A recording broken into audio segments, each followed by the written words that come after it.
So in this Ultimate Universe, Peter Parker is not Spider-Man yet. The Maker prevented the radioactive spider from biting him 20 years ago. Now, Peter Parker is currently married to Mary Jane, who recently just started her own marketing firm as well, a PR firm. They have 2 kids, right? Richard Parker and May Parker.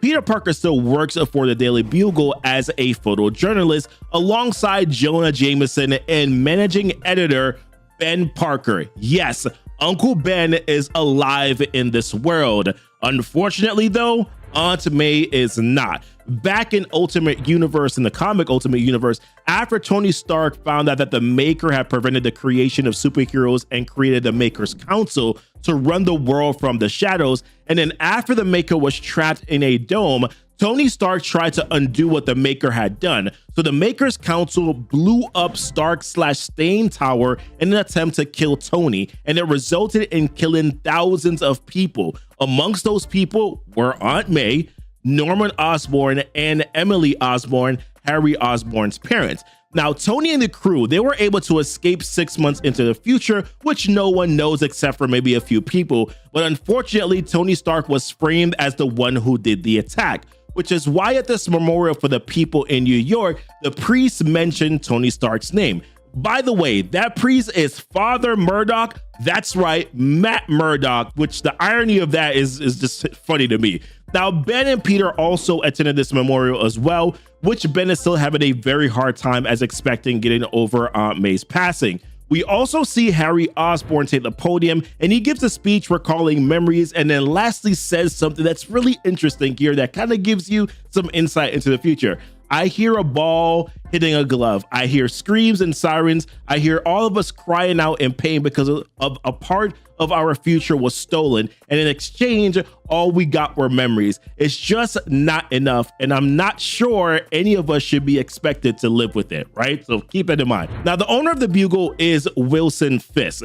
Jonah and Ben have been covering stories on the massive attack that happened that they believe was done by Tony Stark. Now, Fisk doesn't want them to do that anymore because Fisk, if you can't tell, answers to the Maker's Council and technically directly to Captain Britain, who oversees this region of the world. And the more that they keep looking into a story like that, then the more information that they're going to find out, the more truth is potentially there for them to find out. So Fisk is forcing them to change what they cover, and he does this more than once to like another particular story that we'll talk about a little bit later on.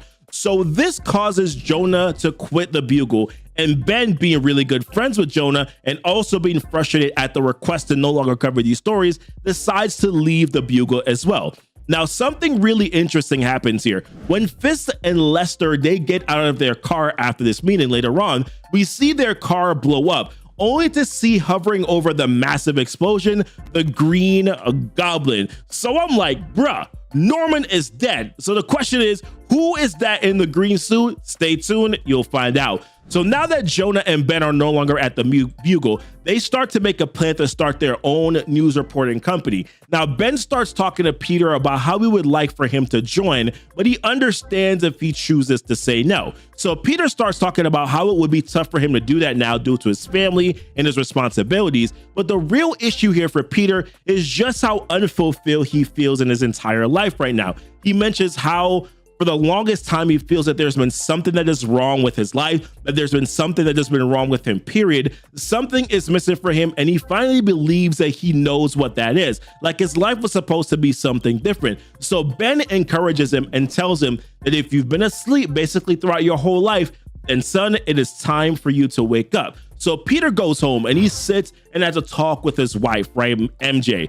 He lets her know that he needs a change, but that she shouldn't be alarmed by it. So MJ asks, as long as we're good, then I support you. Go get him, Tiger. Now, the reason why Peter has been feeling this way is because the night before, Peter had received this orb. Well, to be fair, Tony Stark calls it an origin box, so I'll call it an origin box. So when Tony and the crew had escaped into the future, in an attempt to reverse what the Maker had done, they created these origin boxes, is what they call them, that they set back in time 6 months prior to.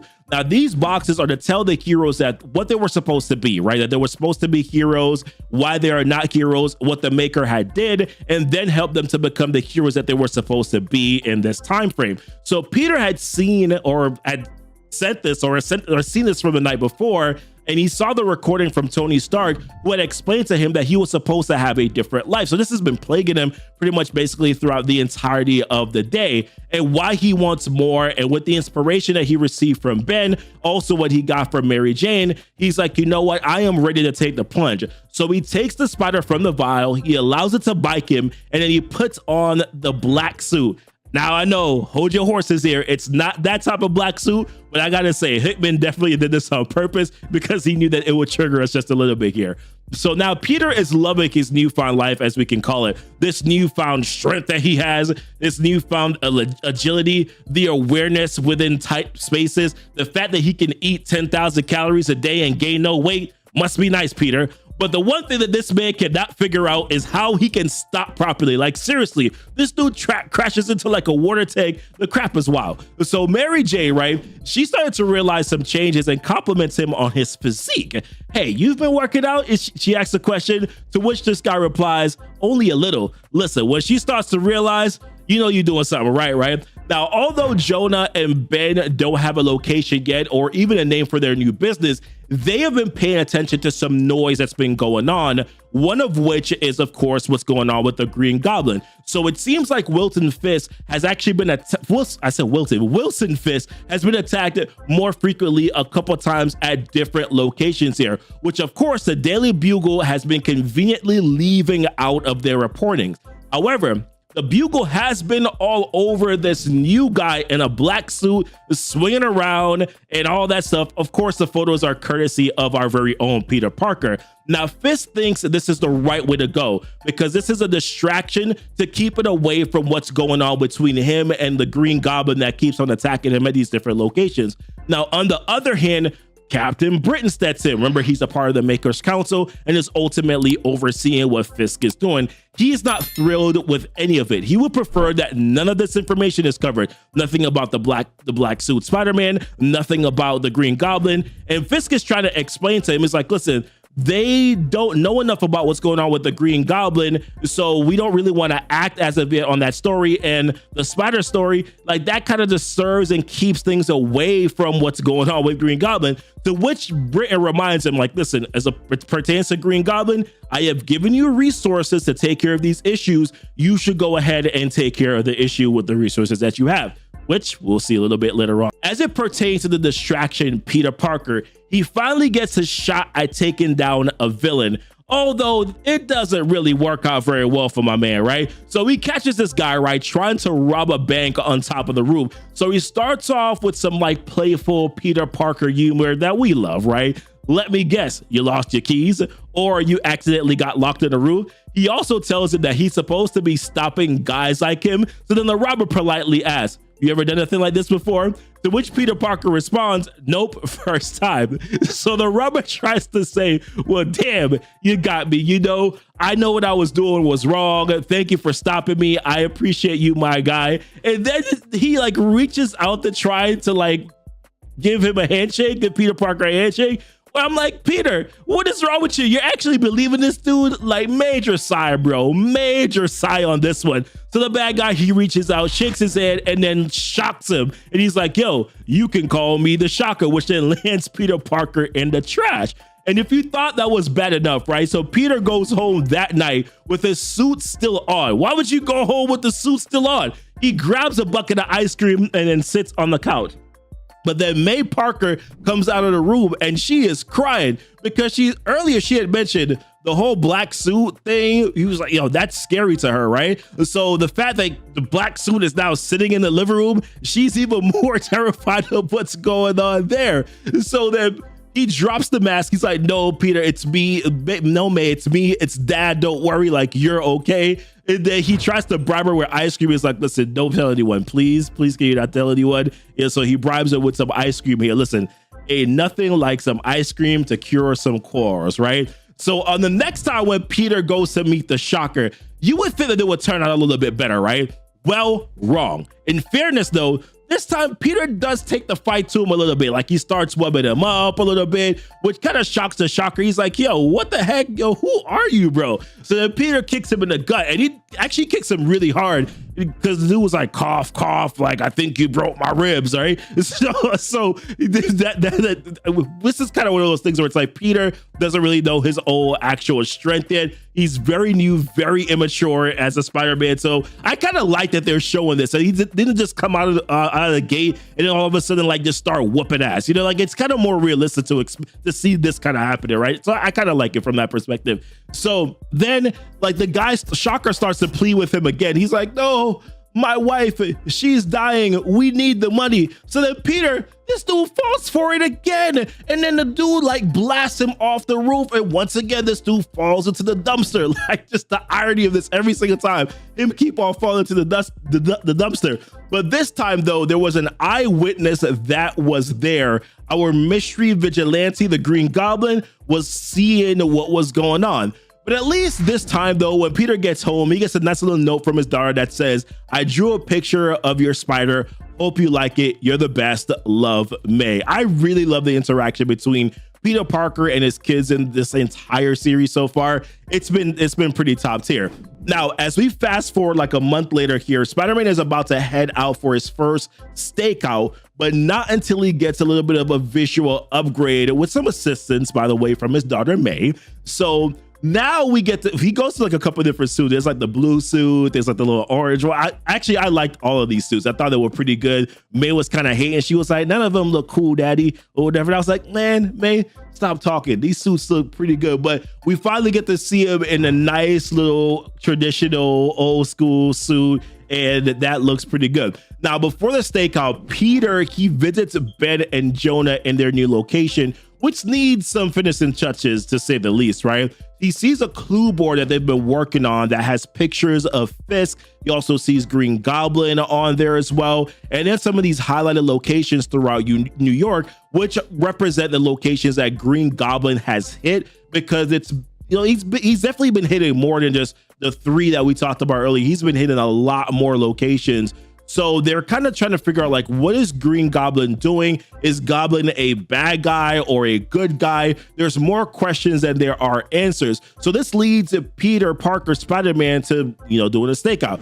Personally, by the way, I'm a little bit jealous of the stakeout that Peter Parker got going on right now. He got a nice little spider hammock going on. He got some donuts there. There's some pigeons. Actually, I'll pass on the pigeons, but 2 days of this stakeout here, and then we finally get some action, man. So Green Goblin is chasing down this ninja looking dude, which we quickly see later on is Bullseye. So Bullseye throws one of his cards, which hits one of Green Goblin's bombs, which then blows him up and then causes him to like crash on top of some rubble here. He throws a few more that start to like short circuit Green Goblin's suit itself. Right before that, though, he mentions that he doesn't work for Fisk, but that he works for the masters of the world. And later on, I'll give this one away. Later on, and when we cover in the next video that we cover, you'll see that he actually works for Captain Britain specifically.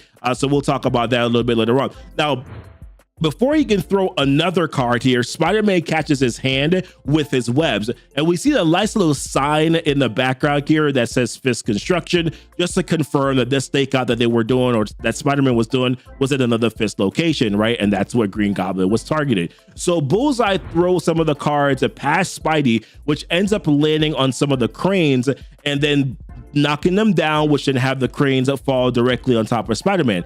Now, because Bullseye was focused on mocking Spidey, Goblin was able to fire a beam that hits him in the back, but then once again, Bullseye gets some more cards out directly at Goblin's suit, and that kind of short-circuited again. Now, as Bullseye stands over him, his guard is down, giving Spider-Man enough time to be able to come in and punch him full force, which knocks him out. So then Goblin ties him up and throws him on a glider and then sends him off to a place that we don't know where, right? So then Goblin shifts his conversation to Spider-Man. He's like, so this is where things kind of get interesting. Like, watch this right here. So Goblin says that that's an interesting suit. Some may call it cool. To which Spider-Man says, well, that's because it is cool. Then Goblin says, well, some would call it proprietary. So then Goblin starts to pair with the suit, which then shocks the crap out of Peter, and then it starts to deactivate the suit, and Peter's like, no, don't deactivate, don't deactivate, don't deactivate. It takes off Peter's mask, and then Goblin drops his mask off as well and says, hi, I'm Harry. Peter then says, I'm Peter, right? And then Goblin states, well, Peter, I don't know if you know this about this world as of yet, but this world is a dangerous place lately. Do you want to get a drink? To which Spider-Man, of course, says, yeah, sure, why not? We pick up on MJ and Peter waiting on Harry at this expensive restaurant before a night out, which wasn't so easy for the Parkers to get in until they mentioned Harry's name at the very front desk. So Harry eventually shows up, and now we're just waiting on his wife. And when she finally shows up, I was shocked. It was freaking Gwen Stacy. And I'm like, what? To be fair, though, it is nice to see her alive for a change. So it's nice to kind of have the Ultimate Universe do that for us. But at the same time, my question is, what part here is she playing in the Ultimate Universe? Now, the night proceeds with a lot of back and forth banter and exchange of wits between Harry and MJ. Harry steps on the line with a few different remarks. Gwen makes sure that he remains as polite as possible. Peter Parker being shy as Peter Parker usually is. But a few important items were mentioned that set the stage for the next few issues after this one. Number one is that Harry Osborn and Gwen Stacy are co-CEOs of both Oscorp and Stain/Stark. Now remember, Stain/Stark Tower was destroyed by the Maker's Council, which resulted in thousands being dead and Tony Stark being framed, but the company still remains, and there are so many important pieces of tech and information that needs to be managed at Stain/Stark. But this does explain, though, why Harry in the last issue was able to deactivate Peter Parker's suit, and will later explain why Harry was targeting Fisk locations in the previous issue as well. We also find out that Ben and Jonah's news company finally has a name, which is ironically called The Paper, considering that much of the world has gone digital. Now, this was a name that was given by MJ, who, as we remember, now has a PR company. She is their active brand manager here for this company. So Gwen, she would like to use some of the income that they have to help fund the paper business, which I am sure has something to do with making sure that more news and information about the attacks on Wilson Fisk get published, considering that Fisk, who owns the Daily Bugle, has been making sure that those kind of stories are staying under wraps. And one additional thing here, which is kind of like the elephant in the room, since both Peter and Harry know who each other are now, Harry wants to be able to team up with Peter Parker so that they could go after the real big bads of the world. Now, Peter, this is funny, has not told MJ here that he is Spider-Man, which is the opposite of Harry. Like, Harry has told Gwen everything, even implying that Gwen probably knows about Peter Parker being Spider-Man as well. So it's kind of funny that like MJ is still kept in the dark. She's the only one that doesn't know here. Now, Harry wants Peter to help him save the world. So the question here is, what does Harry know and what world is he trying to save specifically? So after Norman Osborn died, the company was given to both Harry and Gwen, which was about a 6 months process for them. Now, there was just one more thing that needed to be done before it could actually become official. So Harry had to meet with Wilson Fisk. Now, due to the passing of his father, Norman, and the fall of Stain/Stark Company and the union itself being divided, Fisk was set to become the governor of New York and the kingpin of Manhattan. Now, because Fisk didn't want anyone remaining from Stain/Stark, like any remnants, to take over the company, Kingpin decided to sell it to Harry Osborn, which is how they got access to the company in the first place and why they're pretty much basically incredibly rich. Now, this leads Harry and Gwen to find out some significant details and secrets of their current world. With the help of Mr. Aldo Octavius, the first thing that they discover are some hidden Iron Man suits, which, although the building has no more power, were still functioning due to an arc reactor. Now, what's discovered next here are really the real gems. There's a system of files that were there, and one file was world history. Now, these files, when you click on them, give you all the information about the maker and the one that created this universe, the one who orchestrated this world in such a way that there were no superheroes that were formed. There were files that were on the council, the Maker's Council, the ones who were leading the world from the shadows. And while Otto was working on developing the Goblin suit for Harry, while using the tech to create bombs and gliders, etc., they were also able to see that Tony Stark was not dead. They were able to see that over 100 new signals were sent essentially overnight, which was during the time when Tony and Doom had gone 6 months into the future and had sent those origin boxes back to the past pretty much basically at once to facilitate creating the superheroes that the Maker had prevented from coming into existence in this universe. Damn, that was a mouthful, guys. Nah, seriously. So one of those boxes, though, by the way, Harry had tracked was tech that the Shocker had actually stolen. So remember, like, Goblin had seen the interaction between Spider-Man and the Shocker in one of the previous issues. Shocker had stated that he was robbing this guy's apartment who must have died. So he put on the tech and then he left the apartment. I am curious, though. It doesn't state like who exactly was in this chair, and I'm kind of curious as to who was actually there. But either way, now Harry knows everything that's been going on, right? The Maker making this universe, the Council, who are basically the Illuminati of this world, but significantly worse. They're the ones that are in power, that have been running everything in this world. They are the ones that Kingpin is reporting to, how they orchestrated the attack on New York that killed thousands of people, including Harry's dad and Harry's mom, that Tony really isn't dead, that the way Peter Parker became Spider-Man is from the origin boxes, and now that they need to go after the real villains of this world, and also that Peter Parker has actual abilities and it's not just a suit that he has on that makes him, you know, pretty much basically a hero. Which then brings us back to what happened after Harry had found out about Spider-Man and Peter Parker had found out about, about Harry here. Now, in the last issue, it said, hey, do you want to go for drinks? So at the time when they went out and got drinks, Harry told Peter that he knew what was going on, that Tony had appeared to Peter out of thin air, telling him that he should be a superhero, which of course Peter confirms is true, at which Harry commends Peter for stepping up to the plate and accepting the mantle. Now remember, from the previous issue, when Goblin had captured Bullseye, we see him here unmasked this time and without a suit. So we found out that this is Lester that was always beside Kingpin every single time. Turns out that he doesn't actually work for the Kingpin, as he already kind of alluded to us or told us here in the previous issue, but he specifically works here for Captain Britain, the real, sort of leaders of this world. Now, his allegiance to Captain Britain is so deep that he even gouged at his own eye after Captain Britain had lost his. And if you don't know, Captain Britain had lost his eye due to Tony Stark.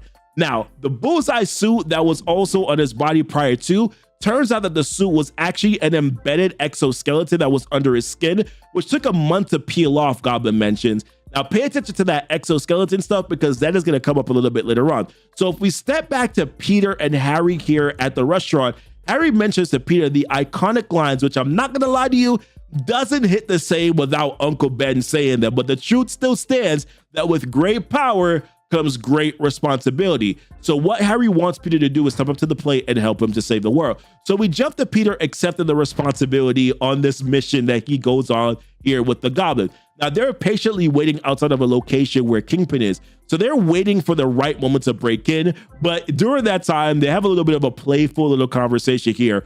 Goblin calls him Peter. Peter is like, bro, don't use my real name on a mission, man. Use a code name or something. To which Goblin says, but we don't have any code names, bro. So Peter mentions to him like, hey, everybody's been calling you the Green Goblin, my guy. To which Harry admits, he's like, you know what? I kind of like that name. Another one of the issues here is that Peter is like, we're breaking into this man's place. I don't want to break the law, man, which is kind of funny because Goblin's like, this is kind of like a necessary evil here, bro. Like, how exactly do you want to do this? Like, go into and knock on the door and say, hi, we're here. Like, this is kind of like a necessary thing to do. So after the chit chat, they finally get going. They swoop down and break the glass to where Kingpin was standing, which doesn't surprise him at all. He lets them know, like, hey, I got cameras throughout this entire city.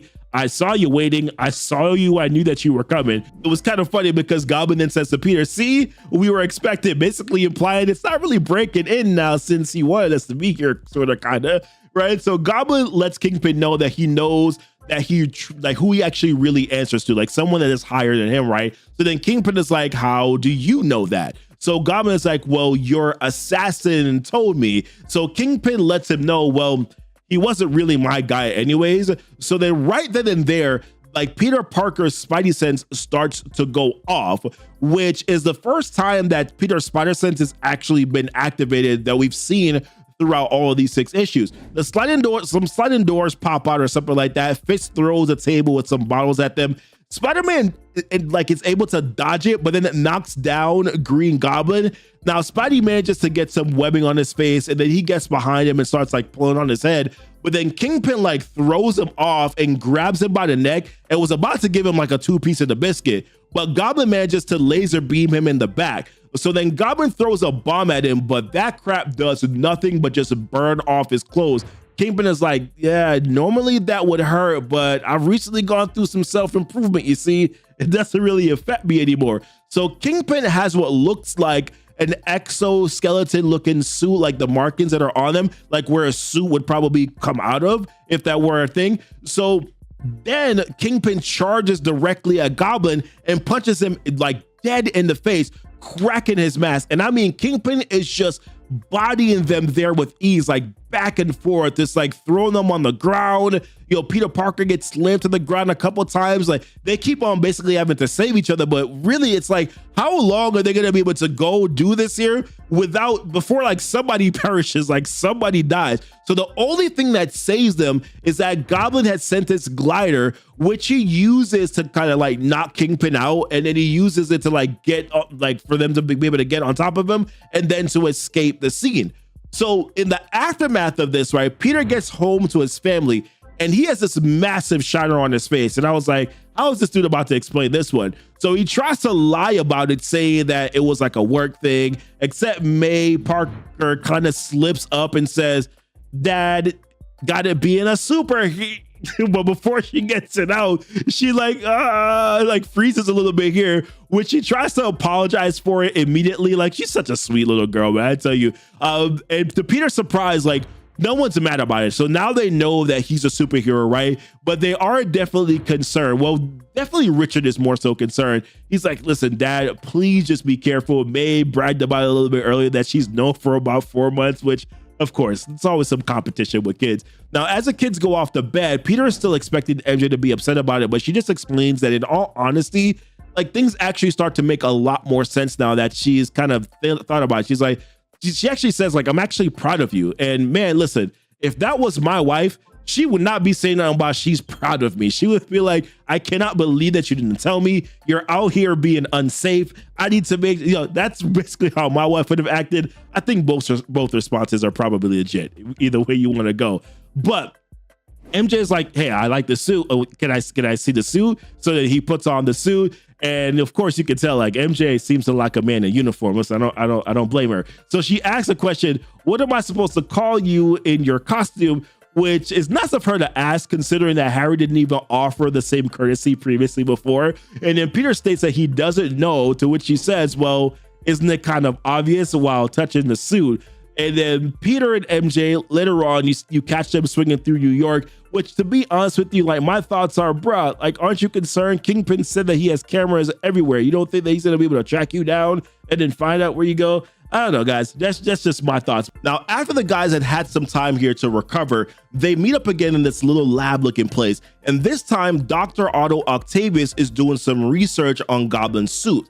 He lets both of them know that although their suits are both Stark Tech, that both of their engineering is very different. One is basically Stark Tech 1.0 and the other one is 2.0. He refers to Goblin's suit as being well designed, elegant, flawlessly constructed, top of the line, and malleable, which initially sounded like he was about to insult Spidey's suit, only he then says that the Picotech that is Spider-Man's suit is actually beyond that and highly adaptable, which makes sense, right? Because Goblin's suit was technically constructed from like older Stark Tech that Otto Octavius then sort of used to design that suit. And then Peter Parker's suit was designed by Tony Stark, so it makes sense. Now, funny enough though, Otto does take a little sample from Peter, but he doesn't specify what he's going to use it for. I just thought that was kind of funny. Now, this part is interesting here because he also mentions to them that both of their suits up until this point have basically been operating in safe mode. In fact, they each have an onboard AI that would allow for them to do like various different tasks, like combat analysis, life support, or any other kind of like higher function that involves like problem solving, which to me sounded like something that they definitely could have used against Kingpin because they just got their behinds whooped. Now, Otto is getting ready to turn them on, but he needs both Peter and Harry to pick a profile, like an AI profile. So Otto gives out a few suggestions like, hey, do you want to use Lincoln or Caesar or Gandhi? But then Harry switches it up. He's like, you know what? Instead, can you upload my dad's profile and I'll use that one instead. Now, back at the paper, which is the name of Uncle Ben and Jonah Jameson's new news reporting business, MJ brings Gwen Stacy by so that she can meet the guys to see what, basically she's invested her money into.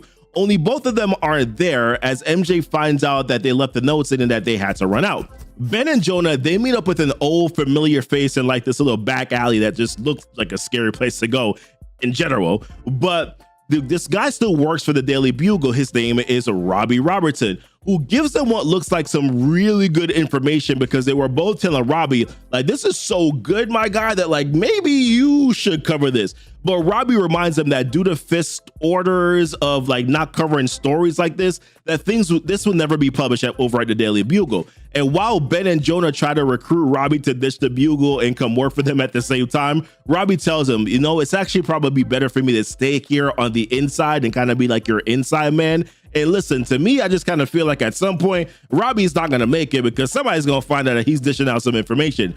Now, back at some like undisclosed location, Captain Britain lands on his plane to meet up with Kingpin, and he's accompanied by a guy who looks like Lester. And the last that I checked here in one of the previous issues, I thought that Lester was trapped in the Green Goblin basement somewhere after Green Goblin had found out that Bullseye was him. So I don't know, like we'll have to see what happens next here. Now, on the inside, there's a photo of the Maker on the wall, the one who created this Ultimate Universe. Now, Britain does mention to Kingpin that, listen, I've heard that you lost one of my agents, which that agent was Lester, at which then Kingpin states, man, I didn't lose him. Like, he just disappeared.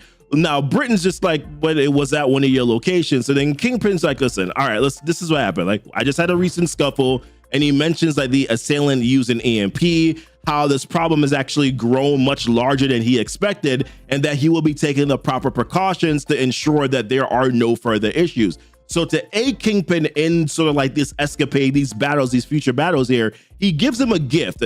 And we pan and we see like 6 different agents that are there. He calls them 6 agents, but they look like Bullseye. So I'm like, is there like multiple Lesters because there's multiple Bullseyes? Because that's who Lester was. He was Bullseye.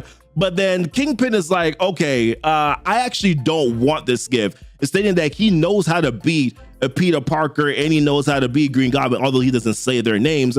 But consider this, like he just mopped the floor with them. So he has the right to feel confident that he's going to be able to deal with this, right? Now, Britain seems impressed and he kind of looks forward to like what Kingpin is going to do next. Now, speaking of Green Goblin and Spider-Man, they're in what seems a little bit like a training mode right now, one of which kind of knocks Green Goblin down to the ground. Now, what they were doing was that they were setting a baseline for the suit's sort of tactical performance so that when Otto takes the suits out of safe mode, that they would be able to properly record any sort of changes in its functionality. So Otto does warn them, though, that once the suits are on, that the only way to turn them off will be to kind of just completely reboot them. So when he activates them, there's like an electrical surge that goes through like the outside of the suit. Maybe it also went through the inside of the suit as well. It didn't really show us that. Now, the voices profiles, they both start going. Goblet's suit says, all right, son, show me what you're made of, while Peter's suit just compliments him on how good of a dad he is and that his children's birthdays are coming up and he should really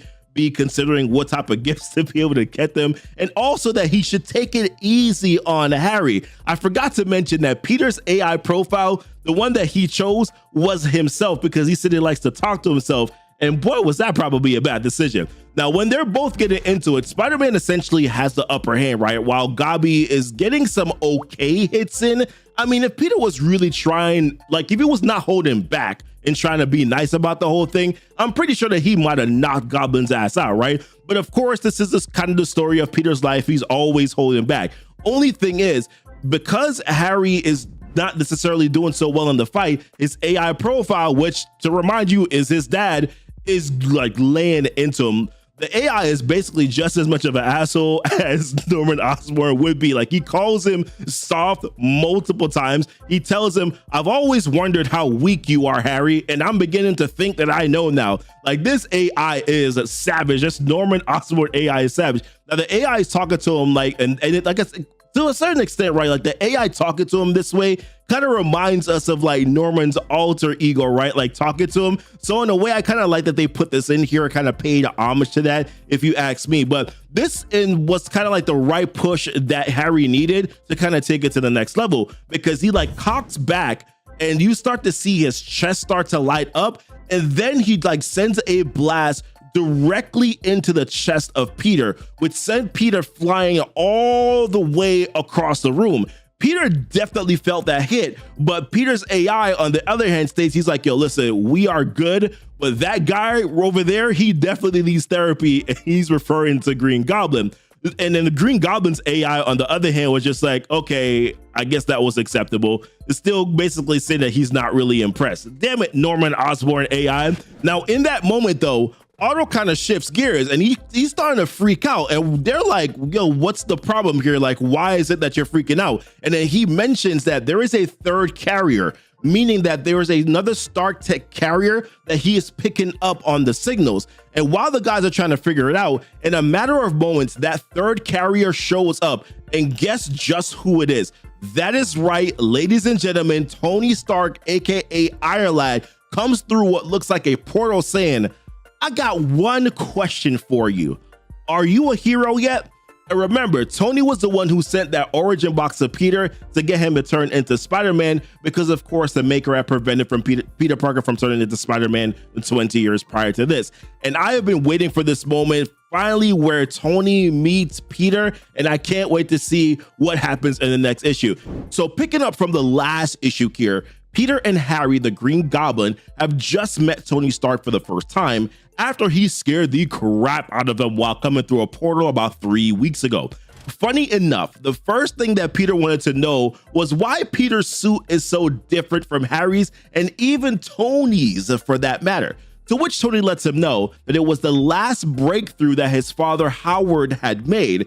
He tells Peter that his suit is Picotech, and that when he was putting together the packages to send back to the people that the Maker had stopped from becoming heroes, that he thought this revolutionary tech should be sent to someone special. So Tony explains to Peter and Harry that in this database that the Maker had created, that there was a list of people that were considered mission critical, meaning that these people had to be erased from history. On top of that list was Peter Parker, that special someone, which only leads me to think about who else might be at the top of that list. Because as far as the Ultimates are concerned that Tony has been recruiting to go up against the Maker, we so far have Thor, we have Captain America, we have Giant Man, we have the Wasp, we have Reed Richards Doom, and then most recently we have She-Hulk. So the question is, like, who else is on top of this list? I guess we'll have to wait to find out. So Harry, of course, feels some type of way about this whole thing and says to Tony, you better not be lying, which Tony tells him, I'm not. Also, who are you supposed to be in that stolen suit? So then Tony walks over to him and touches the suit and then takes off his mask for him. Very reminiscent of when Harry did that same thing to Peter Parker in an earlier issue of the series, which is why Peter says, see, not so cool when someone else does it, is it? So Tony, he recognizes that this is Harry Osborn, and then he tells him that you stole my birthright, which leads to a back and forth between both of them here. Harry tells him that, listen, I paid for it, because we already know that Harry owns both Oscorp here and he owned Stark State. Did you hear my Jamaican accent come out there? But either way, Tony calls it pennies on a dollar, and then Harry says, well, it's fair price considering the company is run by traitors, which is not the total truth, but who needs to be right in this little pissing contest here? So eventually, right, this leads to Tony telling them that the Maker will be returning in over a year, and they need to get themselves ready. Now, back to this list, Harry just can't let it go. He's like, he wants to know where he was on that list, to which Tony lets him know, bruh, you weren't on it at all. But that doesn't matter now because there are bigger issues that need to be taken care of. And then he tells them that he will be in touch. And I gotta be honest, this has definitely left some Green Goblin villain art breadcrumbs, and I cannot wait to see come to fruition. So back to the current day here, Peter and MJ, they're getting ready to celebrate their kid's birthday party or birthday at a party, Richard and May. The most interesting thing that happens here is that after MJ had asked Peter to get the cake and the candles, when he decides to leave his Picotech suit at home because he had said that there's a strict no costume policy for this party, because remember, you know, the kids and the family, they all know now that he is Spider-Man. The suit then says to him, well, that's disappointing, but tell the kids that I said happy birthday, which of course naturally freaks Peter the heck out, right? Because for context now, well, let's jump back here. Like for context, in the previous issue here, Otto Octavius had discovered that both Harry and Peter's suit had access to an AI profile that they could use as an aid. Harry had selected to use his dad, while Peter chose to use himself. So this voice right now that is talking to Peter is basically Peter himself as an AI voice. So Peter asks the question, he's like, yo, how are you talking right now? Which the AI lets him know, bro, I talk all the time. In fact, we've had plenty of conversation. And Peter's like, yeah, but I only expect to hear you when I'm wearing the suit, my guy. So the suit kind of like messes with him a little bit here and is like, well, I'm actually not talking out loud. You're actually imagining this, which I just thought was really funny, which of course, you know, freaks him out a little bit here. And then once he realizes that, you know, he's being messed with, he's like hilarious. And people think I'm not funny. Now, the reason why to me this is so funny is because the AI Peter talks too much, but it also makes bad jokes. So this thing basically has Peter Parker down pat. But this also gives off the same vibes as like the Venom symbiote talking to Peter Parker. It's like, it's so eerie in a way, right? And with like the same like black background and white text, it just has the same vibe, which by the way is a current thing right now in the 616 if you're watching the Venom War series, where Peter is kind of working his way to being bonded back with the Venom symbiote. He's wearing a suit, but he's not fully bonded yet. We'll talk about that later. If you haven't checked it out yet, there's a playlist on my channel where you can actually go ahead and watch those things. So the suit lets him know, I am a perfect replica of Peter's psyche that is housed in a very independent and completely adaptable Pico shell. So Peter wants to know, like, yo, what else can you do that I do not know about? Which the suit then tells him, I can do all kinds of things, Peter. See, it's like that Venom vibe again. You know what I mean? Like the Venom vibe. So Peter puts it back down and says, we got to talk about this later, which then the suit says, I look forward to it. And please remember to wish the kids a happy birthday for me.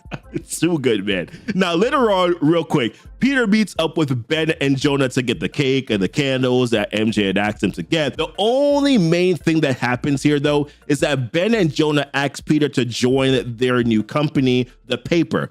Peter pushes back a little bit because he's like, listen, I am still working at the Bugle. I've been there for 10 years. I got my 401k. Like, I'm kind of good right now. But he does sort of kind of leave the door open a little bit and says that he first needs to talk with MJ. And Ben's like, listen, let's let her know that you're going to be getting a raise. So they eventually they all make it to the party here. That, by the way, is at a place called Arcades, with the word that stands like right over to the right of it, which I think is like a nice little touch because I assume it is a tribute to Stan Lee. And Peter Parker and May right now, they're inside and they're having some fun, doing some like Dance Revolution stuff. Jonah shows his soft side a little bit here by giving a gift to Peter's son Richard, which was a book that Jonah had published as an author. They both bond over their love for reading and Jonah having a similar childhood to Richard's. And then later, this party is essentially culminated by this loving, like this really nice group picture here with an arcade game, by the way, that has the words on top of it that read Secret War in the background. Now, coincidence? I think not. So now we're on to Fisk and his plan, right? So over at the Fisk Tower, he's starting to round up a group of interesting individuals that are heads of the 5 boroughs of New York. First up is Martin Lee, aka Mr. Negative. And then next up here, we see Walter Hardy, aka the Black Cat. And by the way, take a look at Felicia Hardy in that picture. Then there is Sergei Kravinoff, aka Craven. And then there's Mysterio as Mysterio. there's like he's like the only character that did not get any sort of like a backstory throughout this whole thing, which I think was like Hickman's way of like sticking directly to the name of the mystery of Mysterio. And then finally we have Mole Man, and with that Secret War word citing from earlier, kind of has me thinking like, what exactly is Hickman cooking up right now?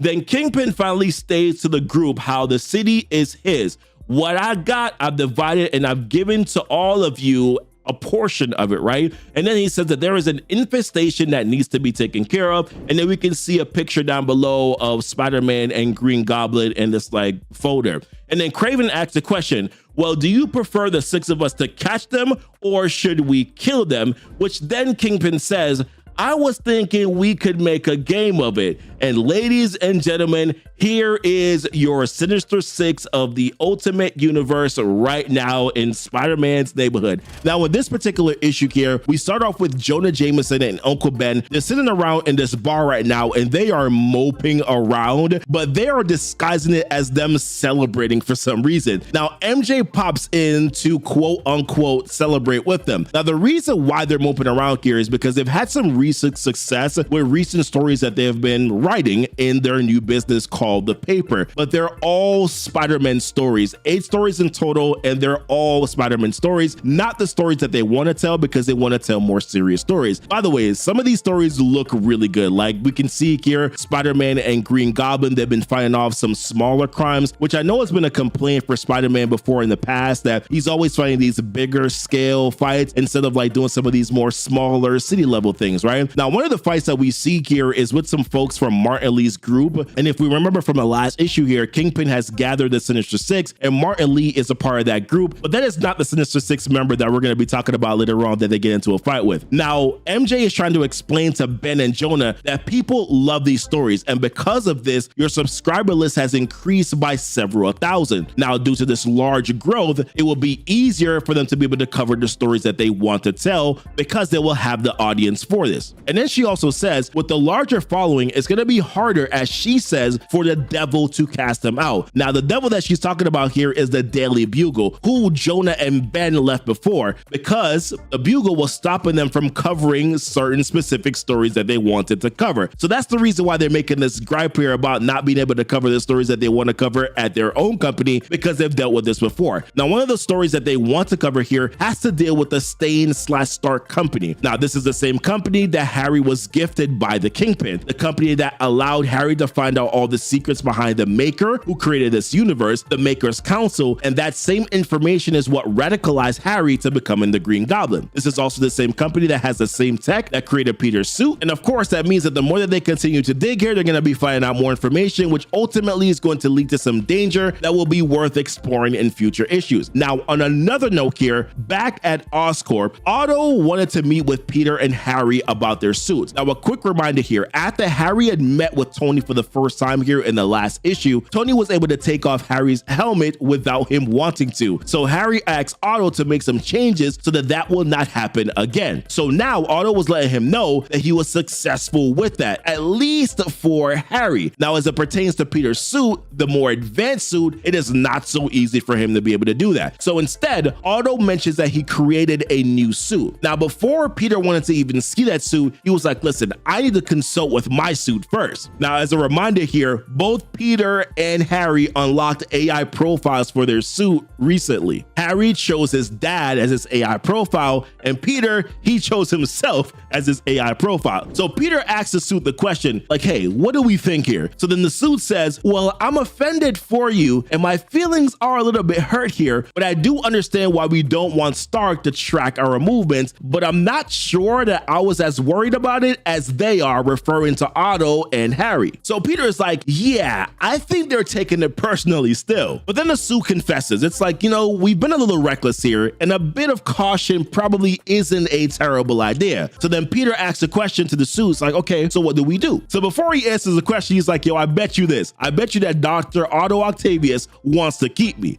So then Peter asks Otto, so if I take this new suit that you've created, what are you gonna do with this one that I'm wearing right now? And just like predicted, he wanted the suit, as he says, to play around with it, to figure out some things. So Peter's suit is like, nah, bruh, do not leave me with him. I would rather stay home. Worst case scenario, I'm a good home defense system. So finally, after their nice little bromanship here, we finally get to the reveal of the new suit. And listen, the suit looks really good. It's a little bit bright for me here, but it does look good. Now, Otto is calling it the Spider Armor Mark 1, which looks very similar to the Spider Armor MK3 that we know from previous comics. Now, Otto mentions that it has optimized web shooters that can hold up to 5 tons. He mentions how it has rocket launchers, concussion bombs, stun webs. It has a cutting laser. It's bulletproof. It's EMP and explosion proof. On top of that, they mention how it's connected to Oscorp and has access to all data, files, diagnostics, and more. So then Peter finally chimes in and it's like, yeah, bruh, I'm good. Because let's be real, guys, that's too much for this new Spider-Man, right? Also, he kind of loses the flexibility a little bit. Also, to a certain extent, he's trading one person being able to track him for another person being able to track him as well. So Peter's just like, okay, well, what's like a simpler solution to this? And then later on, when we see them on top of a roof here, we see him and Harry and Peter Parker in that typical spam. So then we see Peter Parker here in the typical spandex. That's right, y'all. Ultimate Peter Parker is going old school. Now, while Peter was trying to have a nice little discussion here, Harry was inviting Peter and MJ for vacation with him and Gwen. Peter was retorting and saying, listen, man, I got kids and an extended family. Why don't you come over to the house? Like, you guys come over to the house. So then Peter's spider sense then starts to immediately go off here. Now, before he could properly warn Harry of what's to come, he ducks and then a laser hits Harry,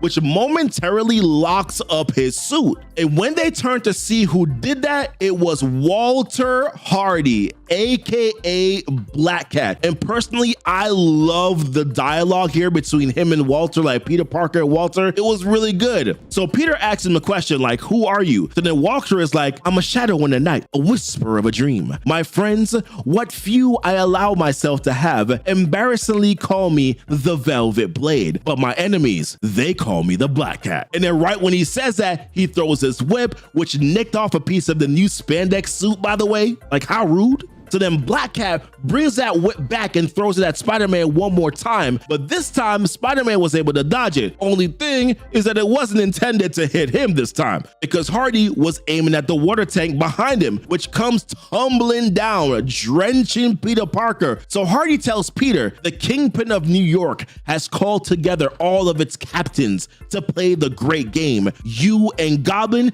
you are both prey and prize. So Peter asks, what did we do? By the way, just in case you're wondering, Harry Osborn is still stuck in lockdown mode, by the way. So then Hardy answers the question that Peter just asked. He says, what you did was catch our attention. Then you dared to lay siege to Olympus. You angered the gods, and for those sins, your lives are forfeit. And then this man is out here doing poetry and everything. Let's beautiful words here, guys. Now, Spider-Man is then able to flip Hardy off and then throw him up against a mini wall. And then he webs him up, but then he just leaves him there. So Hardy is expecting for Spider-Man to kill him, but Spider-Man, per usual, even Ultimate Spider-Man, doesn't kill. And it's like, whoa. Kill you? That's absolutely ridiculous. So he goes to get Harry up to his feet, which gives Hardy enough time to conjure up his sword, get out of his webbing. But here is the thing, Harry's suit just got back online as well. And before Hardy could harm Peter, he fires a laser at him, which knocks him off of the roof all the way down to the pavement. So, seeing that he was still alive, they decided to call an ambulance for him. And Peter's a little bit pissed off with Harry about it, because he's like, listen, because he's like, Harry, like, what are you doing here? But Harry's like, no, I did what I had to do. Otherwise, he would have killed you and not even thought twice about it. Same with any of the other guys that Fist will send after us. So then Harry lets Peter know, my parents are gone because of him. Your aunt is gone because of him. I didn't make the rules. So Peter is still stuck on the high ground, of course. We're heroes. We're supposed to be better than that thing. But then Harry leaves him with one last thing. He's like, listen, if it comes down to any one of them killing you, Peter, know this, I will never hesitate. So this starts off with Ben and Jonah here taking a little trip to Long Island, New York for some golf in hopes of bumping into an interesting party that is connected to Wilson Fisk. Now, this person is James Wesley, who is a lawyer who we know from the main 616 universe is usually seen here hanging around the Kingpin. So I guess it's good to see that they're keeping it the same here in the Ultimate Universe. Now, what they want to talk about here is Stain / Stark Industries and the sale of it, which of course, as we know, was sold to Harry Osborn and Gwen Stacy, but Ben and Jonah do not know that yet. Now, when they asked James if this was his signature that was on the papers for the sale, James asked the question like, yo, where did you get this? Which basically confirms this man's guilt. So Ben lets him know that he knows that this paperwork is authorizing the sale of Stain/Stark to an offshore company that's owned by another offshore company, and on and on and on it goes. But James, playing coy, just simply says, I'm sorry, I can't imagine how I could help. So Ben, with a quick retort, says, think your boss might be willing to? Which is basically a way of informing James that he knows who he works for. So James tells him, all I know is that this paperwork appears to tell the story of someone removing themselves from anything having to do with Stain/Stark. And if that's what you're looking for, then you need to look somewhere else, which is basically a not so clear way of him saying you might want to look into Harry Osborn, but also you might not want to mess with the other person, being Fisk, who is involved, which we know because next, James tells him that he needs to look into his files to confirm that the paperwork matches. And then Ben asks him, hey, can you look into it tomorrow? But then James says something very cryptic. He's like, oh, tomorrow is promised to no one, especially for those brave souls who choose to swim in deep water. Now, before the conversation here could continue, James' security comes over to Ben and Jonah, telling them it's time for them to leave. So Ben finally says, okay, maybe some other time then. So then James replies, we'll see, won't we? Which basically is a threat, and now we know that the boys from the paper will have a target on their back. So 1 week later at the paper, the boys are starting to piece together the companies that Stain/Stark was sold to. Now on their board, they had the TSSC, Dinos, Ash/S Securities, U65, and then the list goes on and on. So what's been going on here is that the company has been sold and resold every month between all of these shell corporations. The paperwork usually takes about 30 days, but within that 30 days, the company gets sold again. So they realize that all the assets are being split into two different companies, one being S/S Securities and the U65 company. One being dormant with zero activity, the S/S they realize could be a moniker here for Stain/Stark.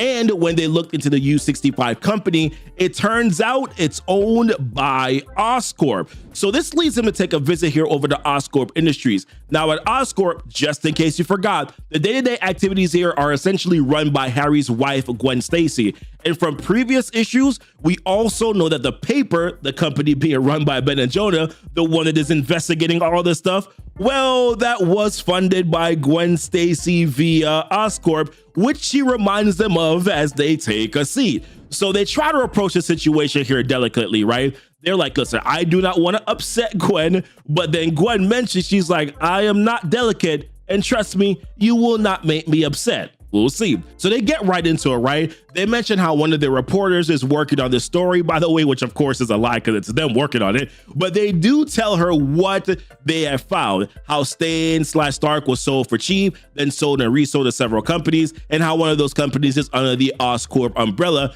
which implies that they own it. And so you can see that it obviously irritates Gwen, right? Because she asks the question, well, what's the name of this reporter who's working on this story? So Ben is like, interesting question. And then he pulls out that old school recording device, clearly not a smartphone, because I'm like, I don't even know what the thing is even called. And he's like, I got some questions myself. Like, who arranged the deal to buy the company? Why are you working so hard to hide that they own Stain/Stark? What happened to all the technology that was there? Why does this all coincide with people suddenly flying through the air in armored suits? And if there are the ones that secretly finance all of it? So Jonah is like, care to comment?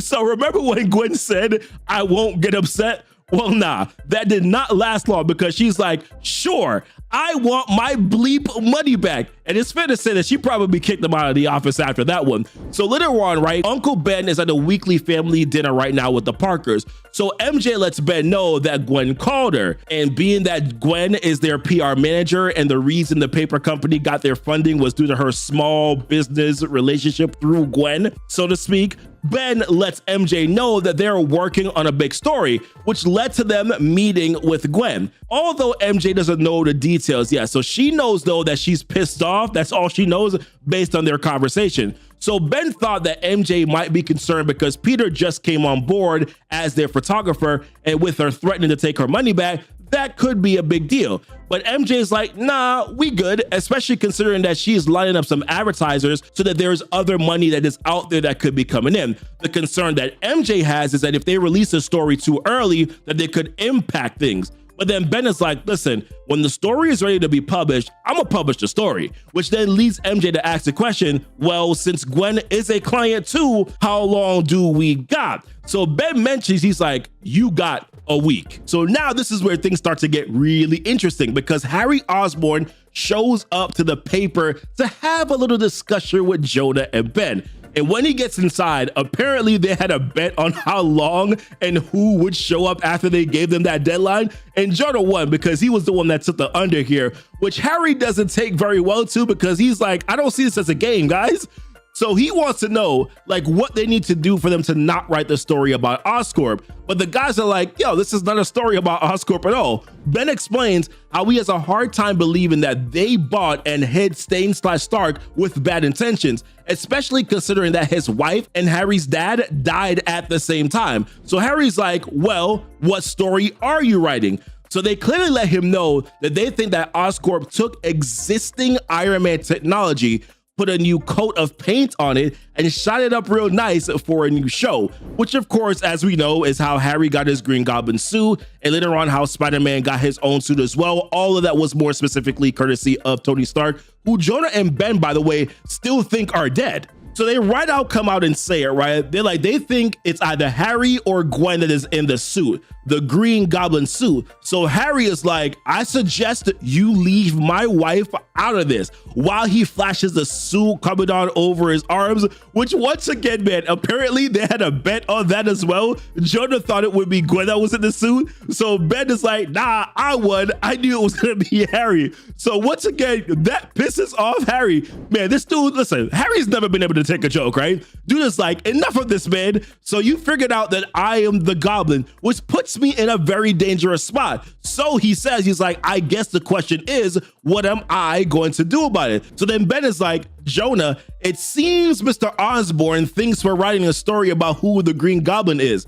Is that what we're doing? So then Jonah's like, no, Ben, I don't think we are, which really infuriates Harry this time. So Harry has basically had enough of this crap. He's like, stop screwing around. Last warning, what are you two up to? So finally, the real question that they have is, being that they know that Fisk enabled the sale to Oscorp, that Goblin and Spider-Man have been waging war against Fisk, the question is, why would Fisk sell the thing you're using to destroy him? Valid question. So Harry enlightens him that it's because Fisk doesn't know that there were hidden records of what Fisk and the people who control Fisk have been up to for decades. He then pulls out a drive from his jacket pocket. He lets them know, these are the people who killed your wife, Ben. And then he hands them a drive and tells them, this is everything Oscorp has on record of the man who made this world. And he's talking about the maker, right?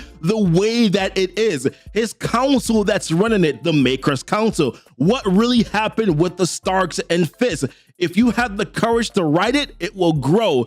Do you think you are up for this? So then Harry continues to let them know that these people are dangerous and ruthless, that basically their friends and family will be in danger. How it's easier for him because he gets to wear a mask, but essentially for them that they don't have a mask. But Ben and Jonah actually have a plan for that. So later on, we see them getting ready to publish the story. Now, when they finally hit that publish button with the story reading, New York Kingpin, Wilson Fisk runs New York, but who runs Wilson Fisk?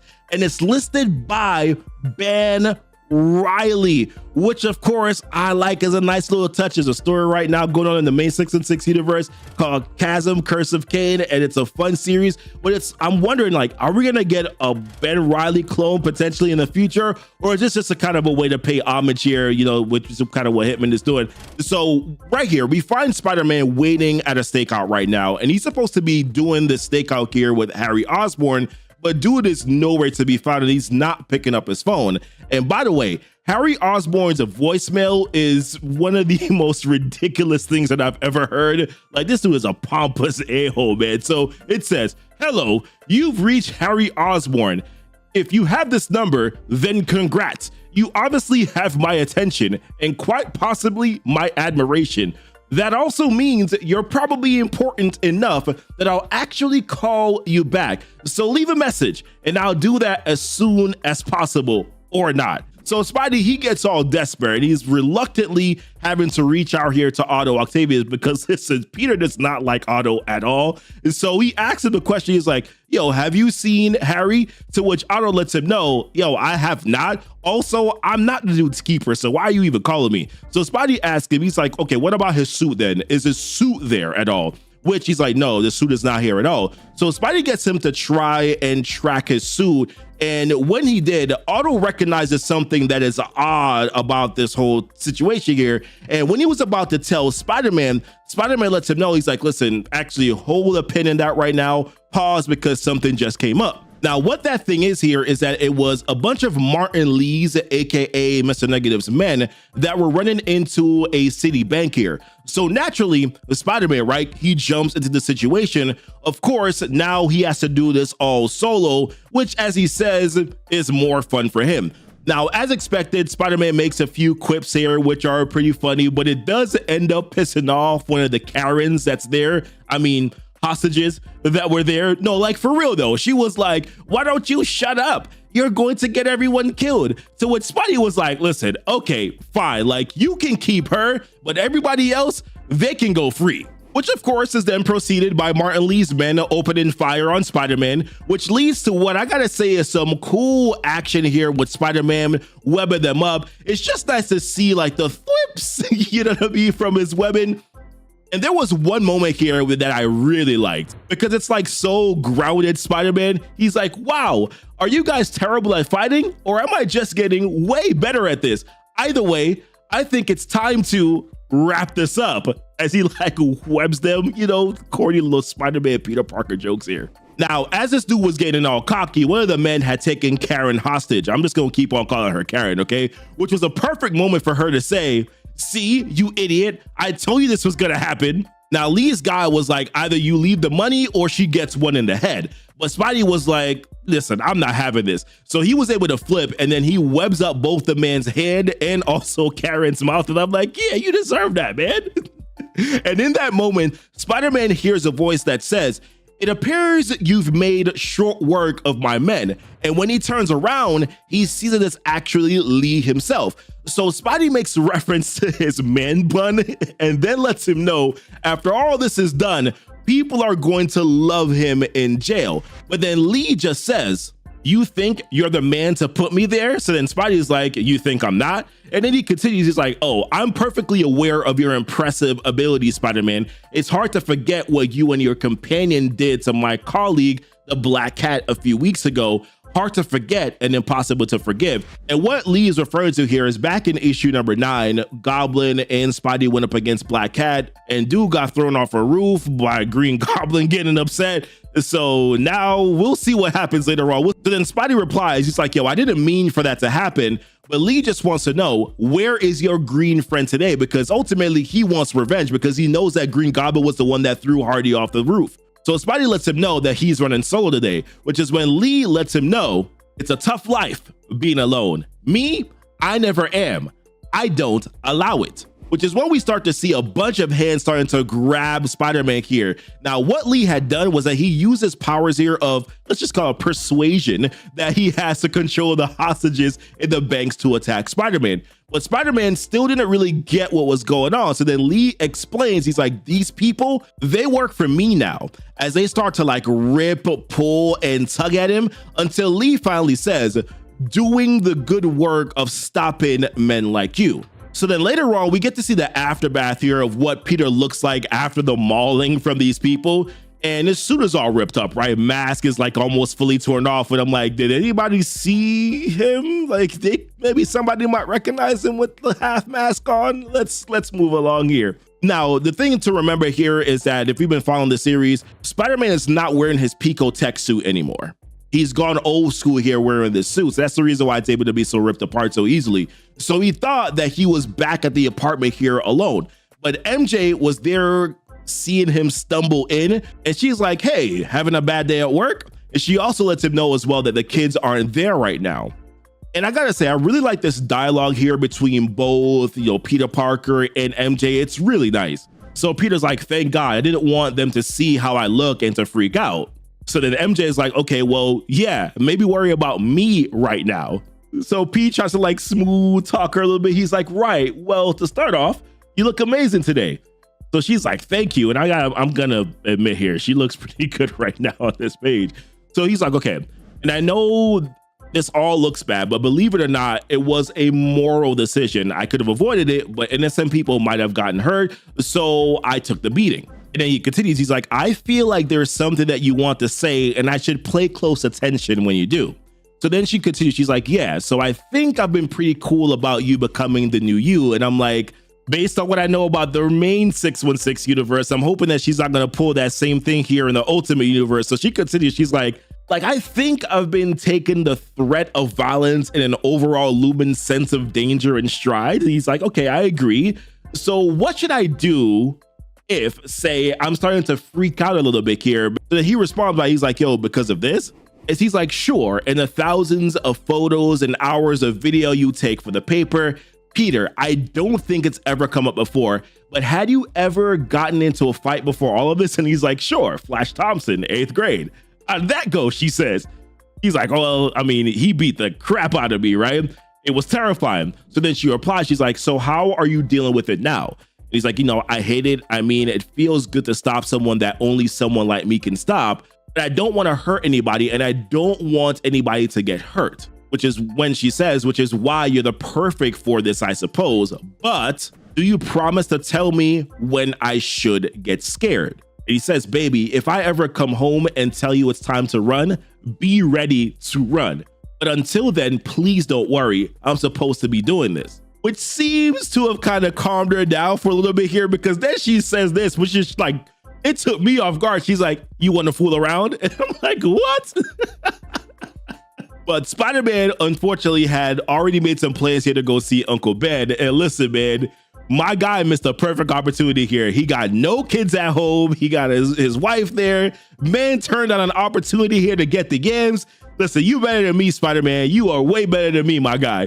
And then we shift back here to Martin Lee and the Sinister Six, right? So Kingpin is upset because Martin Lee had Spider-Man and then he let him go. So Lee lets him know, he's like, listen, it wasn't like I was in an opportune situation here. At best, this whole thing was a stalemate. How it took less than a minute for Spider-Man to take out all of his men. So knowing Spidey's abilities, he's like, I took the chance here that I had to get on up out of there. And then Moment is like, well, what about your powers of persuasion? He's like, did you fear losing that battle as well? But Lee was like, I can judge Will at a glance, Moment, as one measures determination. The spider would do well in comparison to everyone in this room, which basically to me is kind of translated as it wouldn't be as easy to control Spider-Man because of his will. So Kraven is basically like, listen, whatever we do, we got to kill this dude, because now we aren't 6 anymore, we're 5, because remember of what happened to Black Cat, which is when Black Cat rolls in his wheelchair here and he's like, listen, I am not giving up my seat yet.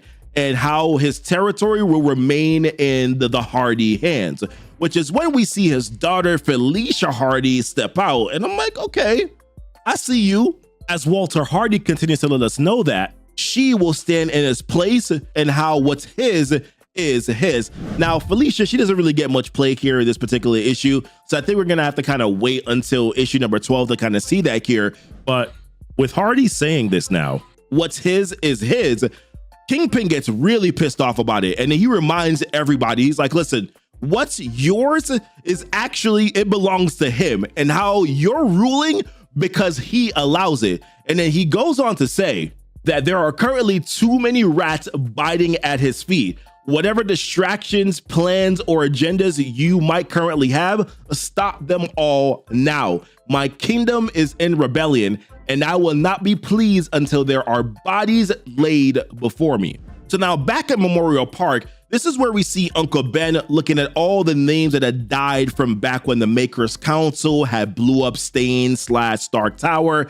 Now, as a reminder here, just in case you're kind of catching up on the series, Aunt May Parker was one of the casualties that was in that bombing, as well as, of course, Norman Osborn, that has been mentioned before, and Norman Osborn's wife. Now, while Peter walks in to meet with Uncle Ben, he's seeing a message here from Harry Osborn. Now, Peter wants to know what happened to him and why he wasn't there to help him with the stakeout. But Harry lets him know that he can't tell him over the phone and that it has to be something that they talk about here in person. So Peter lets him know that he's at Memorial Park. So Harry says, okay, I'll meet you over there later on. So Peter and Ben, they start to have a little bit of a conversation here, right? Both expressing how they miss Aunt May, and of course, for Uncle Ben, that's his wife.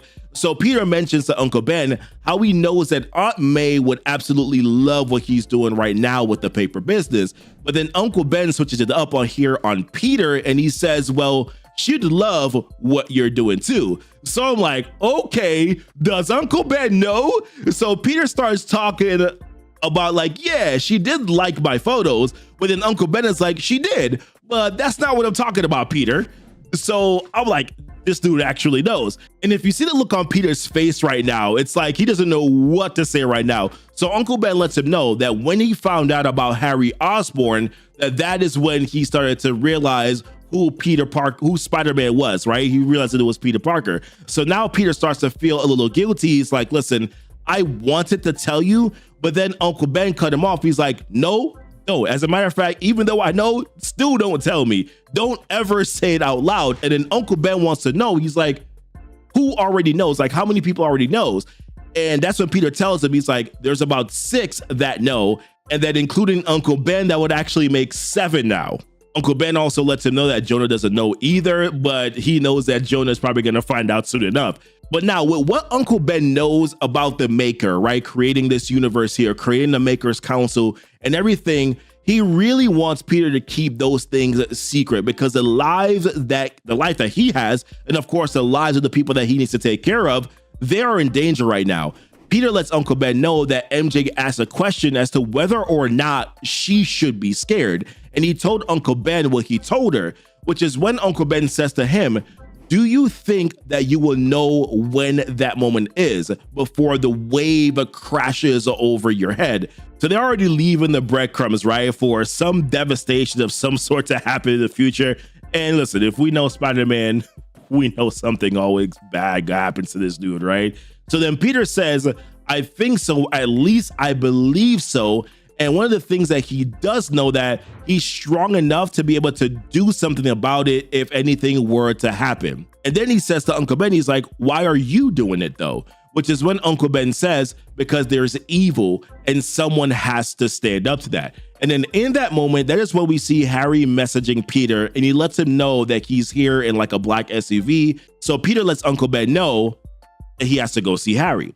But before he goes, Uncle Ben had one last thing to say to him. He's like, I'm old enough, as he says. I've lived a good life, and I've lived a long enough life to see the woman that I love buried. I do miss her, but it was a good life, and I'm fine with whatever happens next. Can you say that, Peter? Which is when Peter says no.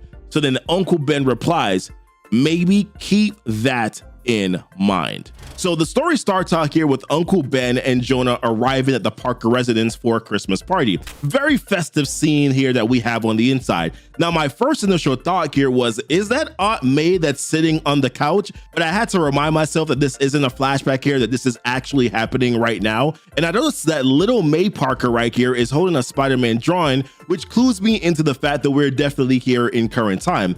Now, inside, Uncle Ben comments to Richard Parker. He's like, hey, this is a bit of a different crowd this year, isn't it? And then Richard replies with something interesting. He says, yeah, Mr. and Mrs. Brock couldn't make it, and we had a few surprises. Now, I'm assuming that he means Eddie Brock and Ann, which definitely raises an eyebrow for me for sure. But then also, it's nice to know that Eddie Brock and Ann are actually alive in this universe. Now, that woman that I initially thought here was Aunt May is actually Anna, who's the sister of Mary Jane's mother. And we'll get to meet MJ's mother in a second here.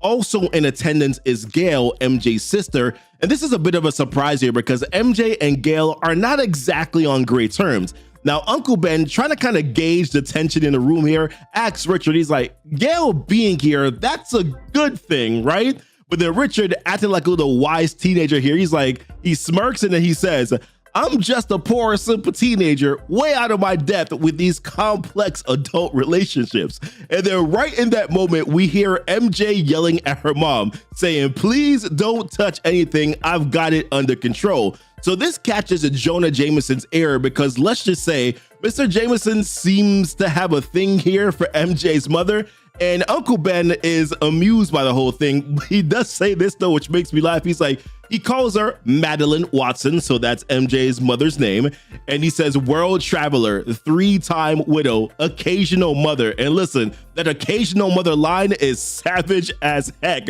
but it also does kind of clue us in here to the relationship that MJ has with her mom, which isn't smooth either. And we're about to see just how rough their relationship really is. So we get to cut to Madeline Watson here talking to MJ, and MJ's mother says, this is a lot, but if you don't want help, but then MJ quickly cuts her off. He's like, it's fine, mom. Really, I'm trying to keep it simple, casual finger food. Now, during this, Little May Parker asks MJ for her phone, right? And then MJ hands it over, telling May, just let me know if someone calls. Now, Madeline then expresses her concerns, but in that not so helpful, slightly mean way, she says, I meant this as a lot for someone who doesn't cook, won't cook, and can't cook, whichever it is. And then MJ explains, she's like, it was catered, mom. You just stick it in the oven and heat it up, no big deal. Now, MJ tries to keep it polite and she asks, she's like, so how long are you planning on staying in town? So then Madeline shrugs, she's like, I haven't really thought about it. We'll see what comes up. Then switching gears completely, she looks over at Uncle Ben and asks MJ, she's like, how is he doing after everything that happened? Now, MJ, who definitely doesn't want to get into it, is kind of gives the vibe off like, listen, I'm in it and I ain't in it, and doesn't even really want to talk about it. So then Madeline kind of presses a little bit here. She's like, is he seeing anyone yet? And she mentions how time passes, people need to move on, and then of course, get back on the horse. Now, MJ's done with this kind of awkwardness here and notices that the food might be burning, so she calls over to Peter for help. Now, meanwhile, Gwen Stacy is trying to call MJ, but MJ, of course, is swamped with all the chaos that's going on right now, so she tells May Parker to just let it go to voicemail. Now, MJ then goes to confront her sister, Gail. Now, the first thing that MJ says is, why are you here? And then Gail is offended by that. She's like, why can't you just be happy to see me? So then MJ fires back. She's like, I'm happy to see you, only if you can finally apologize for what you did. And Gail is playing dumb here. She's like, I don't know what you're talking about, which then sets MJ off, and that kind of creates attention to themselves. So apparently what happened here is that Gail once told MJ that she was wasting her life marrying the wrong guy, of course, Peter Parker, and that having kids was making all of those mistakes permanent. I'm like, damn, right? So basically, Gail trashed MJ's entire life with Peter and the kids, and Gail is not really like taking it back here. She's kind of doubling down. Now, elsewhere, Uncle Ben and Anna finally get a little bit of a moment to talk here. Now, Anna seems more Uncle Ben's speed than, of course, Madeline, and they wonder if MJ and Gail are ever going to work it out. So they're exchanging some pleasantries here, but of course, they get interrupted by who else? Madeline Watson. Now, Madeline hits Anna with the bad news and says she plans on staying with Anna while she's in town, which clearly Anna is not thrilled about, especially considering Madeline's fast lifestyle that doesn't really match Anna's vibe. Then Madeline shifts her attention back to Ben, pushing the idea that he needs to get back up on that horse. Now, Ben, kind of feeling awkward here, changes the subject to MJ and Gail, and then Anna lets it slip that Gail is actually getting a divorce. Now, Madeline had no idea. And Madeline, of course, being Madeline, wants to give unsolicited advice, how she's been divorced, she's been widowed, and she claims that both have the same solution, which perks up Uncle Ben. He's like, is that right? And she says, lie down, cry, then eventually get back up on that horse. Listen, Madeline apparently has a thing for horses. We're gonna have to check that out later. Now listen, we return to MJ here, who finally snags a moment with Peter Parker, and she's stressed out. She's like, listen, her mom showed up unannounced, acting like she's the victim. Gail is here to spite their bad blood. MJ admits that she always invites Gail every year, and that's really just mainly because she doesn't want their relationship to be so broken, but she's not entirely sure whether or not she can forgive her or that she really wants to forgive her.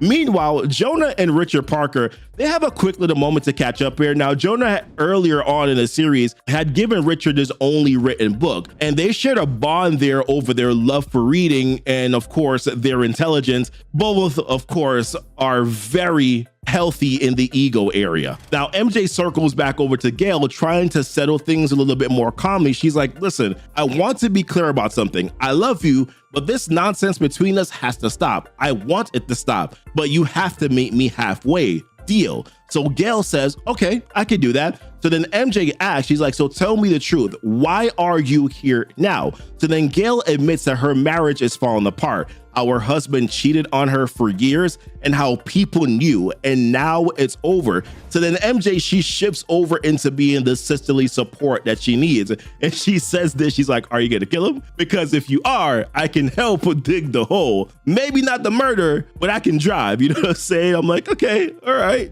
sisterly love. But Gail truthfully doesn't really know what she's gonna do here. Meanwhile, Little May Parker interrupts again, telling MJ that Gwen is calling. But being that this is a moment here where MJ is finally reconciling with Gail, she's not really going to pay attention to that call right now. But of course, now we know that there's something going on, right? So Gail, trying to save face, she claims that she showed up to see how MJ's perfectly average, bore me to death existence is going. But then she admits the truth. She's like, listen, the joke is on her talking about Gail herself, and she's jealous of MJ's stability. She thought boring was the worst thing that could happen to someone, but now she realizes how comforting it must be. And with tears in her eyes, Gail says, what I wouldn't give for boring right now. So they're hugging here and they're starting to make peace, and then right after this heartwarming moment, Gwen calls again. Now this time MJ takes the call, she steps away and she picks it up, and Gwen sounds panicked. She's like, oh God, finally, why haven't you been picking up? I'm losing my mind. Is Peter there? Does he know? And MJ's confused because just as we are confused, she's like, no, what? So she grabs Peter and she brings him into a room, putting Gwen on speaker. So then Gwen explains that she's at their house for the holidays. Harry was supposed to drive up, but he never arrived. It's been 6 days. Gwen can't reach him right now, and she's asking Peter if he knows anything. So MJ tries to get Peter's attention. She's like, hey, did you hear what Gwen just said? But there's no response. So she touches his back, and then something is off. She sees what looks like the Pico suit that Peter Parker used to wear starting to cover his body, and it resembles the black alien-like texture that we know from the Venom symbiote here in the main 616 universe. So MJ realizes that this is not Peter. So she demands, she's like, why won't you answer me? What have you done to my husband? Say something. So then the suit morphs and you can see this black-eyed Peter Parker, and all he says is Merry Christmas. So of course, this is gonna raise a ton of questions, right? Like, did someone get the suit? Did they reprogram it? Has it gone rogue? Like, why is the suit able to mimic Peter like this? So if we jump back here, back into issue number 8 of the series, we saw the Pico suit randomly talking to Peter. And of course, we know here that the suit is a perfect replica here of Peter's psyche, because that is what Peter Parker has chose for the AI profile for the suit. And it mentioned how it was able to do all sorts of things that Peter said that he would explore later. So maybe one of those things is a security protocol to impersonate Peter if he ever goes missing, Or maybe, like I said, somebody got to the Souk here and the Souk is gone rogue, which I find to be harder to believe because this is advanced technology from this time period where they're currently in. So I don't think that someone would be able to easily do that. So once again, the saga continues here with this like ultimate Venom Pico suit that we have no idea. I'm going to continue to keep on calling it that until it stops acting weird, okay? So as for where Peter really is, we cut to this final scene here and we see Kraven the Hunter holding both Peter Parker and Harry Osborn hostage, and they're tied up with vines with like what look like IVs. I don't know what's in these things here that's sticking directly into their skin. Can't really call it IV, right? But it's a very creepy scenario that feels right out of a Saw movie where Kraven basically looked like he's about to say, shall we play a game?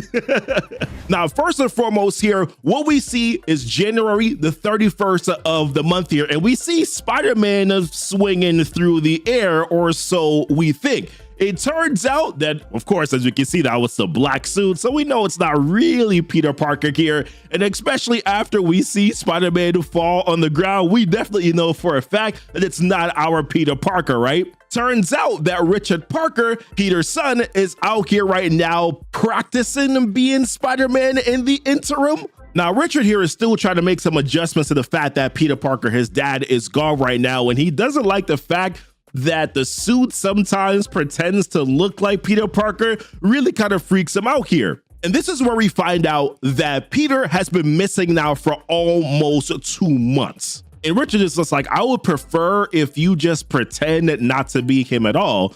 And of course, you know, the suit responds back. He's like, yeah, sure, of course, your mom said the same thing. So then Richard is like, listen, like, wait a minute here. I just thought about it. And I just thought about mom. Like, is there anything going on between y'all two? So then the suit responds back. He's like, no, like your dad was very clear about this. He gave me 3 rules if something happened to him. 1, no touching Mary Jane. 2, protect the family no matter what. And 3, once again, no touching Mary Jane. And Richard, of course, he's just ultimately worried about Peter Parker, his dad, right? So Richard asks the suit a question. He's like, listen, like, do you think that he's okay? So then the suit responds back. He's like, listen, I know that your dad's a fighter. He'll get up from whatever is knocking him down. And if it was worse than that, if he was gone, I would know that too. So Richard wants to know, he's like, how exactly would you know that? So the suit responds back. He's like, listen, I'm not sure, but I just do. So Richard's trying to figure out, is like, can you sense him? He's like, I don't really understand it per se, but yes, I can sense him. So Richard wants to know, he's like, so why don't you use that then to then find him? So the suit responds back, he's like, listen, it doesn't really work that way. I did tell him a few months ago that if he wanted, though, I could inject a trace amount of myself into his bloodstream, and that way I'd always be able to find him. And I even told him too that I could do the same for all of you, but he didn't really care for the idea of that at all. You can see like this, the suit all creepily like covering himself over Richard. It's just the Venom vibes. I love it what they're doing here with the suit. But Richard's like, listen, I bet that he'll probably change his mind, right? And ultimately, again, before we switch scenes here, we see he's like, listen, like, where are you, Dad? Just looking out and wondering where he is. Now, when we jump here to this next scene, this right here is the kingdom of the Mole Men below Staten Island. And we start off by seeing Mole Man here. He's asking Kraven, he's like, listen, how long have you had them? Speaking of Peter Parker and Harry Osborn. And he follows up by saying, listen, I ask because no one likes to be surprised, Kraven, and he will like it less than anyone. And he's talking about the Kingpin here. So Kraven responds, he's like, listen, I've had them long enough to break them down, drug them, beat them, learn their strengths, relish in their weaknesses. You and the others are simply just gonna have to endure my indiscretions. I tell you though, I anticipate this being my greatest hunt. And if you can't tell by now, as we look out here, you can see that we are in the Savage Land here, folks. But Mole Man, this thing is like, listen, do whatever it is that you want. But ultimately, what's going on right now is that you're dragging me into your schemes, making me a part of your plans. Because now you are doing your deed in my territory. and you're making the mole man complicit in whatever acts it is that you're doing.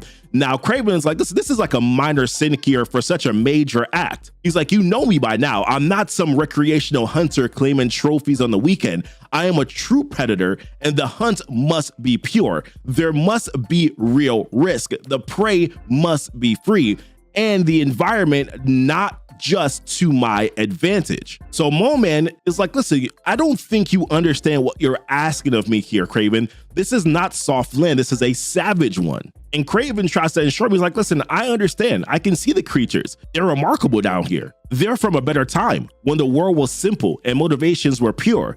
Live or die, kill or be killed. This place is truly a testing ground. It's perfection. But then Mole Man's like, yeah, but it's mine though. So I'll have to say it again. I will decide how it will be used and by whom.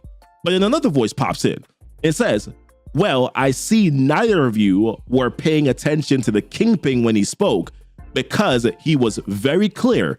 What is ours is only ours at his pleasure. So the only question that matters is, do your actions please him or do they anger him? Now, the fact that Mysterio showed up down here, both of them were just like, oh, did you tell him that we were here? And, and all that. But then Mysterio just responds back. He's like, listen, don't fight. This is not on either of you. I simply come and go as I please, whenever or wherever I please. You can't stop me from being here or not. But Kraven's big thing is like, listen, I hope that you're not here to try to stop me. But Mysterio's like, listen, where's the fun in that? That's not what I want at all. What I want to do is that I want to see them. And Mole Man's like, yeah, I want to see them too. So then Kraven's like, okay, let me bring you back to the surface here and I can show you where they are. So Mysterio is wondering, he's like, I assume that you've kept them sedated here. But Kraven mentions, he's like, yeah, at first I did before I got to know them. Then there were other drugs to learn their hidden secrets and their greater truths. And of course, the occasional bout of physical domination necessary in these captor/captive situations. But now I've come up with something even more effective. So Mysterio realizes that they have bomb collars with what looks like a proximity sensor. So Kraven's like, yeah, a different kind of cage for a different kind of animal. So Mole Man's trying to figure out, he's like, okay, is this like a final meal for them of sorts? And that's pretty much basically what it is, because the way that Kraven sees it is like, listen, this is not going to be fun here if they're starving. So yeah, I'm gonna feed them. So then Mysterio is like, all right, this is enough. How exactly are you going to do it? So Kraven responds, he's like, I won't lie. My first instinct was to be a loyal soldier. I was going to make them fight each other to the death while the six of us just looked on. But then Harry responds back, he's like, listen, we would never do that. So then Kraven agrees. He's like, especially once I learned that one of you was a physical dynamo and the other was just a weak man in a suit, which, you know, of course, like is really gonna get under Harry's skin here. So he continues on. He's like, so I dug a little bit deeper. I looked for a more profound and motivating factor. Truth serums and monogamy showed me the way. It woke the hunter in me. So then Mole Man responds, he's like, so you know who they really are. So he continues on, Kraven does. He's like, listen, I figured out who the goblin was before anyone else. The tracks were easy for a hunter of men to follow. He is Harry Osborn. If you don't know the name, I'm sure that you know the company that he owns, Oscorp. His only family member is his wife, Gwen. So of course, Harry trying to be all tough guy is like, listen, don't you even think about hurting her. And then Kraven's like, listen, her fate is entirely in your hands, Mr. Osborn. So then Mole Man's like, okay, well, what about the other guy? Who's this? So he responds back, he's like, this is Peter Parker with his perfect wife, Mary Jane, and his perfect children, Richard and May. Such a hard thing to hold on to, perfection. So I want to see if he can. So Mysterio doesn't really seem all too pleased, because he's like, listen, there is nothing more tedious than believing that facts about a person reveal who they truly are. So Kraven in response, he's like, listen, I agree. That's the point of the whole hunt, to reveal the prey as they truly are. Now, Harry, of course, trying to be tough again. He's like, listen, you abducted us, you drugged us, you tortured us. We're never going to play in your stupid game. But Kraven's like, yeah, but you will though. Like, you will run and I will hunt, because if you die, so does your family. But if you can kill me, then you and your loved ones, they're safe. So Mole Man chimes in again. He's like, so are we to assume that the great Kraven the Hunter is going to hunt two of Kingpin's greatest enemies alone? So Kraven's like, yeah, the heck I will. So then Mole Man puts a little smirk on his face. He's like, okay, then you can have my jungle, but only if you entertain me. What about a wager, perhaps? And of course, all this depends on if the hunted choose to play along. So Harry's like, listen, I changed my mind here. I'll take on that deal. So Kraven's like, okay, I see you. How about that one last meal then? So Harry's like, listen, I don't really want your food. Let's get on with this whole thing, right? And then Kraven turns to Peter's like, do you have anything to say? But Peter, he's staying stoic. He's not saying anything at all. And Kraven can see that look in Peter's eyes. He's like, okay, I see you, hero. I see what you are. So why wait? So then he clicks a button. And as he clicks that button, they all start falling into the depths of the Savage Land. Once again, with that movie scream, ah! Some parachutes come out here to kind of brace them for the fall. Harry gets stuck in a tree here. And then Peter, being the hero, saves Harry from falling all the way down to the ground. Now, as they're trying to collect themselves here, their collars start going off. Beep, beep, beep. And Harry's freaking out because he's like, listen, I can't get this thing off. But then Peter just like pops it off easily, and then Harry pops it off easily as well. But then there's a voice that comes from the collar, and the voice starts laughing. So it's the voice of Kraven here. He's like, listen, this is a good joke, no? And then he talks about that sinking feeling in the pit of their stomach, how they should get used to it. But don't worry about the bombs. I will never rob myself of the pleasure of looking you into the eyes and deep into your soul before I claim my prize. Personal and close enough to smell your blood. And then he continues, he's like, but that fear of your end looming just around the corner, that is real. You have 3 hours to prepare yourselves, and then I am coming for you. Oh, and one last thing. You are in the Savage Land, and here it will not just be me who's hunting you. So please, comrades, do try to stay alive. So then Peter's like, all right, let's go. So Harry wants to know what's the plan. So Peter enlightens him. He's like, listen, when we were falling, I could see that we were pretty much going to land dead center of the jungle. I think our best plan here is to head in a straight line and find the edge, then figure out some way to the surface. But then Harry's like, wait, what about Kraven? How are we going to deal with him? So Peter responds, he's like, hopefully we can evade him and get out of here without him noticing. Because Peter's thing is like, we got to get home. And how we can't worry about anything else right now. He knows about our families. So Harry sees it differently. He's like, this is the reason why we need to try and stay here to handle it, because he doesn't have his suit. So he's the most vulnerable here.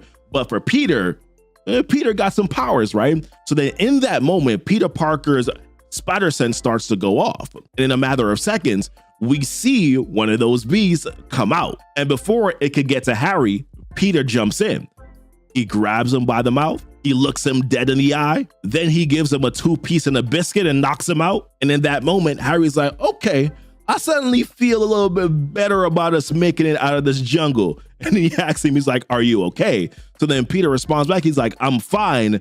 But Harry, we ain't done, because then we start to see some more of those beasts come out. And listen, with Harry here, I'm not quite sure exactly how he's going to be able to handle all this. Now, back in the city here, we see black suit Spider-Man again. Now, I got to say this, like the whole like black suit Spider-Man thing here, you can tell that it's not Peter Parker in the suit, right? Because you can see like the arms and the legs and how like skinnier Spider-Man is. So I just kind of like that attention to detail here. I thought it was really nice. Now, the suit and Richard here, they were just doing some petty crime or fighting some petty criminal here. But in the background, as they're swinging, we can see Felicia Hardy just watching and waiting. And when she's tired of waiting, she fires a disc, cuts off the web, and we can see Richard fall to the ground. And then she comes in swinging and says, I have some bad news for you, Spider-Man. And while Richard and a suit are trying to figure out like supervillains, and the suit's like, appear so, but then she responds and she's like, listen, I believe you knew my father, the Black Cat.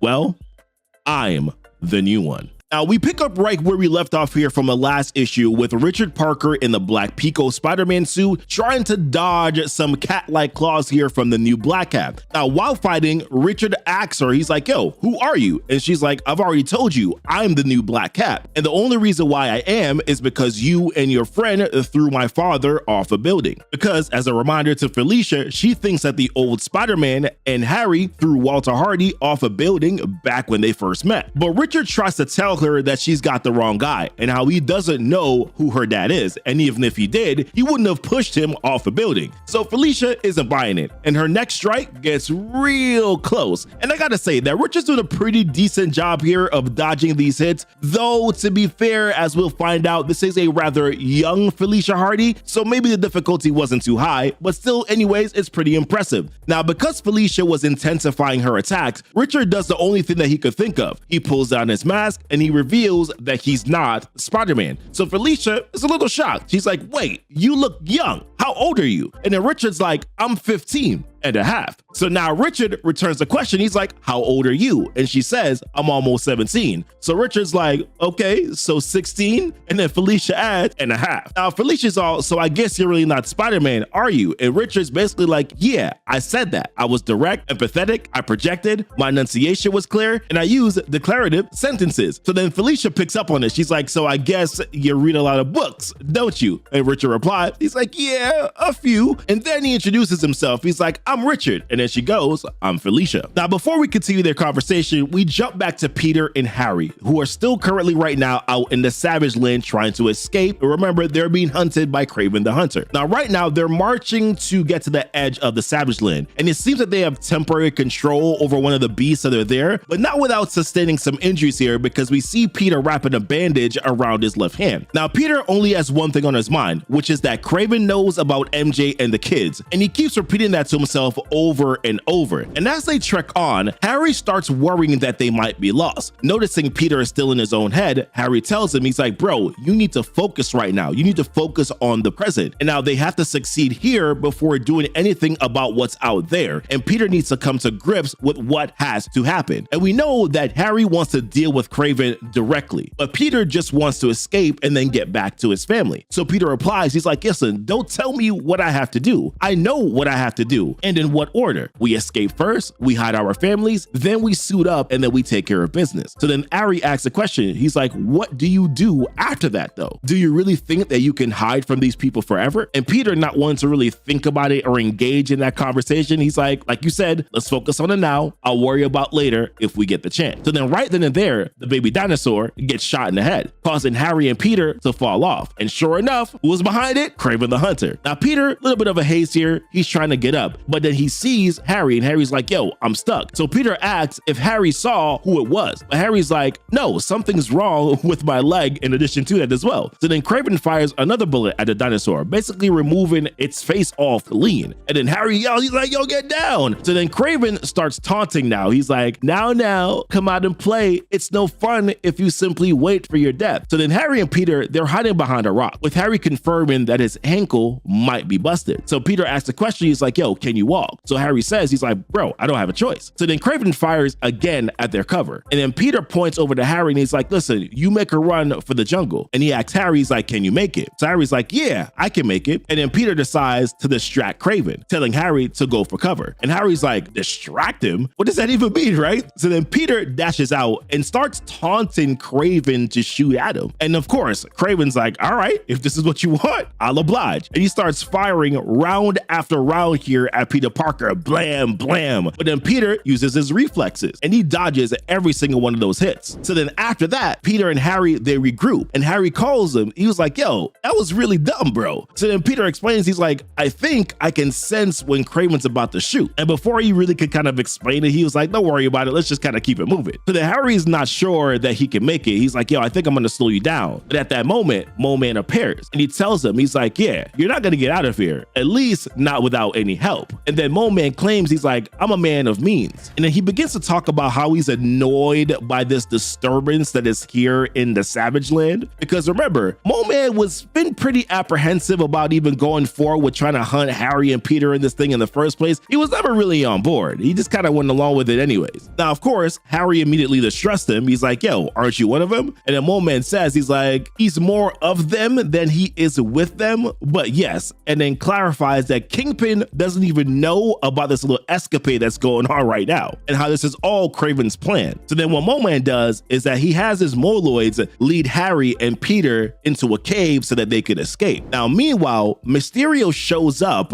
after Mole Man had left Harry and Peter. And Mysterio says that he's just observing this dangerous game that Mole Man is playing. And then Mole Man's like, I regret ever telling you about him, and I regret ever telling you about them being here. And he's referring to talking about Kraven being there, and of course also Peter and Harry being there as well. So Mysterio, he's like, listen, you did the right thing and I won't forget it. And then Mole Man's like, I wish you would, and I wish you'd forget this insane plan. I fear it will be the end of us both. And then Mysterio just vanishes right after that. And then Mole Man sighs. He's like, yo, gone without a whisper. That's why I'm afraid that when I need you the most, you're ultimately going to disappear. And then we see Kraven in the background here having Mole Man in the crosshairs because he's been seeing everything that's been going on at this point, or I should say up until this point. So then we return momentarily here back to Felicia and Richard. And Felicia is explaining here that her dad was the original Black Cat and how he was part of a supervillain group that basically runs a city, and how he got hurt, and instead of losing territory, he enlisted Felicia, who he'd been training secretly for years, to take his place, all while trying to convince Harry that she's not actually a supervillain. So then Felicia says that she didn't ask for this and she's doing her best, but she feels powerless and angry at the situation. So Richard replies, he's like, you don't have to be sorry. I'm glad we met, no matter how weird it was. And then Felicia asks, she's like, so my dad's a supervillain, but what about yours? What does yours do? So then the Pico suit warns Richard. He's like, listen, be careful. So then Richard replies back, he's like, listen, I'd love to tell you, but being that I'm a superhero, I'm meant to protect the identities of those who are close to him. And of course, all that does is it just makes Felicia more curious. Now next, when we jump back here to Harry and Peter, we see them setting up a booby trap here for Kraven, figuring that Kraven, an incredible tracker, will follow their trail, and if he touches the tripwire of their collar, that it will detonate. So then Harry says, he's like, listen, this probably won't kill him, but it will slow him down. So Peter's like, all right, it's good, we need that, but how's your leg? So Harry's like, yeah, this joint hurts. So Peter's like, okay, well, we're close to the edge right now and we should be out of here soon. But Harry, you know how he is. He's like, yo, I think that we should still stay here and fight and put an end to this problem and ultimately just cut this thing off at the source. But Peter's like, bro, we talked about this. MJ, the kids, they're out there right now unprotected with no idea what might be coming for them. But then in that moment, like Harry kind of pauses a little bit, which then gives Peter some pause. He's like, yo, what's going on, bro? What are you telling me? So then Harry's like, Gwen's not in danger, or at least she's probably not anyways. So Peter's like, yo, what are you talking about, dude? So this is when Harry starts to explain. He's like, have you ever heard of ransom insurance? Like if someone kidnapped me, like the insurance company would make sure the kidnappers are paid off if I'm returned, and how it ensures that things don't get out of hand. So then Peter's like, bro, I do not get this. So what Harry explains there, he's like, Gwen and I have an elevated version of that danger liability. If something happens to either of us, not only does someone try to resolve it, but the other person gets an extreme level of security. It's invisible to the person being protected, but effective. Otto created the protocols and he would have activated them by now. He would have done the same for you, but then they kind of go through this back and forth here because ultimately Otto Octavius still doesn't know who Peter Parker is. And Peter wouldn't tell him because of course Peter doesn't trust him. But all this really does is just like kind of amplify Peter Parker's point here. He's like, listen, your people are safe, but mine, like MJ and my kids, they're out there and they're all alone. And he's like, listen, we got to get out of here, Harry, and we're going to do it right now. Now, we jump back to this moment here where we're back close to where the hatch was that Mole Man had brought the Moloids out of. And all we see is just these bodies of Moloids all on the ground, right? And then when Mole Man comes over and talks to the surviving Moloid that's there, he's like, yo, what happened? Like, who who did this? And the Mola responds back, he's like, it was the man thing who hunts. And he's like, he knows that some of us can speak. So what he did was that he hurt and killed until he found someone who would tell him what he wanted. So Moman's like, okay, well, what did you tell him? Like, what happened? And that's when the Mola lets him know, he's like, where the tunnels go. So when we jump back here to Harry and Peter, they're jumping up here out of this like patch or hole, or they're coming from somewhere. Either way, they're close by the tunnel, right? At the end of the tunnel. And all we hear here is a bat, bat, bat. Peter's like, get down. And all we see here is Craven just firing off rounds, bat, bat, bat. So Peter, what he tells Harry to do, he's like, listen, go back where we came from, go to the hatch, right? And then what Peter does is that he jumps at Craven. And it's crazy because this is basically point blank that this dude is firing at. And Peter Parker is dodging every single one of these. Like, dude has leveled up quite a bit here, right? And he realizes because he hears the click, click, click, he hears that Craven is out. So then Craven is like, bro, I have as many guns as there are ways to hunt my prey. And Craven is like, don't you see? I have hunted everything and never failed to catch them. There is nowhere that you can run. So running will not save you. So then Peter's like, all right, fine. I guess I should stop then. And in that moment, Peter yells over to Harry. He's like, do it, Harry. So then Harry throws a rock and it hits the collar and that detonates and goes boom.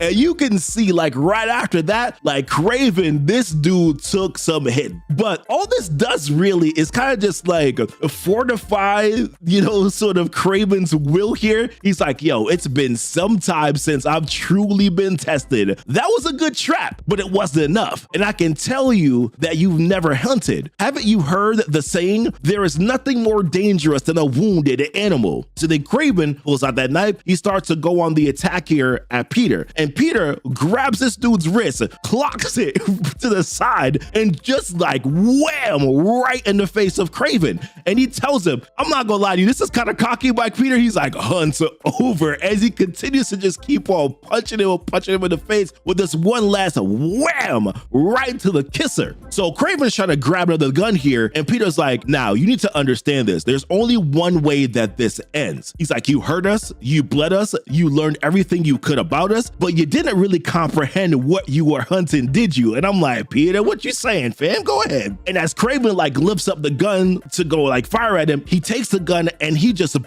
he breaks the gun in half. And he's like, did you really think that you could kill someone like me with a gun? He gets on top of him and he's like punching him in the face. He's like, you know what I understand now? I know what the line is because you crossed it. And listen, Peter is not holding back his punches here. At least it doesn't look like it is. And he's like, no one goes after my family. No one. But then this is kind of what messes it up, because I feel like he would have like completely taken out Craven. But then Harry comes in and is like, do it, Peter, finish him. And that kind of makes Peter pause a little bit here, which is a mistake. And Peter continues on. He's like, no, I'm not like him. We're not him. He's going to forget everything that he knows, leave our city, and then never return. But then Harry's like, bro, what are you talking about? He's a killer. That's what he does. He won't stop until he wins. It's him or it's us. But what happened here is that Craven pulled out another gun and Peter didn't see it. So then Craven fires off a blam and it hits Peter right through his side. But Peter's a little confused because he's like, yo, what? Like you shot, but I didn't feel any danger. Why didn't I feel anything? And Craven's like, it's because I was not aiming at you. And then Peter, like, you can see the fear in his eyes as Craven continues to say, he's like, you were just in the way. So then Harry turns around and he yells, Harry, oh God, no. And all we see right here is like a bullet right in the middle of Harry's head. And I'm like, oh my gosh. And then Craven's like, you should have listened to your friend. He was right. I will never stop. The hunt never ends. So Peter now, dude is pissed. He's like, what did you do? And he's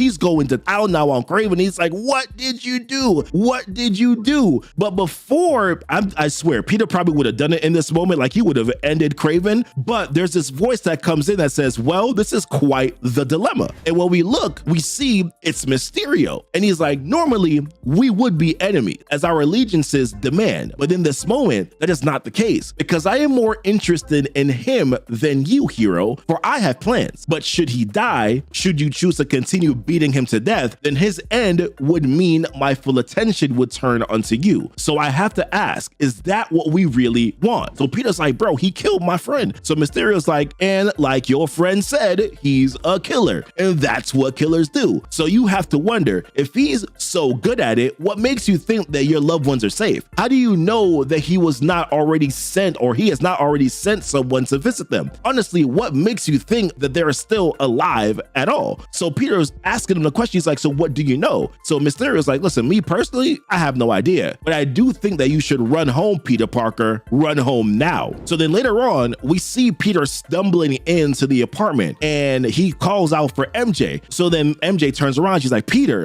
is that you? And then she runs over to him and she's like, thank God. Like, she's worried, of course, right? She's like, where have you been? Do you have any idea how worried we were? Do you know how worried I was? How could you just disappear like that? How could you do that and not tell me? But then she realizes that dude is bleeding and he's bleeding everywhere. She's like, yo, why are you bleeding? And all Peter says, he's like, Harry's gone. So MJ's like, what?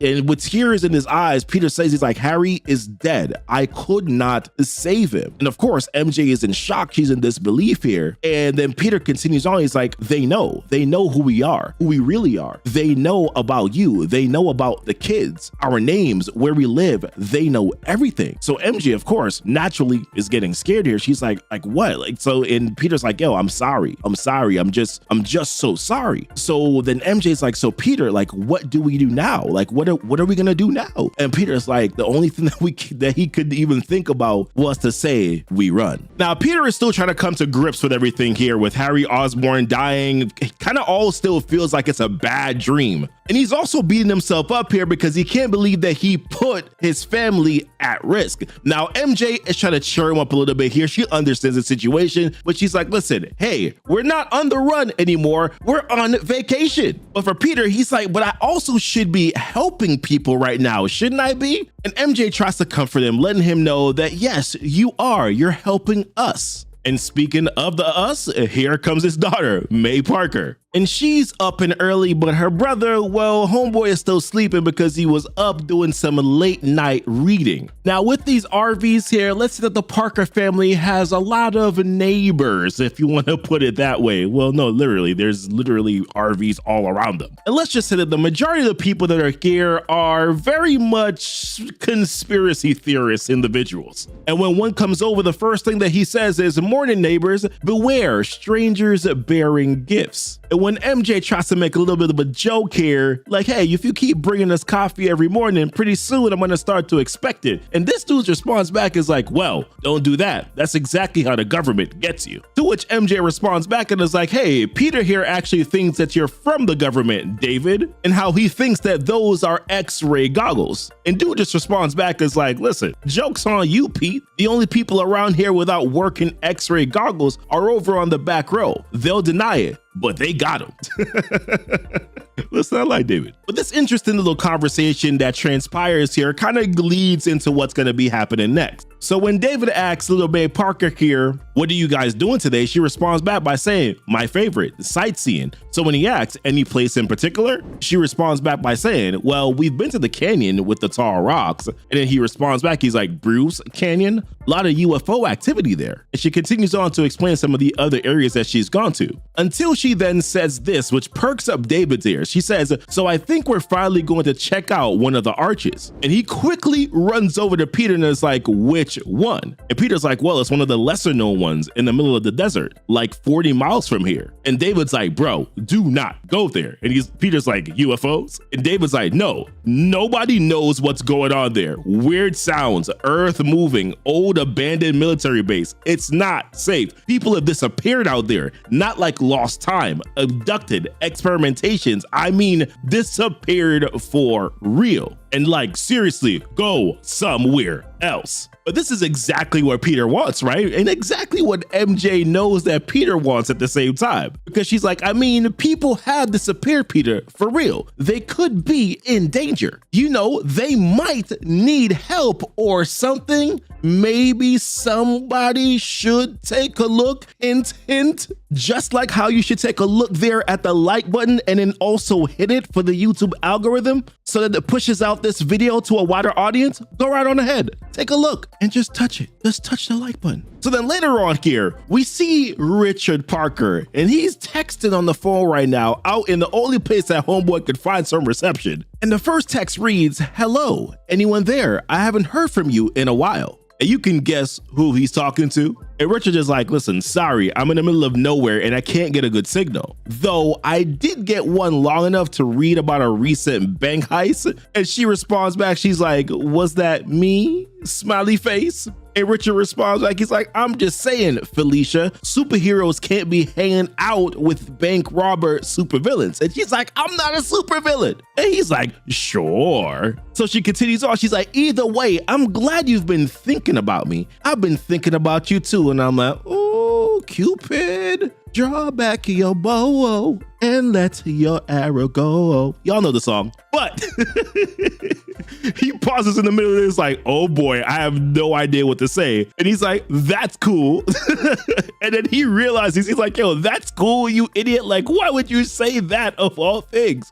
And then she responds back, she's like, it is cool. So then he musters up finally a good response. He's like, so maybe when I get back, we can go out or something. And this just like completely ends the mood because it says it failed to send. I'm like, damn it, Richard, you blew the moment. You blew the moment, Richard. So Richard is like, man, failed to send, failed to send. What the F, I assume. And then we hear a voice that says, language. Look who it is. It's his pops. While Richard is putting on that Pico suit. So these two are about to team up and go fight some crime. All right, I'm good with it. So Peter's like, okay, I'm still not sure about this whole thing. Why again is it a good idea to bring you along on this little adventure? And Richard is like, because historically, team-ups are awesome and people eat this father-son stuff up, especially the sons. And Peter's like, yeah, well, I love you, but it ain't sentimentality I'm going for. You understand that something bad happened to Mr. Harry and now he's gone. And Richard is like, yeah. So Peter's like, well, the truth is I want to protect you from things like that forever. But whether I like it or not, at some point in time, you're going to be on your own, kiddo. And Richard's like, well, remember, I do have the suit. So Peter's like, speaking of, let's chat about that a little bit here. So he's like, oh man, we're doing that thing, right? He's like, I'm not talking to you, son. I'm talking to the suit. So the suit responds back to Peter and it's like, yeah, he's talking to me. So Peter begins to say, he's like, there are a couple rules I want to go over. So the Pico suit responds back. He's like, yeah, rule number 1, no touching Mary Jane, which is a callback here to the previous 2 issues from before. And he says rule number 2. But before he can continue, Peter's like, no, these are different rules. For when Richard is wearing you in a dangerous situation. He told me you've been practicing. How's that going? So the Pico suit responds back and it's like, well, I think. So Peter replies, he's like, he also told me that you could take over if things go bad or if he faces something that he's not ready for. And he's like, yeah, I can and I will. So Peter continues, he's like, so if you have to make a choice between saving me and saving him, you know what to do, right? And the suit responds back, he's like, yes, Peter, because I'm modeled after you. If that ever happens, I need to save everyone. So Peter replies back, he's like, that's not what I mean. And then the suit replies back, it's like, I know exactly what you mean. Would you ever let anything happen to him? Question mark. So then Peter responds back and it's like, you know I wouldn't. And the suit's like, then I wouldn't either. Listen, I love this interaction. This was amazing. So then Richard chimes back in and he's like, can I just say that you guys are really sucking all the fun out of this? And both of them respond back like, no. Love it. So then later on, they go over to this dangerous location here, right? This abandoned military base so that they can take a closer look. And when they hop on in, number one, it looks spooky. That's definitely what Richard is seeing. He's like, this looks spooky. But then Peter responds back or says this. He's like, no doubt. And that's your first lesson of the day. If you get a bad feeling about something, assume something is wrong, even if you don't see anything. And then boom, right in that moment, his spider sense starts to go off. And before he could even react, here comes this big ass arm looking to grab Peter, and it's successful. And then we see the face of the man that is this. So this is the ultimate Sandman here. Now in the background, we got to pay attention to what's being said here. There's a voice protocol that's going off that says entity consolidation detected charging. And then it starts to count down. 3, 2, and then 1. And then in that moment, what looks like electricity of some sort or some spiking of some sort here goes off, and then that vaporizes Sandman. So that stops Sandman momentarily here. And Richard, he goes over to check on his dad, asking like, yo, what the bleep just happened? But before Spider-Man could even try to recover himself, here comes Sandman again, yoking him up. And then we hear the same sounds go off. Entity consolidation detected, charging, 3, 2, 1, and then boom, once again, the Sandman is vaporized and he's down, and here comes Peter tumbling down as well. And Richard, he wants to get into the fight. He's like, listen, I feel like I'm not doing anything right now on this team up. Tell me what to do, Dad. But Spidey's like, yo, I don't even know what's going on myself, except that the tower keeps blasting him apart. But then the Pico suit comes in and says it's a containment device, if I had to guess. So Richard is like, okay, that's kind of interesting. What do you think about that, Dad? And then Spider-Man's spider sense starts to go off again. And he's like, oh, just get away. And then he gets yoked up one more time. So then Richard, while Peter's being flung near and far, so then Richard's talking to the Pico suit. He's like, so if we turn it off, that means what exactly? And the suit responds back and it's like, that tower seems to be the only thing keeping the creature at bay. Every time it assumes a human form, it's quickly reduced to particles. So Richard's like, okay, so if we turn it off, then that means that he'll be free. And the suit replies back saying, yes, but free to do what, Richard? And Richard's like, to stop using my dad as a damn hammer? To which the suit replies back and says, you know what? That's a good point. So he goes over to the tower, right? And he's asking the suit, like, can you stop it? And the suit replies back and says, yes. So then the suit starts to do its thing. And within seconds, that countdown, that alarm stops going off. And Sandman starts to realize this. And then he drops Peter Parker, to which Richard asks one more time. He's like, Dad, you okay? And Peter's like, thank you. But also, I think I might have a concussion, but you did good. I'm really proud of you. Nice save there. The thing about Richard, he's like, I just hope it's a good idea. So then next here, we see the man who was Sandman. He starts to form back as a man. And he says, oh, thank God, I'm back. And with tears in his eyes, he said, those are my first words I've been able to say in almost 3 years. You saved me. And Richard's like, yeah, that's cool and all, no problem, but like, who exactly and what exactly are you? And then he begins to go on this and then we begin to get this flashback here. And he says,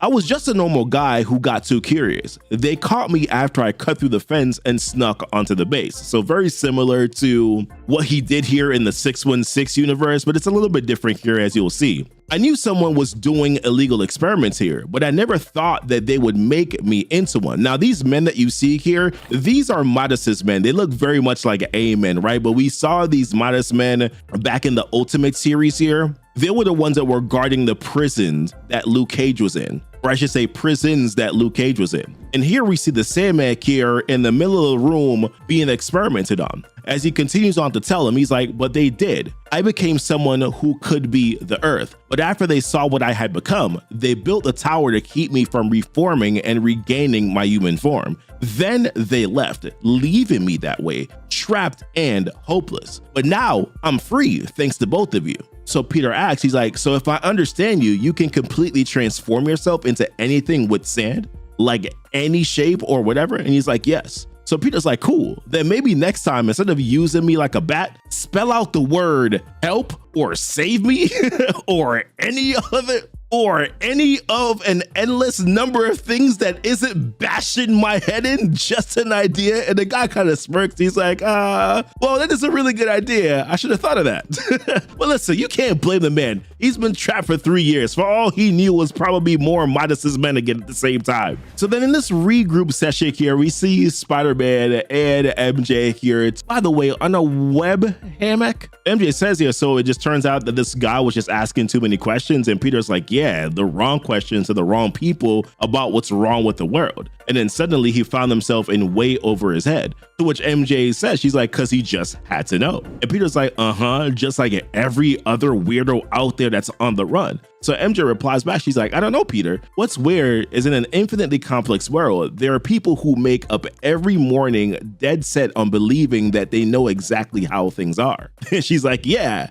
total weirdos. So then Peter asks a question. He's like, so why do you love me? And she responds back. She's like, because you're awesome and really good looking. And he's like, yeah, that's what I was thinking too. But also, did you try Gwen again? And she lets him know that, yeah, one of the foreign intel guys allowed her to use their phone, but it went straight to voicemail. But she was there at Harry's funeral and how she saw the pictures online, which is just a sad situation, right? Now Gwen is without her boo, her hubby. I don't know, man, the story just really makes you get in the feels, right? But then MJ asks Peter the question. She's like, when's the last time that you talked to Ben? So Peter's like, okay, well, I suppose that I'll check in tomorrow then. And MJ's just hoping that he has some good news. So when Peter talks to Ben the next day, you can tell that Ben is being very cryptic here, because Ben says, he's like, no, I haven't considered more life insurance. Honestly, at my age, I'm not sure I could even get coverage. And Peter on the other line is like, hey, you're not that old, but understood. You okay? And Ben replies back, he's like, my health is good. I run with a healthy crowd, I think. They all seem fine. So yes, I'd consider myself healthy for my age, but you know, this is the world. So Peter's kind of picking up on things. He's like, okay, this is weird. Do I need to come home? And Ben's like, nah, definitely not. And Peter's like, okay, next week, same time. And then Ben just hangs up and says, yes, thanks for the call. And Jonah Jameson, he knows what's going on because he says, insurance, salesman, again. And Ben just simply replies, it's like, it's almost like they won't take no for an answer. But then there's a voice that says, maybe that's because they know more than you do. And when we turn to see who it is, it's Mr. Wellesley. As we know, Kingpin's man, Mr. Wellesley. And then when we pan to see who Mr. Wellesley is with, that's when we see the Kingpin with his 4 men. So then Mr. Wellesley continues. He's like, the two of you have been doing quite a dance, digging up all kinds of untruths about one of the great men of the city. It's salacious, really, and I don't care for it. And Ben's like, tough. And there's a chasm of difference between what you and I would consider an untruth. And Jay adds in, he's like, listen, I mean, the whole idea of it, you,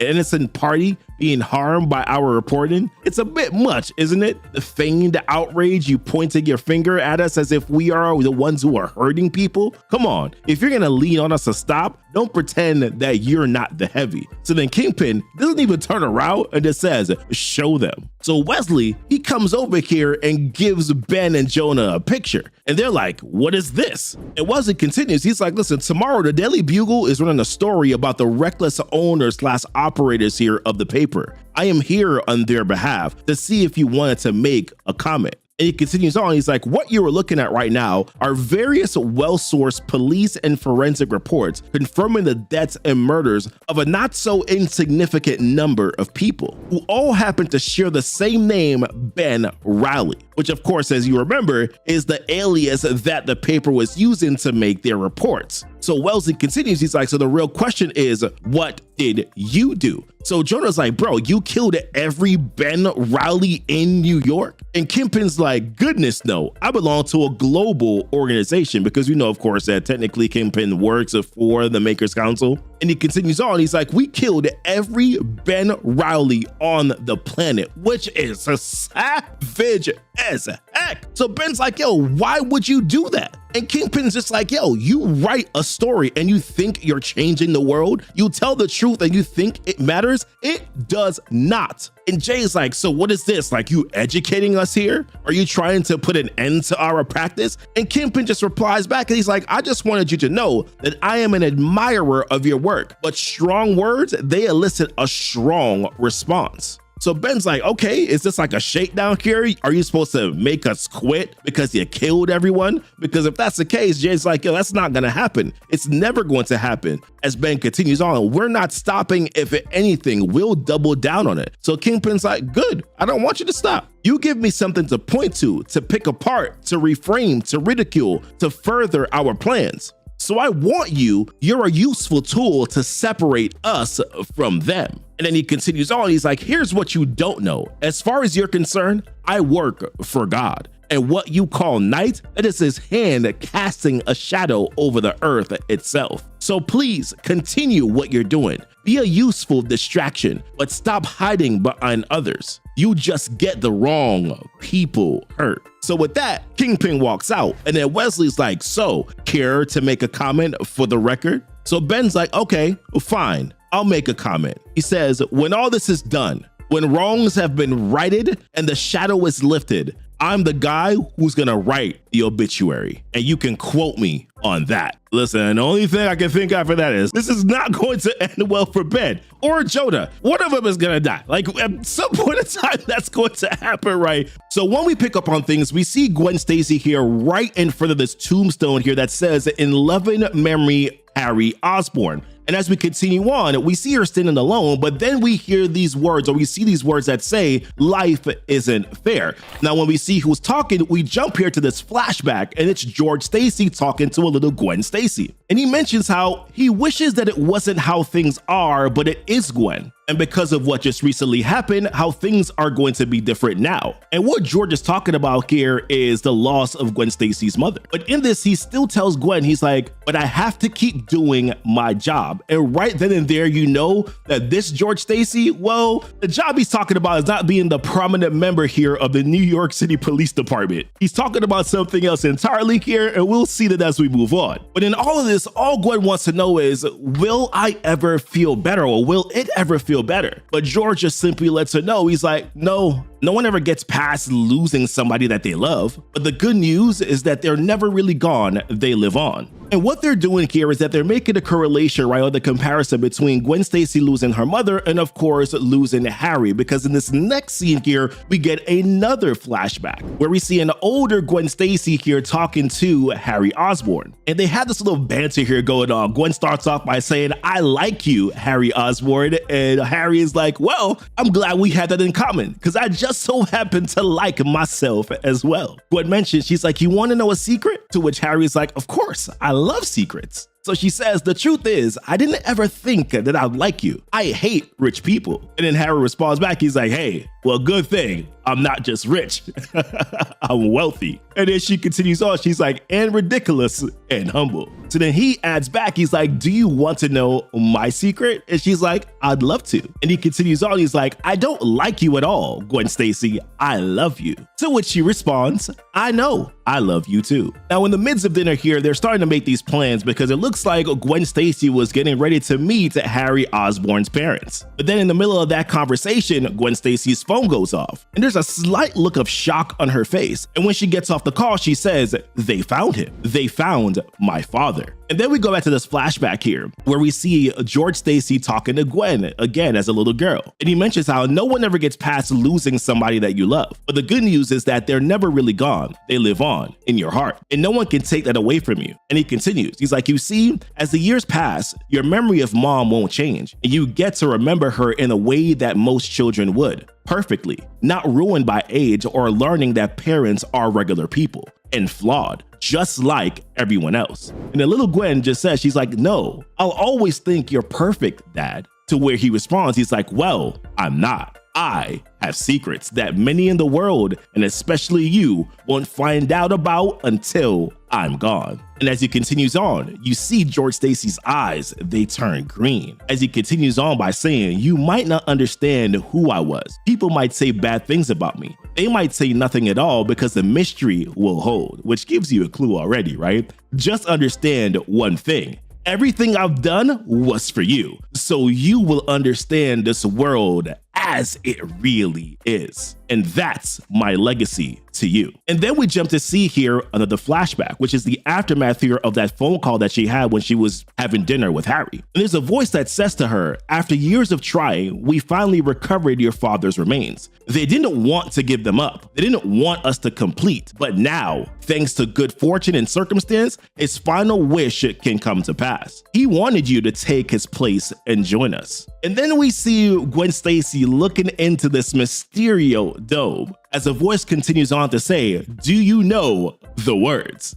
And then she says the words that she knows, which are that the world is a lie. And only through embracing those lies and becoming a master of them can we truly see. And she continues on. She says, our craft is old, older than the lie. Our power is ageless. The amulet passed from sire to spawn, 1 to wear it, 5 to share it. We are Mysterio. And as the ritual goes on, we see these 4 other men that are sitting with her as we see this green energy here coming out of this dome. And then we see that Mysterio symbol hit her forehead with an older gentleman saying, welcome, sister. Like, what a twist, right? But listen, real quick, if you want to support the channel here and get early access, behind the scenes stuff, or just help us to keep going here on Keepin' It Comic, you can join the Keepin' It Comic fam right now here on YouTube with our memberships here by hitting that join button. Or you can also go over to our Patreon as well, where you can also become a member there. The link is going to be down below in the description. It means a lot to us here, and it helps us to keep bringing you these breakdowns every single week. We appreciate you. Now let's dive back to it. So in the aftermath of all that, right, we finally get here to 9 years ago, to a flashback here of Harry and Gwen Stacy getting married. And in the middle of their reception here, this is where Harry's parents, they cut in. Norman goes to dance with Gwen, and then of course the mom dances with Harry. But then there's this like little interesting conversation that happens here between Gwen and Norman. Gwen starts off by saying, he's like, so do I need to say it? And then she replies back, she's like, well, I'm not a mind reader, sir, so I'm afraid you're going to have to. So he continues on. He's like, okay, fine. I think you could have done better.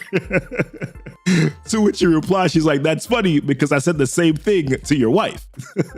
To which, of course, Norman finds funny. He's like, see, that's exactly what I mean. You got some steel in you. But he's like, I want you to promise me something, new daughter of mine. And he says, don't ever let him distract you from what you were put on this earth to do. And it's in that moment where I pause a little bit because I'm like, does Norman Osborn know? Like, does he know? Right? So then Gwen replies back. She's like, I can make that promise. Then we flash back here to another time. It's now Christmas time here with Gwen and Harry. And he surprises her here with this gift. And it's this book called The World That Is and the World That Was by Dr. Jericho Drum. And he mentions how it was super hard to find a copy of that, and that what he had to pay for it, that he could have put a kid through college for that. Then he says this right here, which kind of irks Gwen. He says, still, I know you love this conspiracy stuff. So she replies back, she's like, conspiracy? Do you know what this book is about? It suggests that the world has 2 timelines,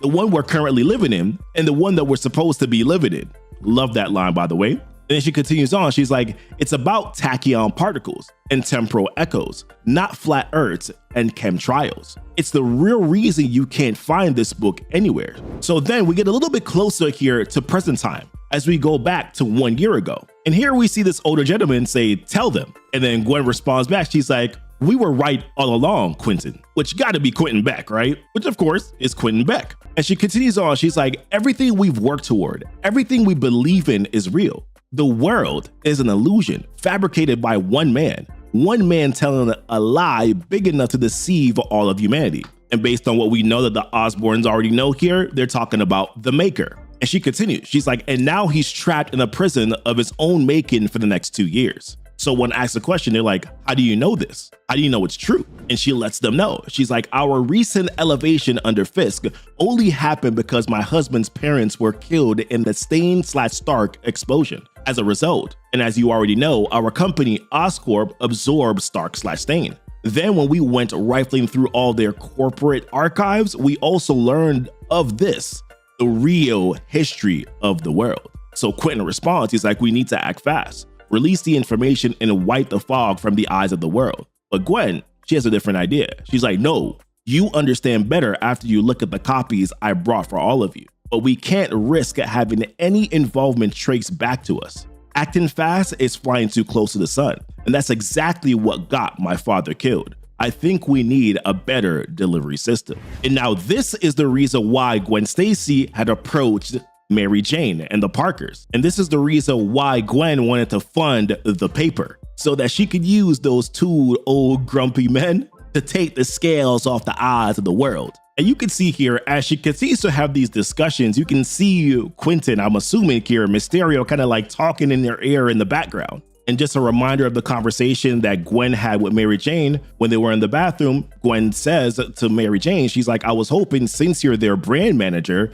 that you could set up something between me and the grumpy old men of the paper. And how she's kind of in the mood to see if she can launch a pirate ship. Now in the background, Quentin is like, and let the world ring forth, raise the walls, burn the fields, salt the earth, and destroy the empire. And then a few months later, after that conversation, we see Harry talking to Otto and mentioning, you were right, Ben and Jonah are way less interested in the superhero antics than all the Maker files we had. I hope we did the right thing giving it to them. This is working all to Gwen Stacy's plan, right? And Gwen continues on. She's like, the wrong thing would be letting the world continue in the direction it's been heading most of our lives. If they want to do something about it, who are we to stop them? And then Harry mentions to Gwen, he's like, hey, you want to hear something funny? And he's like, they thought it might be you in the Green Goblin suit. They thought you were Green Goblin. And of course, she's like, that's hilarious. But the reality is she's keeping the secret of being Mysterio away from Harry as well. So the irony in that, of course, is just funny. But then we get closer to the present time again as we see this other flashback that details months ago. And Quentin shows up again. And she's like, what are you doing here now? I don't have time for this. But Quentin mentions, he's like, I'm trying to. I found him, your husband. And he lets her know. Kraven took him, along with his sidekick. He caught their scent earlier and laid in wait until he could act. He kept it all very quiet. But now he's made the mistake of including a confidant of ours into his schemes. All because Kraven wants to hunt them in the Savage Land. He doesn't know about our alliance with the Mole Man. And he doesn't know that the Mole Man has told me. But Kraven does mean to kill them. And this is where Gwen chimes in. She's like, the amulet passes from you to me in 2 days. Do I have that long? Or can you? And then he says, I'll talk to our friend by some time. So now we understand why Mysterio was there in the Savage Land. But before he leaves, Quentin says one other thing. Are you aware that you're being followed? And it's in that moment where we see Gwen barge into the room with Otto Octavius. Furiously, she's like, you're having me watched? And dude's like, yeah? And he lets her know, he's like, it was Harry's plan, a security thing that he had me do. If he goes missing, which you inform me of, then the protocols snap into place. So yes, you're being followed and protected. And forgive me, I would normally never intrude on your privacy, but some of the things that you've been doing and places you've been going don't really add up. And how he's about to say, I have a few questions, but then she just screams and says, Otto, you're fired. And of course, that did come with some influence here by Quentin, who was like, he's too curious and he's too close, just cut him loose. And then we're reminded here of what happened with Harry Osborn here and Peter Parker when they were going up against Kraven. How Peter was being hesitant and didn't want to take out Kraven because that's just not what he does. He's not a killer. But then in that moment, what we see here is that Mysterio shows up and grabs Harry and says, do not speak a word. Not a word, and just watch. And it's in that moment when Kraven, seemingly we believe that Kraven had killed Harry Osborn. Peter believed that Kraven had killed Harry Osborn. So much so that Peter went into a rage. And this is also the reason why Mysterio had come in to stop Peter Parker from killing Kraven. But then what happens next year gets wild. Because when Kraven asks a question, he's like, what are you playing at, Mysterio? And you dare to come between me and my hunt? Or Mysterio responds back and says, I do, but only because you came between me and mine. But then Mysterio picks up the gun, points it at Kraven and says, so long, comrade, and just fires a blam. To which Harry is like, Mysterio? And then she takes off the helmet and says, yes, dear. So Harry is flipping out. Now he's like, yo, what? the heck is going on? And that is where we finally get back to the now, where we see Gwen, once again, right in front of the tombstone here of Harry Osborn. So then we see Harry come on in with an umbrella, and he's like, so, I'm dead. And the Green Goblin is not, which must mean I'm not the Green Goblin. And she simply responds back and says, yes. And as this continues, Harry's like, Gwen? Question mark. She's like, yeah, Harry? Question mark. Why didn't you tell me? And she reveals, she's like, I was raised in this, and it's been part of my life longer than you have. I thought I could have both. And then he says, he's like, not if you keep lying. No way. And not if you're going to keep being so secretive, Gwen. That's not going to work. So she responds, she's like, I'm Mysterio, Harry. And secretive is just another word for mysterious. That's who I am. So he sighs and he's like, okay, we'll figure it out. I know we will. And in that moment, she says, okay, so what's next? And he says, now we take the fight to them, and now we win.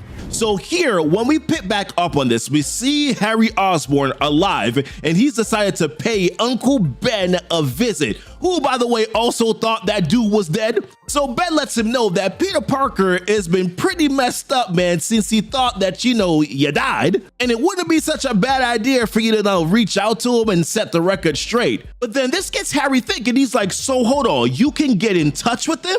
To which Ben is like, yeah, if I need to, I can. We got a system going on. Harry checks in on the family. He's like, are they safe? Ben is like, yeah, they're safe enough. But then Ben is like, cut to the chase, dude. Like, why are you here? And Harry lets him know, he's like, I just wanted to check in, make sure that he was okay, and then also tell you to keep your head down because things are about to get serious. And Ben's like, bro, they've already been pretty serious, so what are you talking about? And Harry's like, compared to what's coming, they have not been. So in this next moment here, we pick up here on Oscorp Industries. This is where we see Gwen Stacy, and she just received from information here from Robbie Robertson. Remember, Robbie works over at the Daily Bugle that's controlled here by Kingpin. And Gwen is just wanted to know, like, what is the validity here of this information? And also, can I trust you, Mr. Robinson? Which is when Robbie lets her know, he's like, yeah, you can, because we Mysterios have to stick together, don't we? So now we know that Robbie is a Mysterio.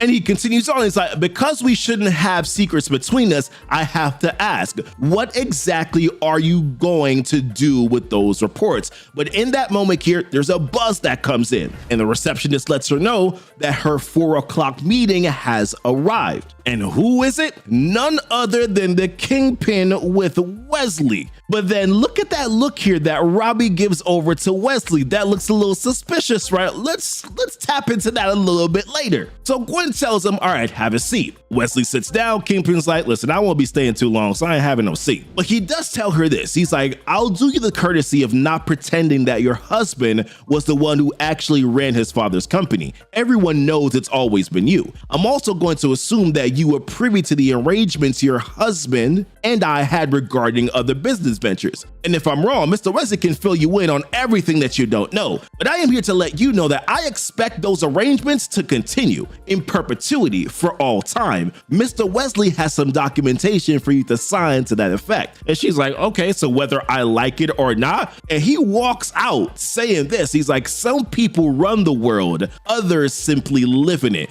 which is not the first time I believe that he said this. And he's like, I'm also sorry for your loss. Condolences. I'm headed back to the office. I leave this in your hands, Mr. Wesley. But then here's where things get interesting, because Wesley's like, Mr. Fisk can be a bit demanding. And when she says that must be difficult for you, it's in that moment where this dude then shifts over into a Mysterio, and he's like, yeah, I have no idea. How many Mysterios are there? Well, there's quite a bit, you know, we've seen them before, but I'm just saying, let's just move on, right? But Wesley continues on, he's like, there's quite a bit of dancing that someone in my position has to do. For example, I helped you find your husband so you could save him, and in return, all I got was a growing number of questions from Mr. Fisk regarding the disappearance of Kraven. Quite a few tricky steps in that one, and the tune was not one that I prefer. It almost makes me want to stop the music altogether. But of course, Gwen calls his bluff. He's like, you would never do that. And he's like, you right, because I have a commitment to our cause. And then she asks a question. She's like, speaking of, I think you have something that belongs to me. And it's in that moment here where Wesley pulls out one of the Millennium items. I'm kidding. It's an amulet that he pulls out with an eye. And he says, no, it belongs to us. Don't forget that. As she gives a sinister look and is like, I'll keep that in mind. But then after all of this, when Wesley leaves, she says out loud, she's like, they're gone. You can come out now. And that's when Harry comes out and makes his presence known. To which he said, he's like, I gotta say there, it's a little unnerving watching you operate. But after a little back and forth banter, she says this one thing here. She's like, we have the amulet here for 1 week, so let's go to war. So later on here, we see Harry go to meet Dr. Otto Octavius. And he has him working here in some like underground lab that they've concocted together. And what Harry wants to do here is that he wants to hop back into a suit, as Dr. Otto here has been preserving this. And Otto lets him know, he's like, the goblin armor is good to go. Diagnostics are all in the green, but the suit's AI hasn't been active in months. So remember here, the suit's AI is the sound of his dad, Norman Osborn. But he continues on, he's like, are you sure that you are ready for this? To which Harry's like, nah, I'm pretty sure I'm not. But today's a work day and there's no putting this off. But before Harry puts on the suit here, Otto asks for one favor. So Harry's like, is this going to cost money? Which of course, Otto's like, yeah, it is. Now Harry goes through the speech. He's like, listen, I got you, but at the same time, money is not infinite, it's finite. So make sure that whatever it is that you're asking for, that you actually need it. To which Otto says, he's like, I need a particle accelerator, which should tip us off that whatever he's about to do is about to be very 616 Otto Octavius-y. But then he continues on by saying, it's like, and I 100% need a pocket-sized nuclear reactor. But before he agrees, Harry asks a question. He's like, what about the other thing though that I asked you to do? Which is when Otto says, the Parker residence is locked down. I'm actually getting ready to finish installing the security system so that we'll know if someone comes looking for them. And Harry, knowing Otto, he's like, listen, do not mess with their stuff. And Otto gives that blank look and Harry's like, seriously, dude, don't steal anything.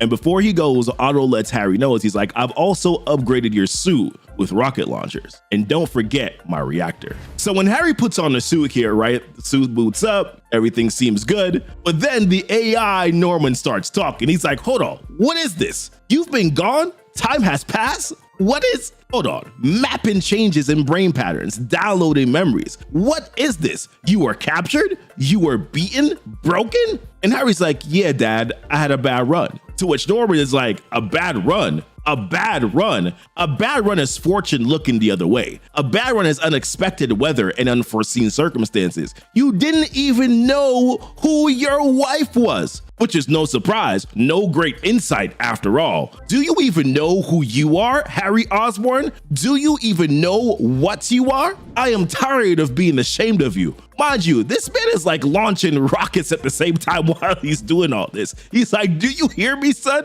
I am wary of the shame that haunts me even after my death. Like, Norman is brutal as this AI. Oh my gosh. And then he tells him, he's like, it's time to prove yourself once and for all. Now, he's on this mission here with his wife, Mysterio, and they make a breach here into this building. But when they go on in, they see Mr. Lee's men. And Harry's wondering, he's like, why aren't they shooting at us? We just literally blew a hole through their entire building. And also, none of them are holding guns. But then Gwen lets him know, he's like, it's too volatile of an environment for guns. And she continues to explain, she's like, well, Mr. Negative and his demons took the neighborhood over.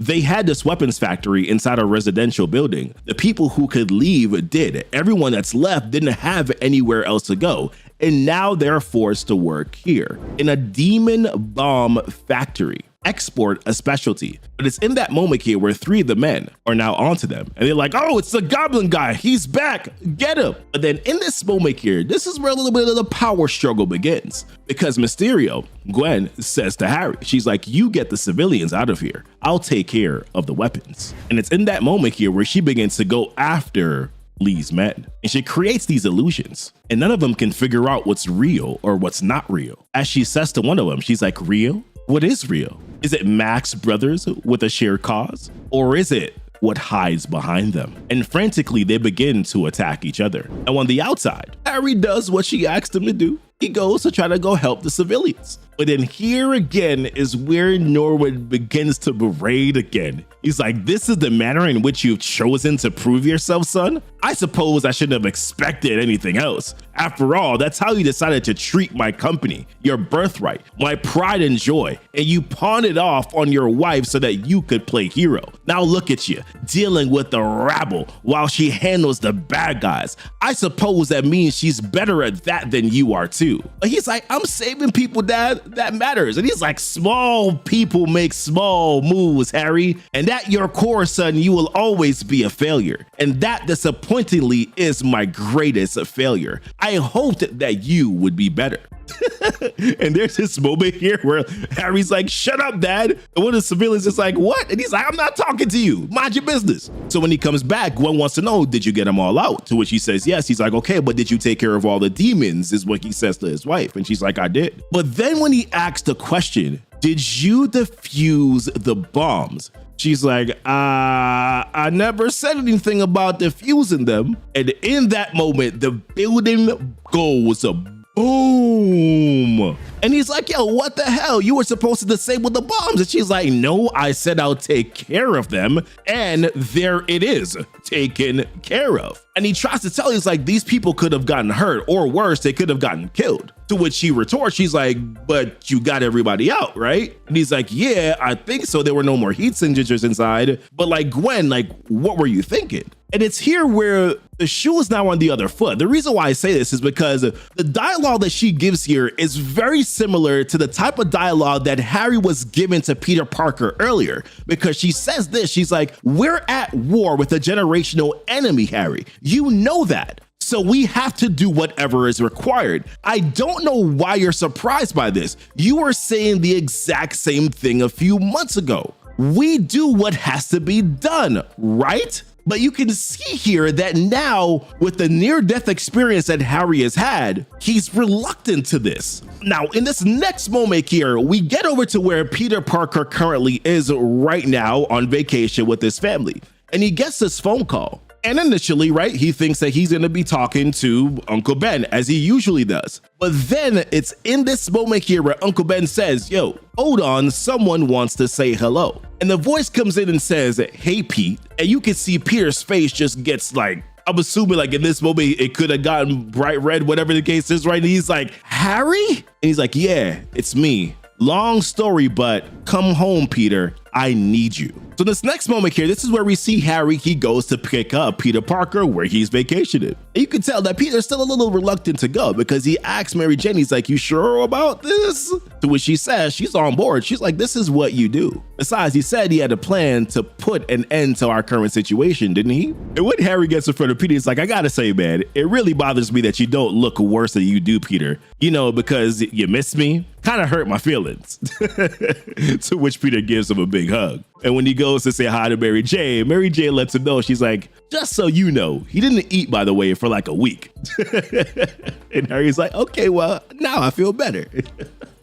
But Harry didn't come alone here. He brought some babysitters along with him, because here is Uncle Ben and Jonah. And remember, Uncle Ben and Jonah just recently got a threat, so it's not really too surprising here to see them. But at the same time, it's kind of surprising at the same time that they would leave home. But I believe this is for the best. And I'm talking here about what happened back in issue 16, when they came face to face with the Kingpin. So Peter thanks Jonah initially, and then Jonah responds like, don't mention it. I'll volunteer for far worse and for much more terrible reasons. But then he asks the question, he's like, where's the kiddo at? To which then Peter says, he's like, Richard's back at camp, and he's pretty upset that I'm not letting him come along. Put a pin in that. We'll talk about that later. But Uncle Ben has a different question. He's like, why in the world would he think that he had any business doing something like that in the first place? To which Peter gives a little smirk and is like, you'll see. But I think he'd rather show you guys more than ruin the surprise. And before they head off, Ben says, go do a job. I don't want to stay long. Too many people my age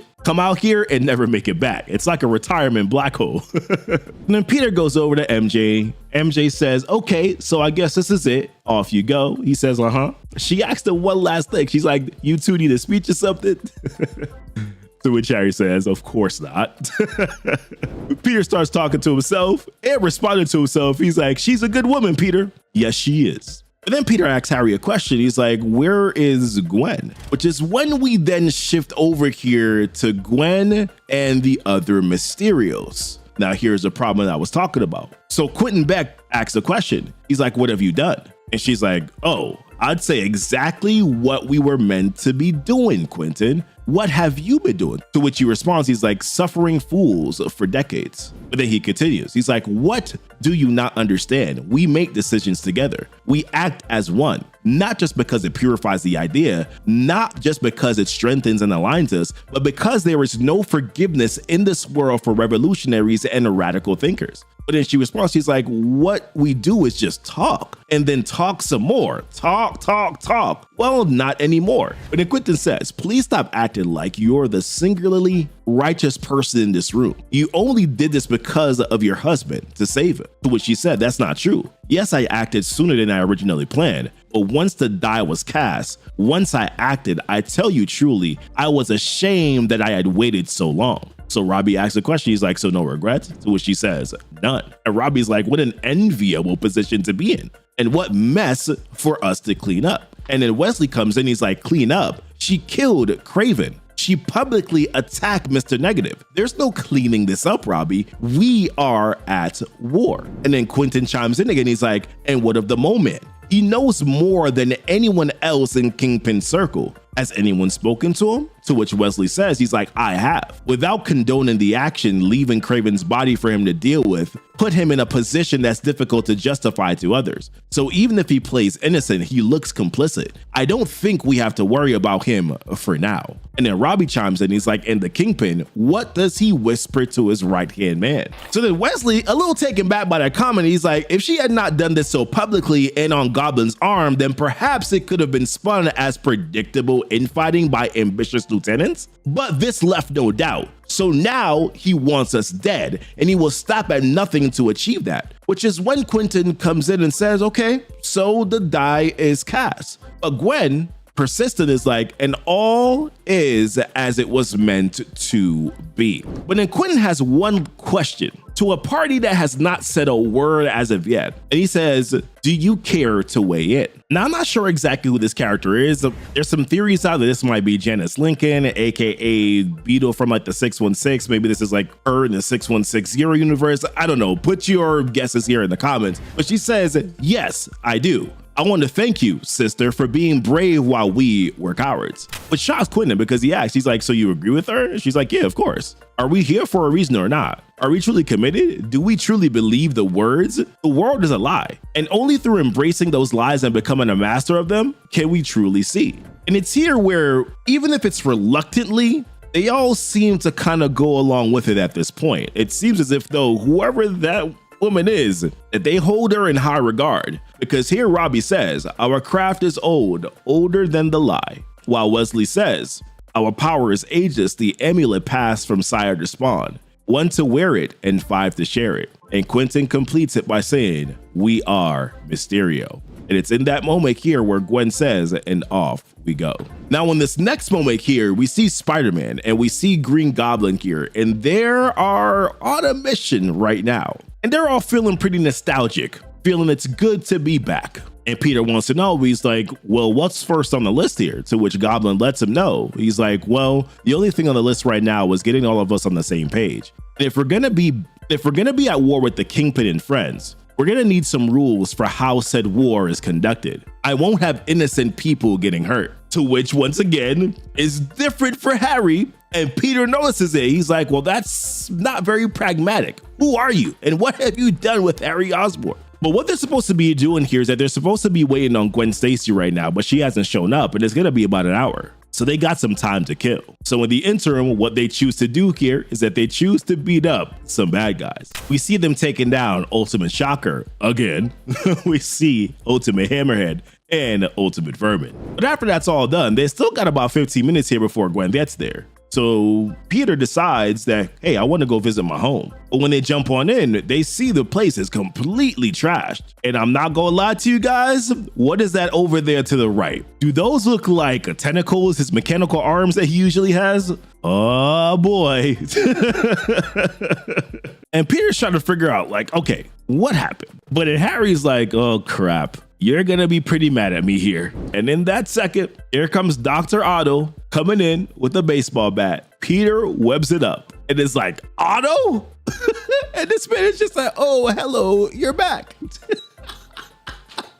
So Spider-Man is like, yo, dude, why are you in my house where you do not live? How do you even know where I live? And are those my slippers? This is where Green Goblin explains. He's like, calm down, it's totally my fault. Remember how your family wasn't protected by my protocols when I disappeared because Otto didn't know who you were? He's like, well, with you gone and God knows what could have happened to me, I wanted to make sure that you and yours were fine on a longer timeline, so I made a call. And Peter's like, so then you decided to move in, Otto? To which Otto explains, he's like, after I was done installing all the security measures, I figured waste not, want not. Then also asked him, he's like, can you also please let me down, homie? And Spider-Man's like, maybe when we get back from our meeting. And then he points over to Harry. He's like, and you? I'm not sure how I feel about this. Now, when they get on the outside here, right? Goblin's trying to make up here. He's like, listen, I know you're mad, but I remembered how worried you were about your family when you were trapped. And well, I didn't want you to have to feel that way again. As for Otto, I had no idea.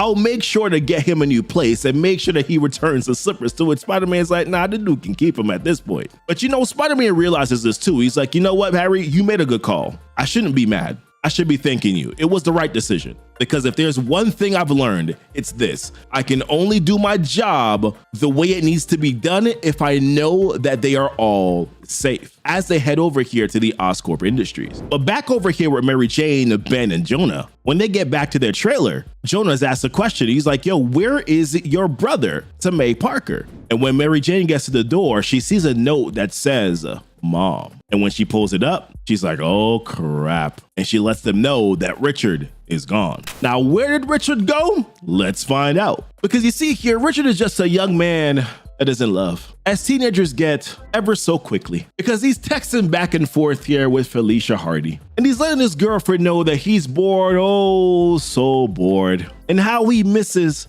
his girlfriend. And she says, oh shoot, is that what I am now? And he's like, yeah, sure. Certain thresholds haven't been crossed, but when two people spend this much time together, well, you know. To which, of course, she obliges, and she's like, well, I guess that would make you my boyfriend. And she's like, you know what else super powered boyfriends are really great at? And he's like, of course. What? And she says, saving their girlfriends. And he's like, just say the word. Say less. I'll be there. To which she lets it know. She's like, Richard, I need your help. And I want to pause here for a second and say, if she was in this much dire problem, would she be texting? But you know what? Young love. Always so melodramatic. So let's continue. Now, this all transpired here, by the way, an hour before Harry and Peter had left Utah. And the Pico suit is trying to tell Richard, like, dude, I'm not really sure I like where this is going. But Richard is adamant. He's like, I gotta help her. But then the Pico suit's like, speaking with some authority on the subject, your parents definitely will not approve of this, especially since your father already told you that you could not go with him to help.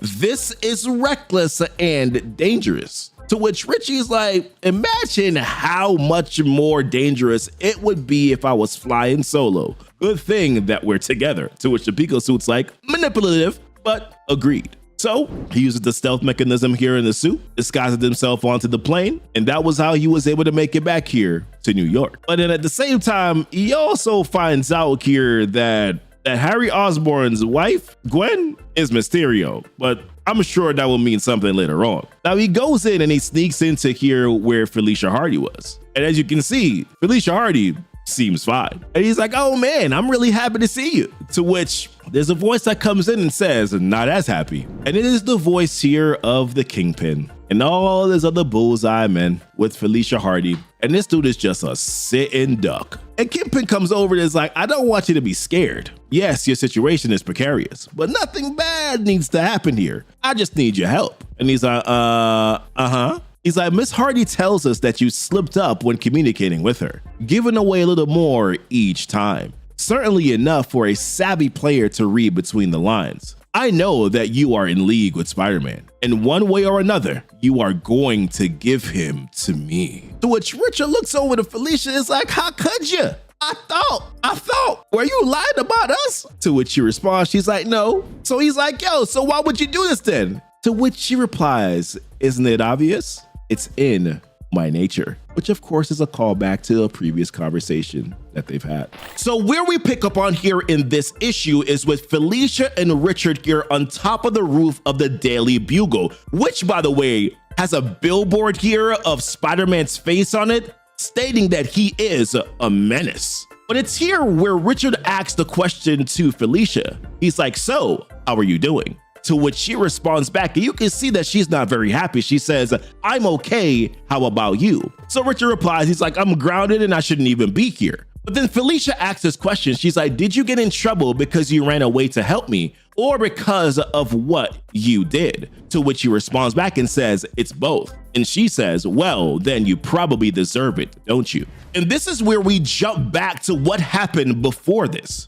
Because remember that Felicia had lured Richard into a trap with the Kingpin. And here's where we see what happened with that interaction. Because Kingpin says to Richard, he's like, so what's it gonna be, kid? The pain and suffering of betraying your fellow heroes, or just plain old pain and suffering? And I'm fine with whichever way you wanna go.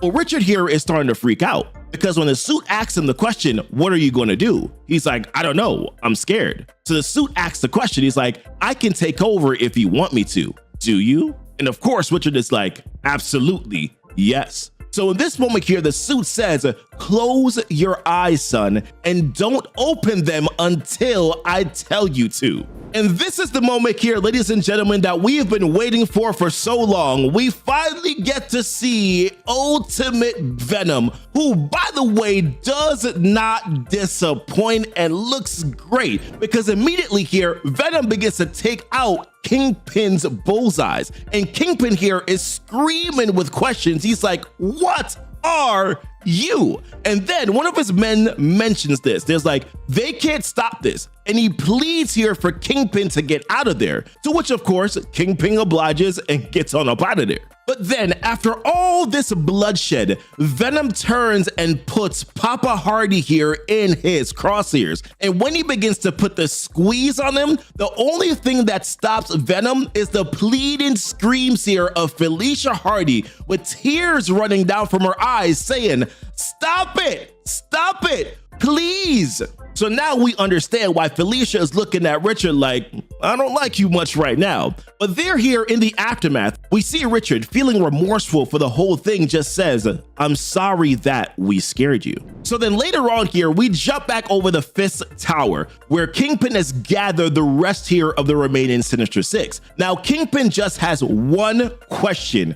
Where is he? Because it's been months now since they've seen a Kraven. And as a reminder here, Kraven is dead, which of course they do not know yet. At least we think that Kraven is dead after all, unless that was another illusion here by Gwen. So this is when Mr. Lee chimes in here and says, I can tell you that Kraven hasn't left our territories by any of the means that we normally use. I've also been to both his estate and preserve and questioned everyone there. And I was thorough in the way that only I can be. No one on his staff knows where he is, but everyone's concerned. He's never disappeared like this before, and they assume the worst. Now, Moman chimes in here, who I believe does know that Kraven is dead, considering that it happened over in his Savage Lands. But then he says, he's like, there are plenty of ways to slip through our fingers unnoticed. Maybe he got tired of all of this. Maybe he decided to hole up in some peaceful corner of the world and watch the sunrise. To which Kingpin's like, yeah, that's absolutely ridiculous. But then Mr. Wesley here chimes in. He's like, listen, there is nothing on my end either. And not to make matters worse, but perhaps it's time to consider our worst case scenario. Now, someone chimes in and says, you think he's dead? Which of course is most likely Kingpin. But then Wesley says, no, worst case is he's working with Mysterio. And considering that, you know, Wesley is a Mysterio, that's a very interesting thing for him to say. So then Lee chimes in once again, and his statement here is very suggestive. He's like, I would think the worst case is much worse than that. Namely, so could one of us. To which Kingpin is kind of picking up a little bit of what he's putting down and is like, is that a guess or something more? So Lee continues on, he's like, take it however you like. But no one at this table has suffered more at the hands of our traitorous ex-colleague than me. Mysterio and his Confederates have destroyed 2 of my warehouses. one of which we saw back here in the last issue. But then he continues on, it's like, while all of you conveniently remained untouched, perhaps the best course of action on this front is for me to take control of each of you, peek under the hood, just so I can be sure. But then Mo-Man here, he tries to chime in and is like, that is but then Kingpin stops it and is like, you wouldn't dare, as he says that to Lee. And even if you did, we both know that you're not powerful enough to dominate my will. So Lee's like, yeah, I can. That was years ago, and I'm stronger now. So Kingpin pauses here for a second, and then he goes over and he rests his hands here on Lee's shoulder. And it's like, listen, look at what they've done to us. Because this is no world for justice or heroes. I have become obsessed with mystery instead of adversary. You are right. We'll deal with Kraven when we learn more. Until then, we have true enemies to crush. But then over in the corner here, Walter Hardy, who is not looking too good. I mean, he's dealt with a lot, right? Being thrown off a roof, additionally being attacked by Venom. Man's just not had a good couple weeks here. But he says this, he's like, and what about the monster? Of course, speaking of Ultimate Venom. And then Lee's looking at Kingpin like, yo, what's this dude talking about? So then Kingpin reveals what he's talking about. He's like, Mr. Hardy and I lit a trap with what I now suspect to be the begrudging assistance of his daughter. I was hoping it would be Spider-Man. Instead, it was a nightmare. And while I suppose personal desires and divided loyalties are something we're going to have to deal with regarding the younger generation,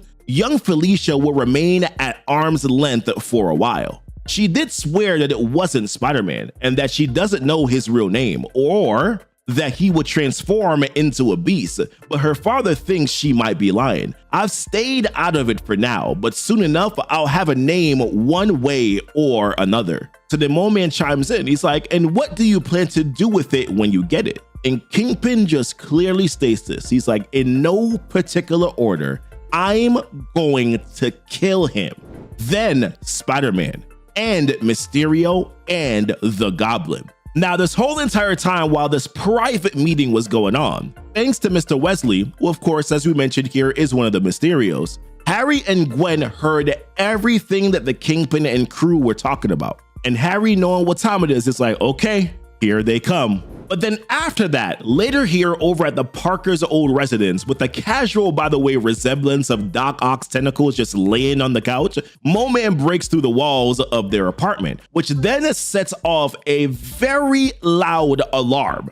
Now, Peter was the one that was waiting on the other side of the alarm, and he had set this up just in case any of the Sinister Six ever came looking for his family, because as a reminder, Kraven and Mo-Man do know who Peter Parker's, or I should say, who Spider-Man's real identity is. So he wanted to be on the safe side, just in case any of the other Sinister Six members knew as well. Now, as I mentioned, considering that Mo-Man is the only one who knows of Peter's true identity, Peter doesn't like it, but at the same time, he's also not as on the defense because of it as well. Now, Peter makes this little quip here. He's like, oh man, look at what you've done to the wall. Do you have any idea how hard it is to find a decent contractor in this city? And how am I supposed to explain this to my wife when we move back in? But then Mo-Man's like, bro, like, it's funny that you ever think that you guys will ever be able to move back in or live here. To which Peter wants to know, he's like, okay, what does that mean? So Mo-Man tells him that they're coming for them, or at least specifically here for Spider-Man,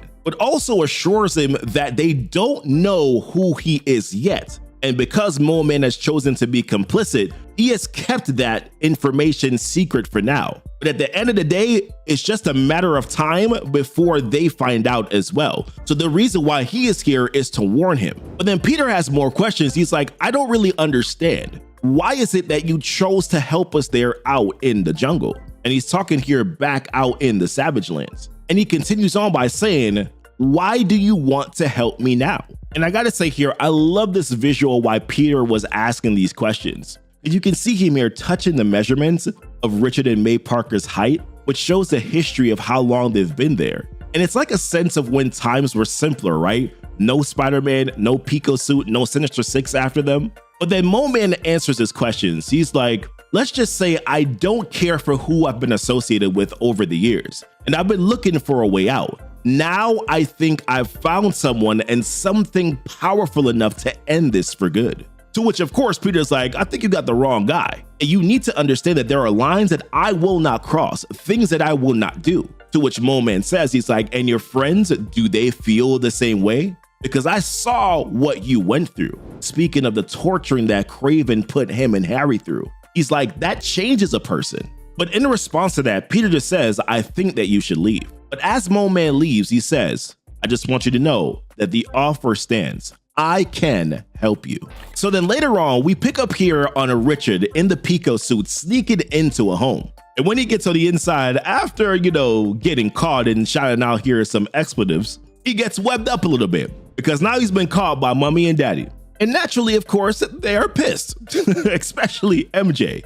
Because as she says here, she's like, if you think being grounded comes with some kind of selective participation, then maybe I need to grab your biggest book and beat you half to death with it. And if you think for 1 second that suit can protect you from me, you are wrong. To which, of course, the suit's like, I told you it was a bad idea. So I think it's clear enough that they most likely know what happened here with the Ultimate Venom suit over at Kingpin's lair. I'm assuming that they do know. But in response back to what the suit said, Richard says, shut up. To which, of course, MJ is like, who you think you talking to? To which Peter is like, I think he was talking to the suit. To which, of course, MJ is like, I do not care. So, of course, later on, calmer dad comes on in over to Richard and it's like, we're going to take a beat here until everybody calms down. Your mother and I, though, we're going to have a talk about what to do with you. So you sit here and stay put. And Peter tells the suit to make sure that he does not leave. Now, where they currently are right now, or at least where they're staying, is currently at MJ's aunt's house, I believe, because we do see MJ's mother here in the hallway. And by the looks of it, looks like MJ and her mom are on better terms than they were a few issues ago. Her sister Gail's name is also mentioned as well. So it seems like for the most part here, everyone is accounted for. But then later on, when Peter and MJ go behind closed doors, this is when MJ lets Peter know, she's like, I've officially reached my limit. I've had enough. What are we doing, Peter? To which Peter, not fully reading the room, is like, parenting? And what I thought was funny here is that based on that look, it looks like Peter's spider sense goes off and I'm like, oh, damn, is he in danger of MJ right now? So then he finally catches on a little bit, right? And it's like, it's possible that we're talking about more than Richard here. And again, it looks like his spider sense goes off as he says, oh boy.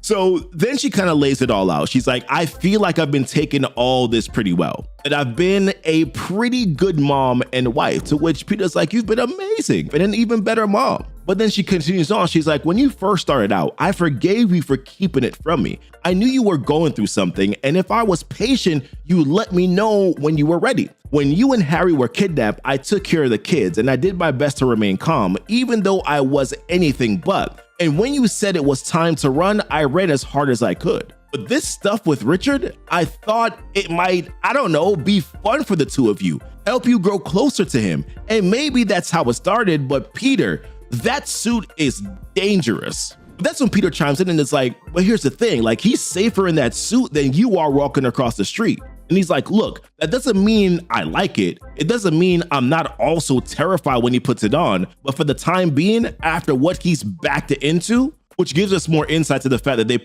most likely know exactly what happened, right? I want him sleeping in the thing. But then here's the concern, right? Because she's like, Peter, you're good. Richard got the suit, but what about May and me? And my family right now, who we're all living with, they've also been dragged into this because of them hiding out there. Also, what about Ben? But then Peter, being Spider-Man, responds back and is like, well, what about everyone? We're all trapped in the city with these maniacs in charge. That's why they have to be stopped. It's why this has to end. We have a plan. Well, at least the beginnings of a plan. But then she stops him again and she's like, okay, and you trust them? You trust Harry and Gwen? To which Peter says, I trust Harry and he trusts Gwen, which is very wise based on what we know about Gwen so far. But then she says again, she's like, Peter, I just don't know how much more of this I can take. So Peter, trying to help, he's like, tell me what you need for me to do. And he says, seriously, anything. And it's in this moment here where she says, I don't want to ask anymore. So he's like, what do you mean? He's like, I know that you've answered every question I've had, but I don't want to have to do that anymore. I want you to tell me everything that I need to know about you, about Harry and Gwen, and everything you're up to. No more lies by omission. No more secrets. So of course, Peter has to check for validation here. Like, are you sure about this? Because some of the Harry and Gwen stuff is, but then she says, I'm sure, Peter, I'm sure. Tell me everything. And what that does here is that this leads to a dinner between Harry Osborn, Gwen Stacy, MJ, and Peter. Now at this point here, MJ is all caught up to speed. She knows that Gwen is Mysterio, and naturally, of course, MJ's biggest concern is her kids, like what could potentially happen to them. But Gwen is kind of taken aback by this here because she's like, wait, why aren't you more focused on whether the battle is righteous or whether it's worth it or if they can even win? And that definitely hits MJ in the wrong way because she snaps back. She's like, the way that you're talking right now, Gwen, is like you have nothing to lose. And all Gwen can say in retort to this here is that I don't have nothing. I betrayed a generational alliance to save Harry, which, by the way, it's not the same thing by any means, right? So let's move on. So MJ keeps on going. She's like, she keeps losing sleep. She hasn't been able to have any sort of peace. She gets that Peter, Gwen, and Harry feel like they need to do this, and that's why she's made so much compromise. But every single time that she draws a line here in the sand, she keeps getting pushed across that line. And of course, she knows that Peter is also being pushed as well, so she's not even blaming him, but still, her mind keeps on coming back to the same thing. Their kids. Where does it end, and when does this stop? And at this point, as you can see here, MJ is clearly emotional about this, right? And to his credit, I will say, like, Harry does show a little bit of compassion here. He's like, listen, he hates to see her like this, but he also knows that the only way out is through. So MJ is like, well, what does that even mean? And that's when Gwen answers and says, it only ends when they win. And honestly, that just leaves MJ stunned, like shocked, like kind of low-key looking mortified at the same time. So she's like, listen, I need a minute here. And then she walks off to the bathroom. Now, Peter gets up to go follow her, but Gwen stops him and says, you know what? I should go instead since it's really my fault in the first place. So one would think, right, just based on the previous conversation that you just had, that when Gwen went to go follow her in the bathroom, that she would kind of tone down a little bit, but she didn't really hear, because she starts off by saying, she's like, I know that wasn't what you wanted to hear out there, bad messenger, but that's because there's a huge difference between you and me. I had dreams and idealism beat out of me years and years ago. For you, that's what's happening right now. So naturally, MJ is like, yeah, what do you even want? But the real thing here for Gwen, she's like, listen, Peter, I don't think that we can win without your husband. He's stronger, faster, and just naturally better at this thing. When people look up and hope for someone to save them, it's him that they want to see. But she's like, the problem though for Peter is that he has an innocent view of the world, a belief that everything is going to work out if you just do the right thing. It's a weakness. And MJ's like, well, everybody has a weakness. But then MJ asks this question. She's like, don't you only have powers when you have the amulet? To which Gwen is like, yeah, and that's exactly my point. I have to be very careful when I'm not Mysterio. I'm vulnerable, a weakness to those around me in a certain sense. I'm useless. And then I'm like, I don't know why she decided to drop this line in here. She's like you and your children, except you, it's every minute of the day. And I'm like, come on, Gwen, like pull back a little bit here, right? But Gwen doesn't back down. She continues on. She's like, I know that sounds harsh, but don't take it personally. One has to be aware of their shortcomings in order to have a plan for them. So you need to hear this. You should have a plan for yours, Mary Jane. So MJ's like, yeah, I'm working on that. And that's when MJ goes back to kind of the amulet question here. She's like, so when do you get that thing back? To which Gwen is like, in 11 days. Why? And just like that, yo, she cold clocks her. Wham! And just knocks Gwen out. And listen, you see them rings on Mary Jane's fingers? I know that crap had to hurt. So when she comes back to the table where they were having their dinner, Peter's like, hey, what's going on? Like, what happened? And that's when MJ is like, Peter, you're a good man. And you could be too, Harry, if you tried. She ain't say that, but you know, that's what she meant. But she's like, Harry, your wife, she's going to get everyone killed. And someone needs to do something about that. But the thing here, while she's saying that, what we start to see here is Martin Lee sharpening his weapon. And at the same time, we see right in front of him, we see a picture here of Mysterio. And that is what leads here to this next section. Because in this next moment here, we see Kingpin's right-hand man here, Wesley. He heads over to this location, right, where he's greeted by one of the bullseyes, right? He steps out of the car. And there's this suspicious guy that walks up to him and is asking him, he's like, yo, can you spare $1 or $2? And it turns out that this whole thing right here was an ambush, because Bullseye then punches and knocks out Wesley. And it looks like his hand goes through him for a second, which I'm sure is more of a Mysterio effect, but listen, let's move on, right?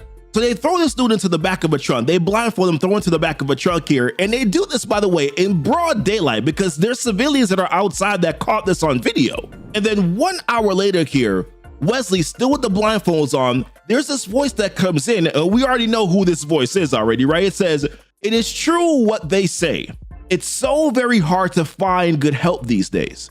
So much so that I find it doesn't pay to even bother with the illusion. I always assume that everyone is going to, at the very least, fail me, and at the very most, betray me." So as they go ahead and they take off the blindfold here off of Wesley, the voice continues on by saying, "I tell you truly, no one knows this better than me, for I cannot tell you how many of the faithful I have broken." And then we finally see Mr. Negative's face as he continues on by saying, "or how many I have bent to my will." So naturally, Wesley is like, my guy, are you crazy? Why are you doing this? And do you have any idea what Kingpin is going to do to you? And then Lee's like, man, pause with all that. He's like, I have some idea what he's capable of, just like you have some idea what these loyal bullseyes are. After all, they rip their eyes out when their master law says. And of course, if you've been following, or if you haven't been following the series here, the master reference here that they're talking about is in reference here to Captain Britain after he lost his eye here because, you know, Iron Lad blasted that joint out. In solidarity here, these bullseye decided to then also gouge out their eyes. That's some dedication, okay?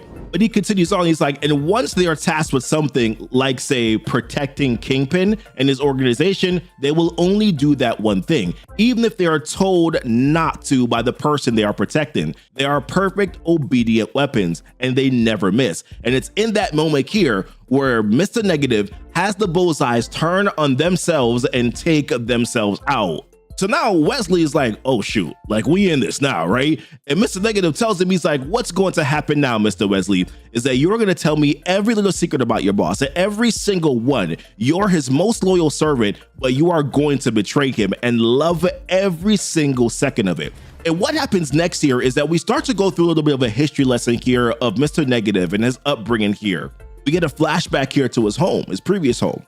And he mentions how the whole planet changed overnight. There were new rulers for a new future, a future where he had none. So he came west, not with hope or dreams, but with a firm understanding of what the world was. And it's here where we see young Mr. Negative here and his sister. And the sister mentions here how they have to take what they want because nobody's going to give it to him.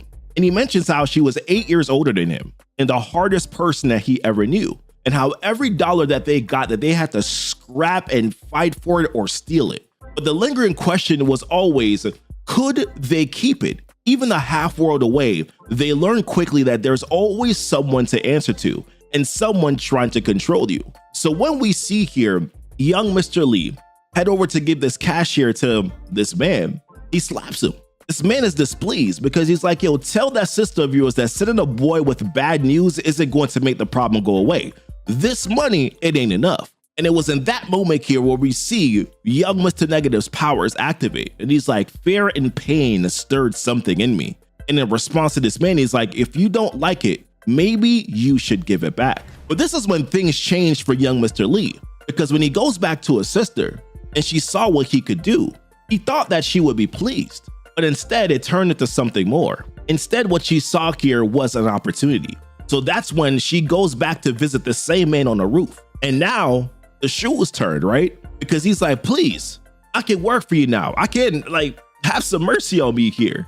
But then his sister's just like, who begs that plays at being a boss? So weak. I don't know how you can live with yourself. And then she whispers something in her brother's ear and says, in fact, I don't think he can. can he? And this is what essentially led here to Mr. Lee's first kill. And he mentions how after that, it just got easier, almost effortless, the upward climb here of the criminal. Now, meanwhile here, we catch back up with Uncle Ben and what Jonah Jameson here have been doing. And what they got here right now is a little bit of a conundrum. They've posted hundreds of articles, numerous data drops here, multiple records here, but they're still not really getting the results that they desire. And when we look at their board that they're looking at, of course, we see all the criminals. We see even Iron Lad, we see Colossus, we see the Bullseyes. And I gotta say, this one thing here that really stood out to me was, of course, seeing Kang in the background, or the word Kang in the background. And the conclusion that they come to here is that the reason why things aren't working out, like the data that they're pushing out there, the reason why things aren't converting the way that they desire is because it's ultimately just too much. Jonah mentions, he's like, the thing is, people can only take so much of an overwhelming idea before their minds just reject it. And this giant wall of global conspiracy and the shadowy figures who dominate it, like he said, it's just too much.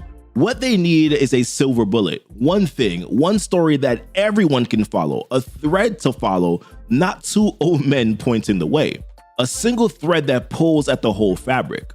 And what they would do is that they would seed that idea, explain just that, reveal the true horror of it, and then the depth of it. Then and only then will people follow all the way down. The question is, what's the right thread to pull? And that's when they jump back to the same man that they've been gunning for the entire time, and that is the Kingpin. But of course, this is dangerous because Kingpin has already met with them already and told them, listen, y'all better stop this or else it's you and yours.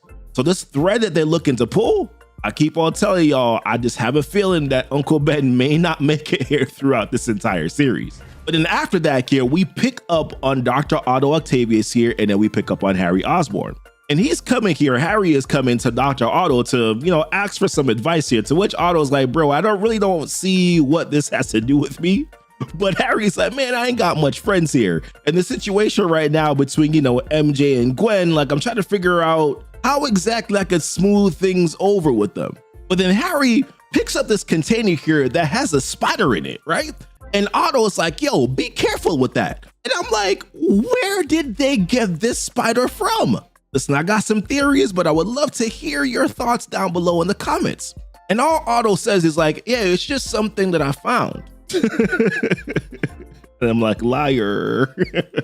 So this whole question here that Harry's asking Otto about Gwen, Otto's like, dude, if you're really asking me how to handle the situation with your wife, who, might I remind you, fired me and stole a bunch of my stuff? To which Harry's like, well, technically it was Oscorp property. So then Otto's like, my guy, then as your friend, I would say this.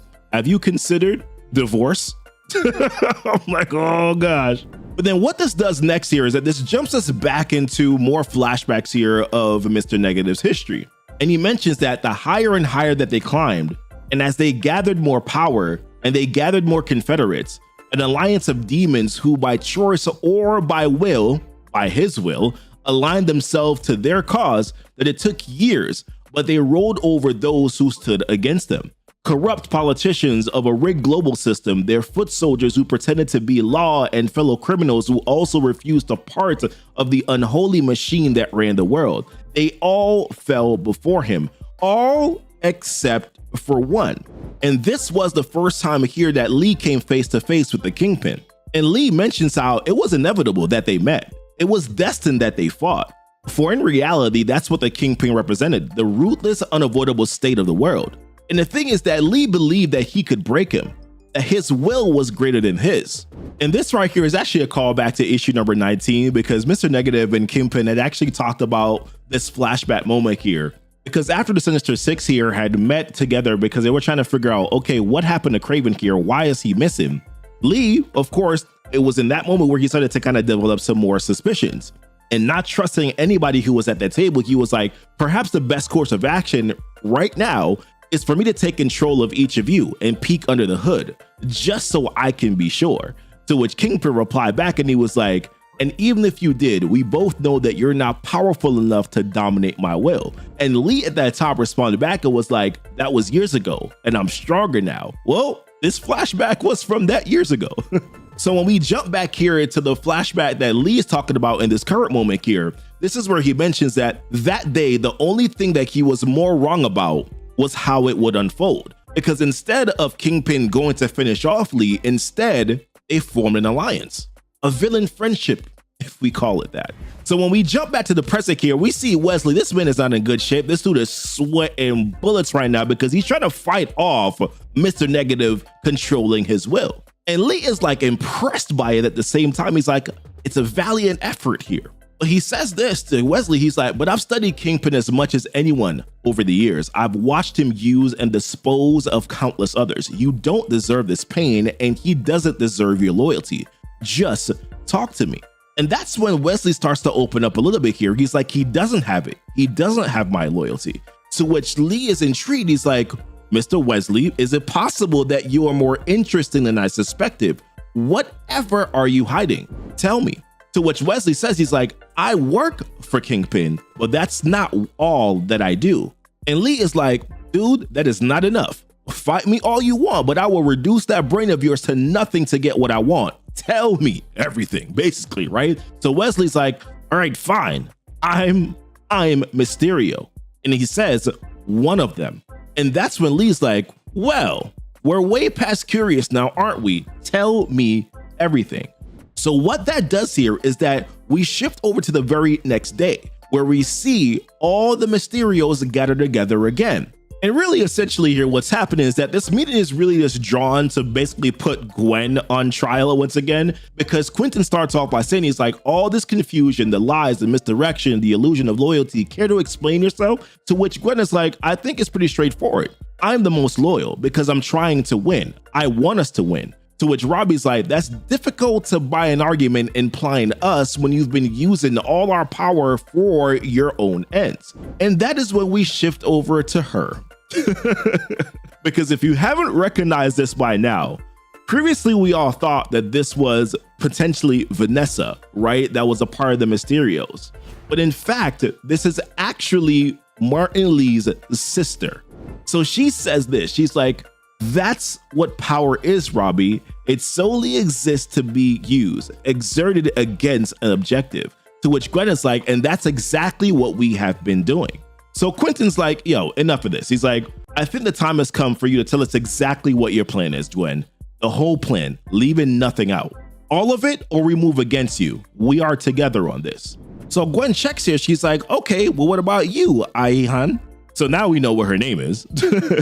And she's like, it's hard to ascribe a value to the unknown, but any favor that you've earned from me choosing action over inaction is offset by a marked lack of character. Perhaps it is time for something of a reckoning. Perhaps not. We'll see.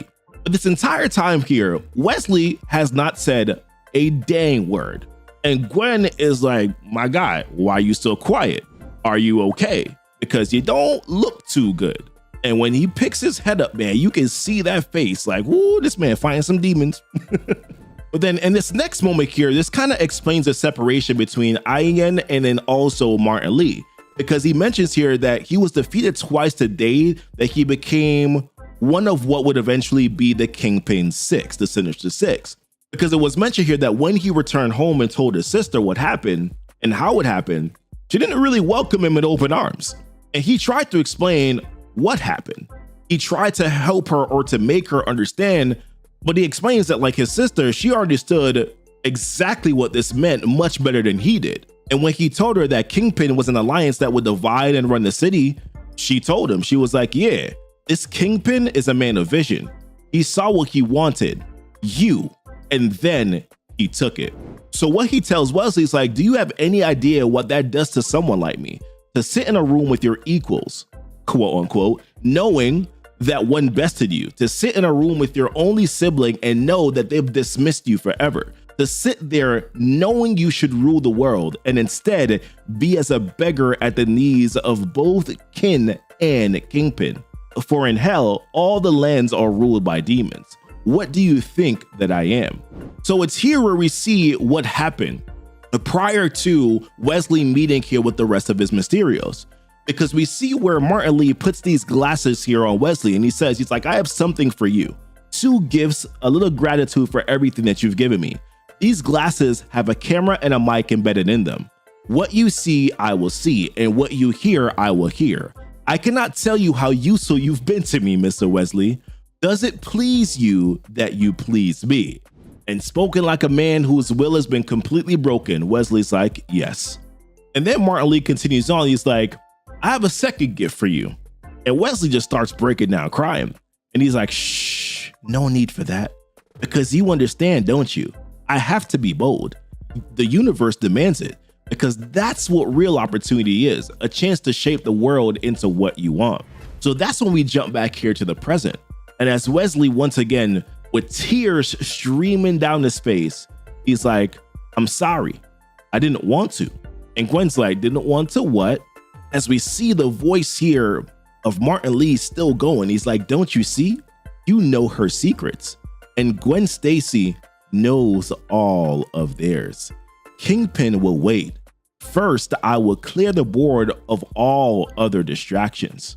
And as Wesley continues on, he's like, I didn't want to betray you. As Martin Lee continues on by saying, with one stroke, I will erase all opposition, a friend and enemy alike. And as we see this explosion go off here at the top of this building, Martin Lee continues by saying no more lies and certainly no more truths. No more equals neither the frail. And Martin is just going through trying to take care of everybody, nor the duplicitous, he continues on by saying, and no more foes or the family that they fight for. The one thing I will say though is that Venom looks real goofy right here. But in this next moment here, that's where Ian looks and she's like, oh my goodness, I know that look. I've seen it on 1,000 faces. And as Wesley continues on, he says, I didn't want to tell him. I tried not to. I tried, but he's too strong. And as Gwen asks the question, who? That's where Ian says, my brother. And immediately Gwen's like, no. And on the other side of the screen, Martin Lee enacts his revenge. He's like, I have learned your lesson well, sister.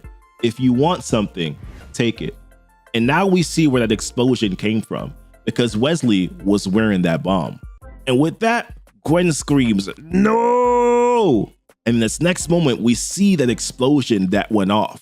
Now we start out here by seeing a new looking Spider-Man swinging through the city. Now he stops off here at a takeout restaurant under the alias here of Mr. Man. And apparently this man doesn't like soy sauce because he makes sure to mention, are you sure that there's no soy sauce? Because I was very clear about no soy sauce. So what he does next here is that he wipes the food upon his back and then he heads down here into the sewer, which at this point is in Mole Man's lair. And then we catch a glimpse of his face. And by the looks of those goggles, you already know who it is. And this man says, the depths to which I sink.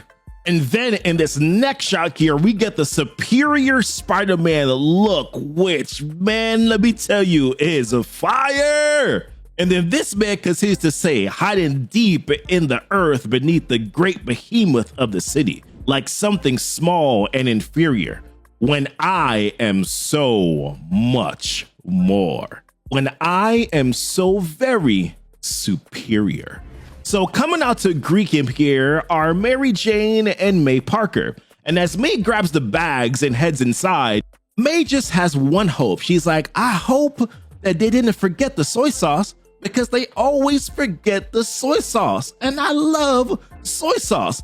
And then this man just lies. He's like, I'm sure it's in there. I was very clear. I said there better be soy sauce in that bag or else.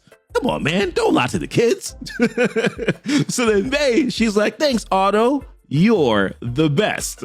To which he responds, he's like, yes, I am. Now, to be fair here, we saw this coming right with Otto after seeing him tinker with the spider that bit Peter Parker here in the very last issue. Although I didn't think that it would happen so soon, but I guess when you only have 2 issues left before the finale, I guess you kind of got to speed some things up. So next here, Otto goes upstairs to touch base with Ben and with Jonah, and they are currently right now working on getting the story out that is supposed to be the big one that is all centered here on Keepin, something that was discussed back here in the very last issue.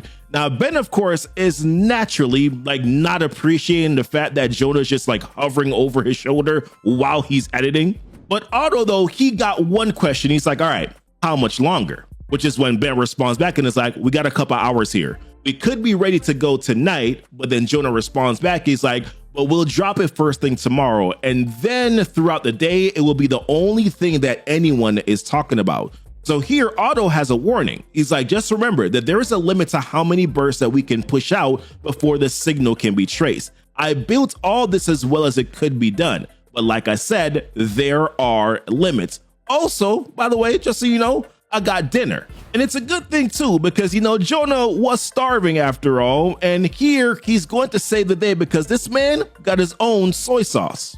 And in this next moment here, this is actually really nice because what we get to see is that we get to see MJ, we get to see her aunt, we get to see May, Richard, Ben, Jonah, Mole Man and his Moloids, of course. And they're all here at dinner, all except, of course, Peter and Harry. So naturally, the question is, okay, well, where are they? Well, they're currently out fighting some bullseyes right now. And we get the shot. This shot right here is so fire with Spidey taking on 6 of the bullseyes here at once. And, Harry's there in the back too, just, hovering. Now, of course, naturally, Peter kind of had to ruin the moment here because he says to Harry, he's like, we've been smashing these guys for over a year now. You'd think that by now that they'd have learned their lesson or gotten some new, but before he could even finish that sentence, here comes this little eye beam coming out of the messed up eye here of one of the bullseyes. And, naturally, Peter dodges it, but not so much here for Harry because he gets knocked off his little hover thing. I said hover thing. You know what it is, guys. Come on. Give me a break here. It's glider. It's glider. Okay, I said it. And then Peter's like, my bad, man. Sorry, pal. That one's on me. So then what happens next here is that Harry's like, no sweat, no problem at all, Spider-Man. I happen to have gotten some upgrades of my own. So then what he does here is that he drops down this device that emits this energy that pretty much basically just takes out all the bullseyes that were there. To which Spider-Man replies back, he's like, okay, that was cool. Maybe a tad bit excessive, but okay, cool. So now Peter has a question. He's like, okay, so what were all these guys doing here? And specifically, why now? Because that's typically not really their MO. To which Harry's like, I wouldn't really overthink it. See bullseye, hit bullseye, be home in time for dinner. Which reminds Harry is like, to Spider-Man, if you hurry, you can still make it in time. But Peter is checking in on Harry here because he's like, what about you? Because remember now, Gwen Stacy just died. So Harry just kind of shrugs it off. He's like, I'll admit, you got me a little curious, so I'm going to kind of tinker around here for a little bit to see if something pops up after dealing with these bullseyes. But Peter's like, just come on home, man. It'll help to be around everyone. But Harry doesn't really see it that way. He's like, all it would do is remind me that you've got a great family and that I don't, at least not anymore. Plus, one can only take so much Otto. But Peter doesn't want to let him off the hook. But the thing here is that Harry, he's pretty set on this. He's like, really, Pete, it's fine. Gwen's gone and I miss her. But what else am I going to do besides this? So then Peter's like, okay, then promise me that you'll yell if you need me.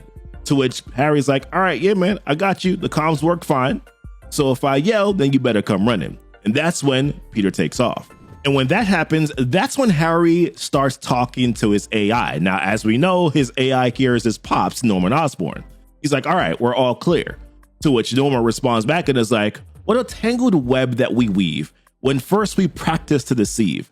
I'm so proud of you, son, which is all Harry wants to hear. Just that his dad is so proud of him. But then responds back, Harry's like, I just want him to be safe. There's nothing more to it. To which Norm responds back and is like, of course, why wouldn't you lie to him? If all you're going to do is then lie to yourself. And then he just lets out this massive sigh. So then later on back home, we catch Otto tinkering. And then we hear him start talking as he says, he's like, you see, I've studied how the people who really run this world operate. I've studied them. I've studied their methods. And more than that, I've studied their master, the great maker. And we see him working here on this device, as he says, a great builder of societies, a great builder of machines. It took some time, a deep dive into all the records that Stain/Stark possessed and following all those threads to their origin. You see, there's a string at the center of the world. It connects to a series of nodes that all connect to the Maker's fabled city itself, an ocean of knowledge that all rivers flow to. And I've built this to infect it. So naturally, first and foremost, Richard is the one that he's been talking to. And naturally, Richard is like, okay, like, what is it? So Otto explains, he's like, it's a worm, a subtle self-replicating parasite that eats the tiniest portion of all that knowledge. Put this device in the right place and it will erase any existing, and more important than that, any future acquisition of information regarding your family. Now, Richard is sly here because he's like, and you too, right? To which Otto's like, yes, of course, along with any of our other small number of allies. Richard's like, okay, so what's the catch here? He's like, it has to be connected to one of the Maker's nodes, and the only accessible one on this continent is located in the heart of the Kingpin's empire. And Otto, being slick, he's like, if only there was someone brave enough to do this. To which, of course, Richard is like, subtle. But the point here that Otto's trying to make is, listen, this got to get done. I'm not quite sure that I would want to send out Richard to get this done, though. After all, I mean, I know he got the Pico suit, but still a child. So it's a lot of pressure to put on him. So which, of course, is the reason why Richard snaps back and is like, well, why don't you do it instead of trying to get me grounded again? And as Otto responds back, as we, by the way, see those octopus tentacles, in the background as they speak, he's like, well, it's because of this. To get to the node, someone would need to break into one of the most secure vaults in this hemisphere. And why, one could argue that only one of the greatest thieves in the history of the world could pull off something like this. So Otto doesn't necessarily want Richard to do this per se. What he wants is for Richard to ask for somebody who's very gifted at this, that he knows that could get this done. But we'll pick up on that later here, because what happens is that we get to see this interaction between Peter Parker and Mary Jane. Peter lets her know that Harry wanted to stay out. And of course, MJ, she's worried about Harry here, to which of course Peter is too. He's like, it's been 3 months and we keep hoping that he's going to get through this. And it's so dumb. If it was you, of course, him speaking of MJ, he's like, I'll never get over it. To which of course here MJ makes a joke. She's like, well, better hope nothing ever happens to me then, because I'd move on. Meet someone who's home all the time and doesn't work so hard. Someone who will sweep me off my feet. To which, of course, Peter is always self-deprecating here. He's like, totally understandable. You really could do a lot better. But just curious, what's this hypothetical dream guy look like? To which MJ is like, I don't know. Never seen his face. He wears a mask. So what this dude does is that he throws the dish of food and then just drags the mask down. Love this moment. Of course, naturally, now they take that opportunity here to go out a little further into the Savage Land and do their thing. And later on here in the aftermath of this, Peter is such a gentleman here, having her wear his top hat, so, so that she doesn't get cold. So then as the sun rises here on another day, Peter just can't really shake this feeling that he currently has right now. And MJ is like, come on, man, don't ruin the mood. But when he starts to explain what he's feeling, he's like, all day long, I've just had this feeling and it's just been gnawing at me here. I feel like something terrible is about to happen. So in this next moment here, what we do is that we go over to see Black Cat, who's currently overlooking here the Fifth Tower. And who shows up right in that same section? Well, none other than our favorite Pico-suited Spider-Man, Richard Parker. So when she asks the question, what are you doing here? His response is, 1, I was looking for you. And 2, believe it or not, I'm on a mission. And then he shows her this device. He's like, I'm supposed to break into that building and place this device where it needs to go. I could save my family, and I made sure it could also save you. So I'm doing it. And there's nothing Kingpin can do to stop me. So in response here, Felicia says, she's like, you should know, I followed Mr. Negative here. To which Richard's like, so I'm still going, but I could really use your help. Want to get into some trouble? To which she's like, of course, definitely. Now, right here, this next moment is where we pick back up on Green Goblin, right? And there's this person that's talking to him right now, and the question comes in that says, is he in there? To which Harry responds back and is like, yes. It's like he doesn't even care what I've done. I see a dozen more enhanced humans and the target 2 floors down from the roof. So then the voice says, time to go in then.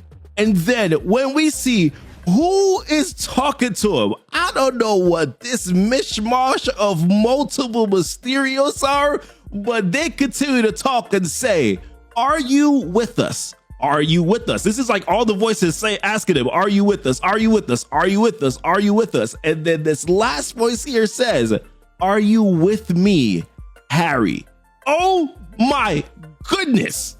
So either this man is delusional or they found some way for all the Mysterios that got bombed to survive and then fuse into, I wouldn't say Ultimate Mysterio, but Ultimate Mysterio is already in the Ultimate Universe, but damn.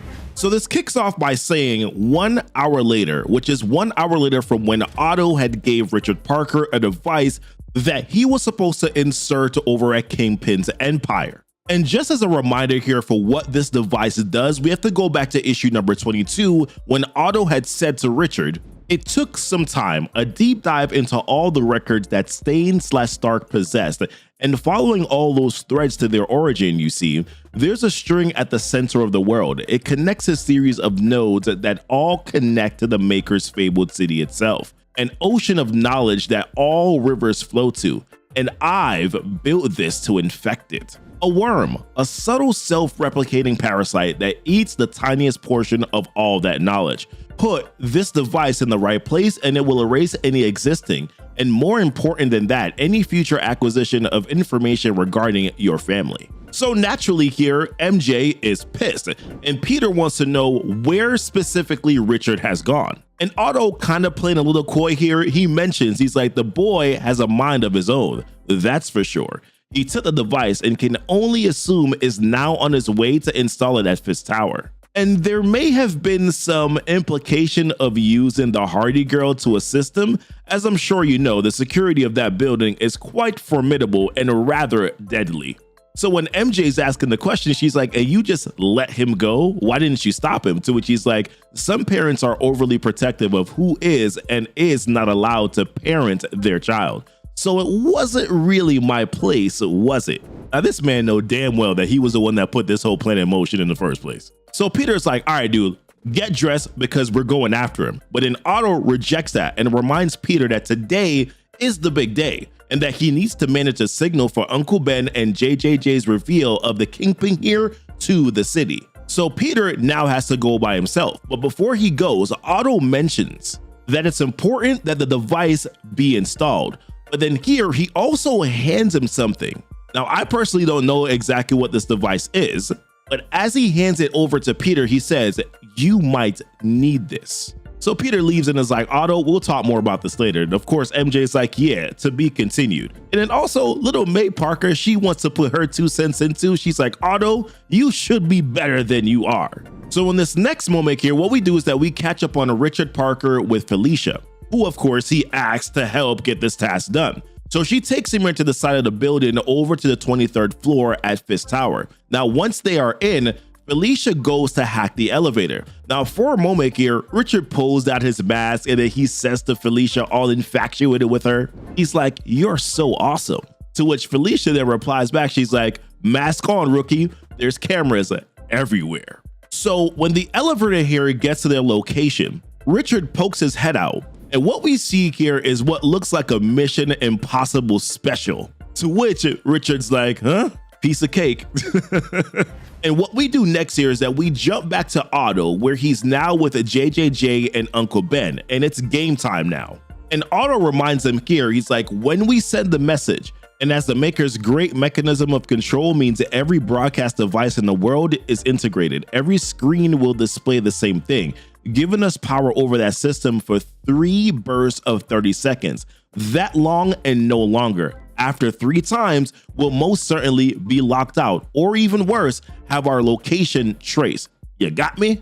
To which JJJ and Uncle Ben, man, these dudes can never take anything seriously. JJJ is like, hear that? He's worried that you've overwritten this thing, Ben. You know, some people say you're indulgent with your workout, to which Uncle Ben's like, after all these years, it does seem that I still have my doubters. So after that year, the Mole Man decides to join the party, bringing along some whiskey at that too. So when Ben asks a question though, he's like, are you here for the show, to Mole Man? Mole Man gives us this insightful view here on his life. He's like, some men, they bury their sins deep in the earth, thinking that they will never resurface, gone and forgotten. I tell you truly, they are still there, waiting for you to join them in the dirt, or for them to be dug up and send you to your grave. Yes, I am here for the show. And just like that, as Spider-Man is on his way to see the Kingpin, Kingpin's dirty laundry is being broadcasted here to the entire city. And it starts off by saying, this is Wilson Fisk. Over the past year, it's been revealed that he is also known as the Kingpin of New York. It's a name that he's earned, installed as the strong right hand of those who truly run this world. He wasn't chosen by you. He wasn't elected to office. He simply rules. But then as the Kingpin is listening to all this here, he gets interrupted. And when he turns around, who does he see? He sees Martin Lee. To which naturally Kingpin's like, what are you doing here? To which Martin Lee's like, I came to see you actually. I thought it was long past time that we have a private conversation. So Kingpin's like, I can see that you have something on your mind. I'm just not sure that this is the best time here for it. To which Lee's like, well, I'm afraid that the time is now. It's not that the matter is urgent necessarily, but it is inevitable. To which Kingpin's like, all right, man, always such appetite, these men who want power. I understand it well. I am going to break you, he says to Martin Lee. Not because you deserve it, though I'm sure that you do, but because all this makes me want to hurt something. So it's here where Lee pulls out his sword. And then Kingpin says this, he's like, I'm curious how you got through all my bullseyes without them alerting me. Did you bend their minds to make them yours? To which Lee's like, I would have, but there was no one there. It seems that all your men had somewhere else to be. So then, right on cue, we see where those bullseyes were. We pick up on them here right outside of this door with guns pointed directly here at Harry and the legions of Mysterio, which, bruh, like they look creepy as heck still. Now, after the explosion here that was supposed to kill all the Mysterios, they decided to all join here as one. I'm assuming due to the amulet, they used that to do this. And all of them are always talking all at once. They start off by saying to Harry, they're like, move them for us, move them for us, move them for us. And then last, here's Gwen, move them for me.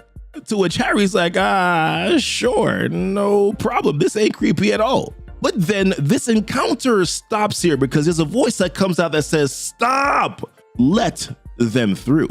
And as Legion Mysterio is walking down the path with Harry here, Harry's like, man, this somehow seems worse. So then we jump back here to Lee and Kingpin, to which Lee's like, you must be getting used to it by now, everyone abandoning you. Then again, that's a convenient lie that spares you the real truth, isn't it? So Kingpin's like, you gotta be kidding me with this crap, right? He's like, are you trying to make me angry, provoke a reaction? If so, it's gonna take something more than we are born alone and we die alone. So then Lee's like, all right, let's just go straight on the attack. And he's like, of course, but betrayal is a good step beyond rejection. And as they're here face to face, Lee's like, haven't you wondered whatever happened to Mr. Wellesley? Where did your most trusted man disappear to? Or was he really ever here at all? So then Kingpin's like, if you killed him, if it was you, I'm going to enjoy this more than I thought I was. To which Lee's like, yeah, not likely. Not once you find out that, but then they get interrupted. This alarm goes off. And that's when we're jolted here to then see Richard and Felicia trying to get past these lasers. But Richard can feel that something's going on, that something happened. And what that does is that kind of throws Richard off of his game, because what happens next here is that one of those lasers, well, that touches Richard's foot. So then now this node, it starts to alarm and go off as well. And the bad part about that is that now Kingpin and Lee can see it directly here on screen. So initially when Kingpin sees this, he's like, there are intruders at the node, to which Lee's like, node? Like, what is this? So then Kingpin, he starts quoting this. He's like, do what you will with the city, but know that your dominion exists at the pleasure of the maker, which most likely is what Captain Britain had told Kingpin. So when Kingpin continues, he's like, if there is one rule that we live by, it's this: be a solid foundation on which his empire stands. But Lee's like, bro, forget all that noise. He just thinks that Kingpin is trying to distract him, to which Kingpin's like, no, this is more than this. But then once again, they get cut off because here comes a Spider-Man breaking through the glass. Spider-Man, Spider-Man. All right, I'm done. So then, of course, Peter comes in and naturally here is starting to go off on one of his quips, but it throws him off his game a little bit because he's like, normally I'll have something hilarious to say, but I didn't prepare any jokes where the punchline was for 2 bleeps. And then he follows up by saying, wait, actually, I do have something. How many bleeps does it take to? But then he also sees Richard and Felicia on the screen. So now Lee, this man just wants to let everybody's secrets out. So he says this, he's like, your timing couldn't be more perfect, Mr. Parker. You're just in time to watch some truly awful things happen to you and yours.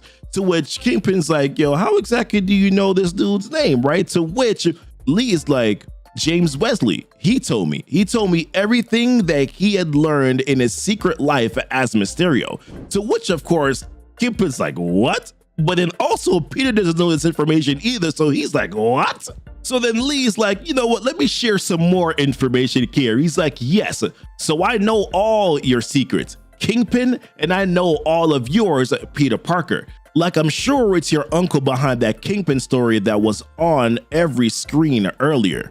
To which technically, you know, Kingpin does know that it's Ben and JJJ that would most likely be behind this, but he didn't know that that was Peter Parker's uncle. Shoot, he didn't even know that this was Peter Parker. But then Lee divulges some more information here. He's like, and like, I know that's your son, Richard, down in the vault. So now Kingpin knows that too.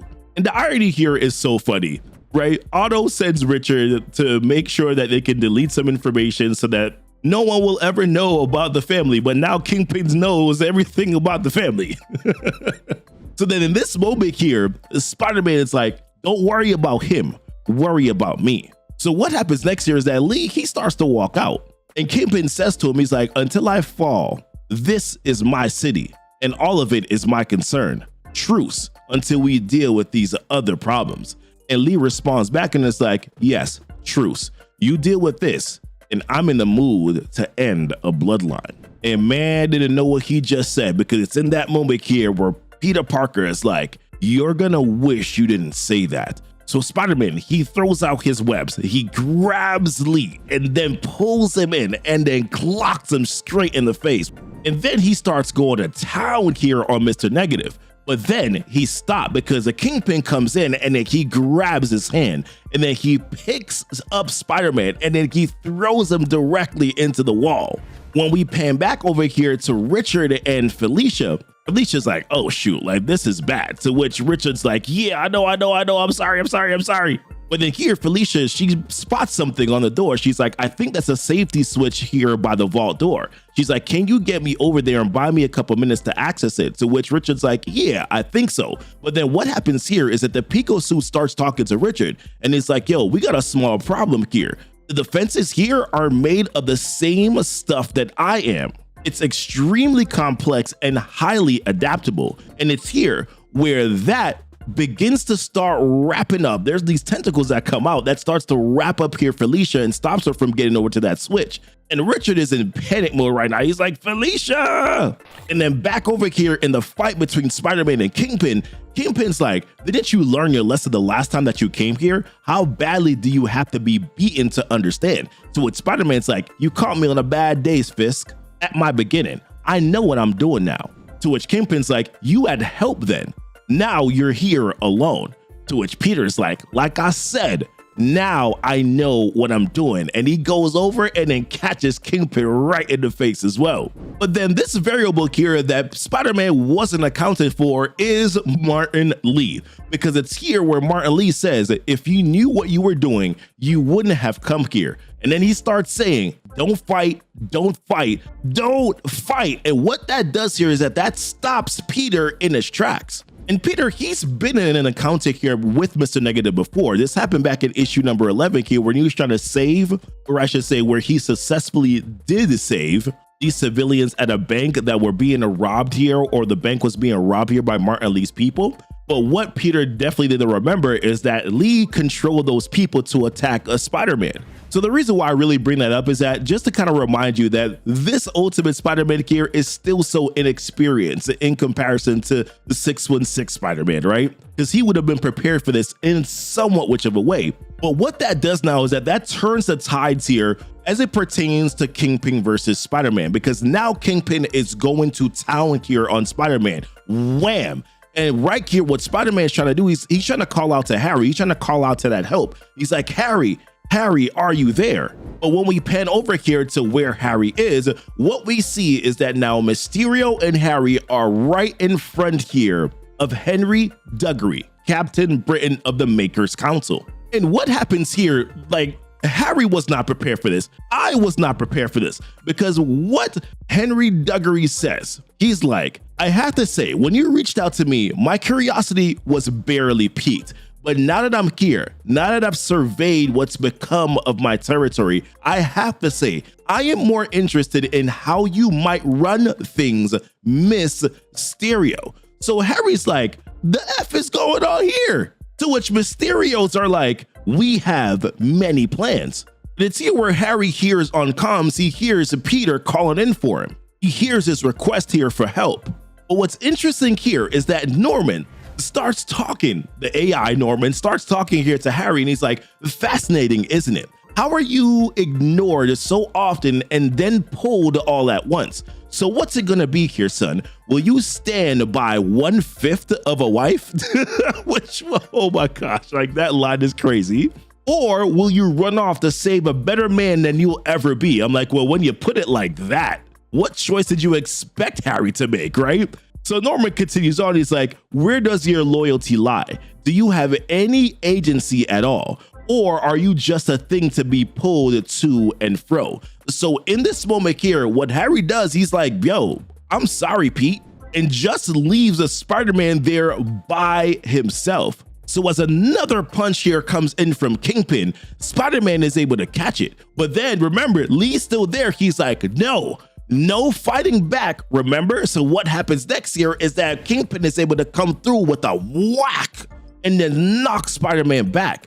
And Lee says again, he's like, don't fight. But remember, JJJ and Uncle Ben and Otto, they still got something going on here, and they're not ready for the second signal. So it's here where they send out another broadcast again. And this one starts off by saying, make no mistake, the Kingpin is not rich. He is not famous. He is not influential. No, he is power. He decides what kind of life you are allowed to have, as this is what they do, rule. And we are expected to take it. And listen, as he says, take it, Spider-Man is taking it straight to the jaw here. And the broadcast continues. They feed you a fake idea of life. They feed you and then laugh as you choke on it. And it's here where Kingpin is going in town again. Wham, wham on Peter. And when he's done, he stands up. He looks at Peter, broken, like Peter looks done. And he's like, it's done. He's finished. And here, Martin Lee, and I'm not gonna lie to you, this line right here is cold. He's like, such grand plans, such broad ambition to topple kings and seed hope for the hopeless. Such a hero. I expected more. Yo, that line is cold. So then Kingpin here next, he's like, take the lesson for what it is. The rabble always talk about revolution until the blood comes out, and then all they do is bleed. So next here, Lee says, he's like, I'll take care of the son. You finish up here. But Peter, this man, he got the heart of a fighter here. He says, no, I can do this all day. No, I'm kidding. He doesn't say that. He says, this this isn't over. I'm just getting started. And based on what looked like some broken fingers and probably a few broken ribs, I don't know how much Peter got left. And as we remember, Peter just got back up here on his feet. And he's like, well, are we gonna end this thing or not? But I'll say this, man, Kingpin is not really in the mood here for a fair fight, because when Mr. Negative asked him the question, I gotta give him some credit. This is how a man should die.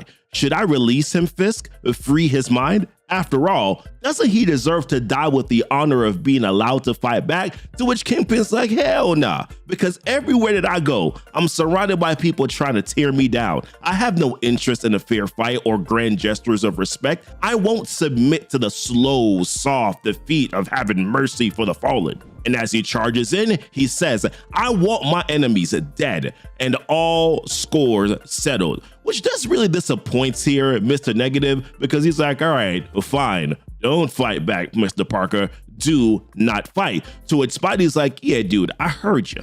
Don't fight. So what he does next here is that he puts out these webs, but he doesn't target them here at Kingpin. He targets them here at Mr. Negative, pulls him down, and then drags him right into the crosshairs of the Kingpin, who lands this massive punch right to his face, effectively releasing the control here that he had over Spider-Man because it knocked his ass out. And that now leads here to the 1v1 here with Fisk and Spider-Man. Now, meanwhile, what we do here is that we pick up our Richard Parker and Felicia. And remember now, they're downstairs in the basement, in the vault here under Spider-Man and Fisk. And they're being swarmed here by the vault's defense matrix.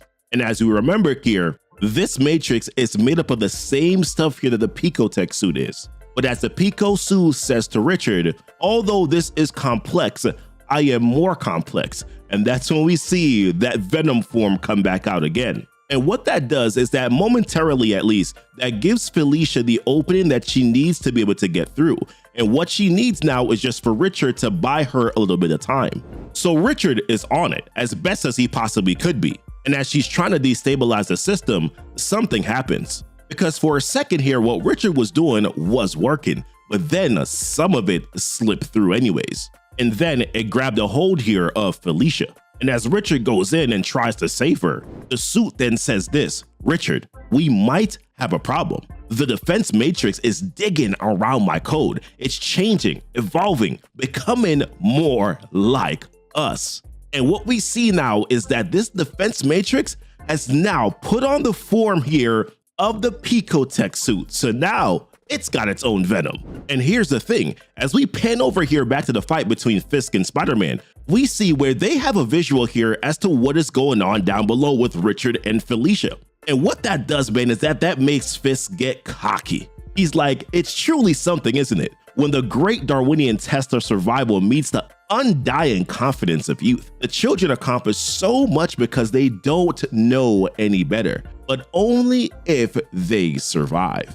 But me, I'll be betting on technology and the future instead of humanity this time. I just don't see your son and a traitor making it through this one. To which Spider-Man's like, you want to bet? To which Kingpin's like, I do want to bet, for I am wagering everything on sons and fathers dying today. What are you betting? And it's in that moment here where we see Peter reach for that device that Otto had given him back in issue number 23, which brings us back here to this flashback. When Peter had asked the question, what is that? That's when Otto says something quite remarkable, actually. We think that the biotech Kingpin has running through his body. We believe those are an upgraded version of the same enhancements the bullseyes have. This can deactivate it, or more specifically, make it inert. But the end state remains the same, a D-powered Kingpin. And then when Peter asks the question, how do you know it works? Otto responds, we tried it, experimented thoroughly on a bullseye. To which Peter is like, hold on, wait a minute.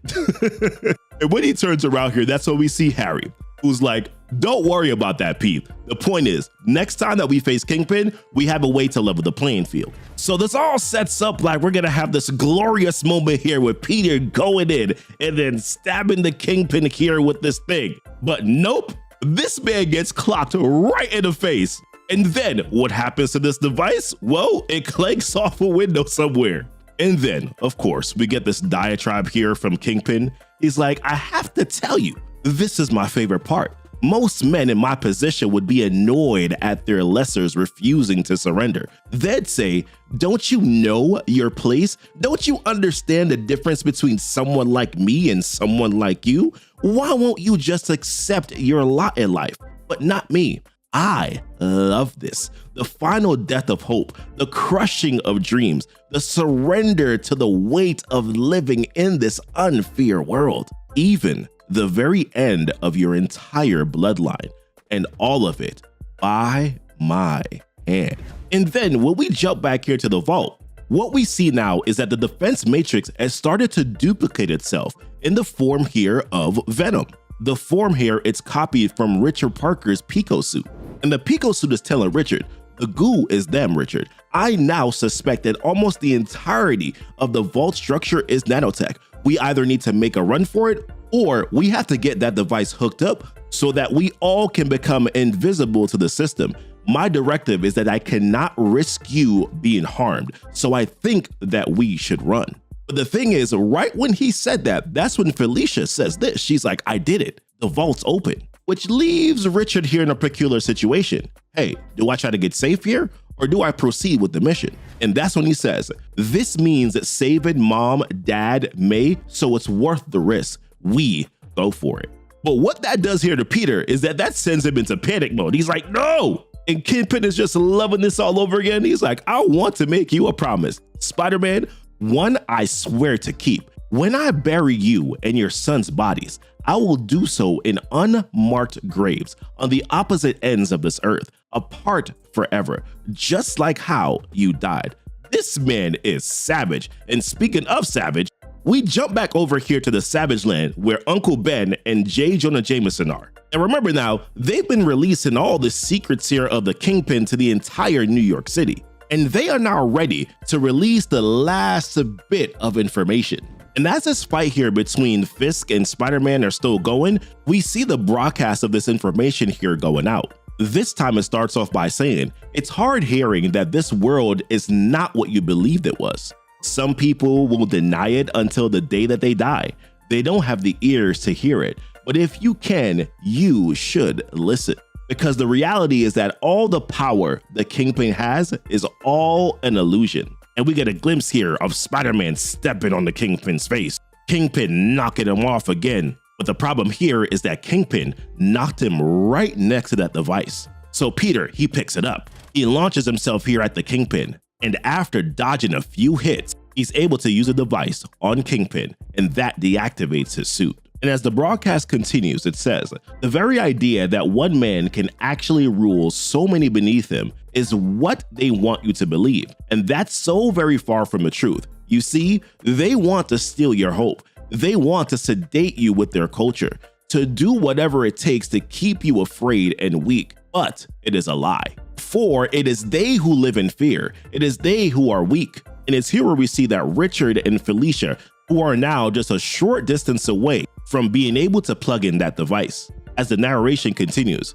because they know one true thing, we are many and they are few. And all it takes to topple everything that they have built is just one man. And now Felicia, she's getting wrapped up here in the defense matrix. Richard is getting swarmed on by multiple conjured up Venoms. And the only solution here that Richard can see is to remove himself here from the Pico suit. And while he's doing that, Spider-Man stands over the Kingpin, declaring, no more. Do you hear me? No more. You're beaten, Kingpin. This is over. But the Kingpin, he's smiling. And the reason why, because as he looks up, he sees Richard without his suit, about to get swarmed down here by that defense matrix. So now Peter, he gotta hop on up out of there. And then the Kingpin mocks him for one last time.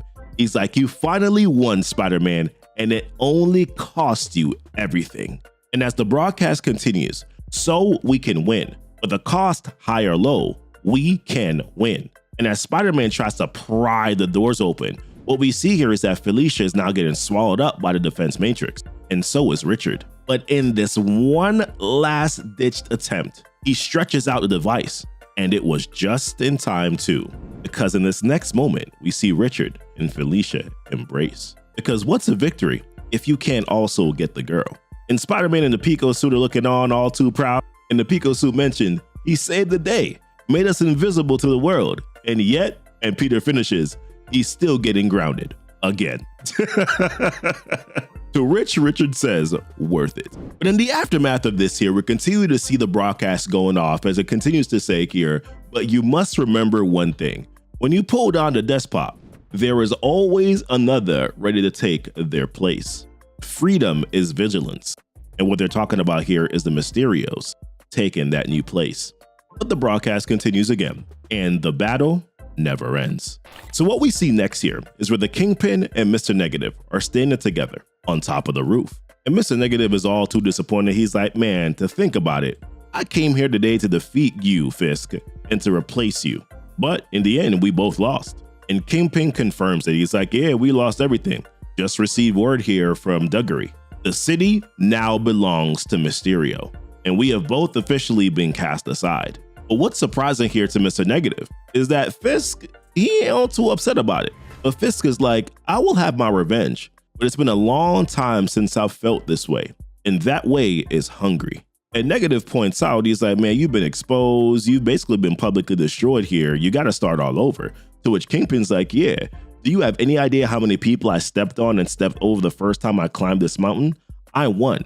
And then there were no more lands to conquer. And now, for the first time in years, I feel excited about what's next. The idea of losing it all and then getting it back, the hair is standing up on my arms. I feel alive for the first time in years. But then right here is where it gets interesting, because Kingpin then looks over the Negative and is like, what do you think about that? To which Mr. Negative's like, what do I think? Kingpin's like, yeah. And that's when Mr. Negative uses his powers and says to Kingpin, I think you should jump. Like, what?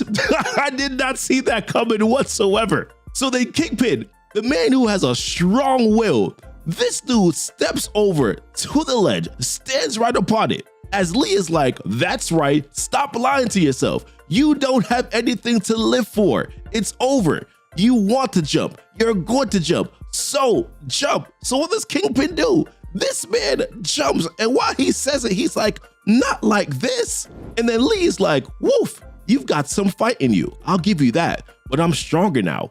And this day has been coming for a long time.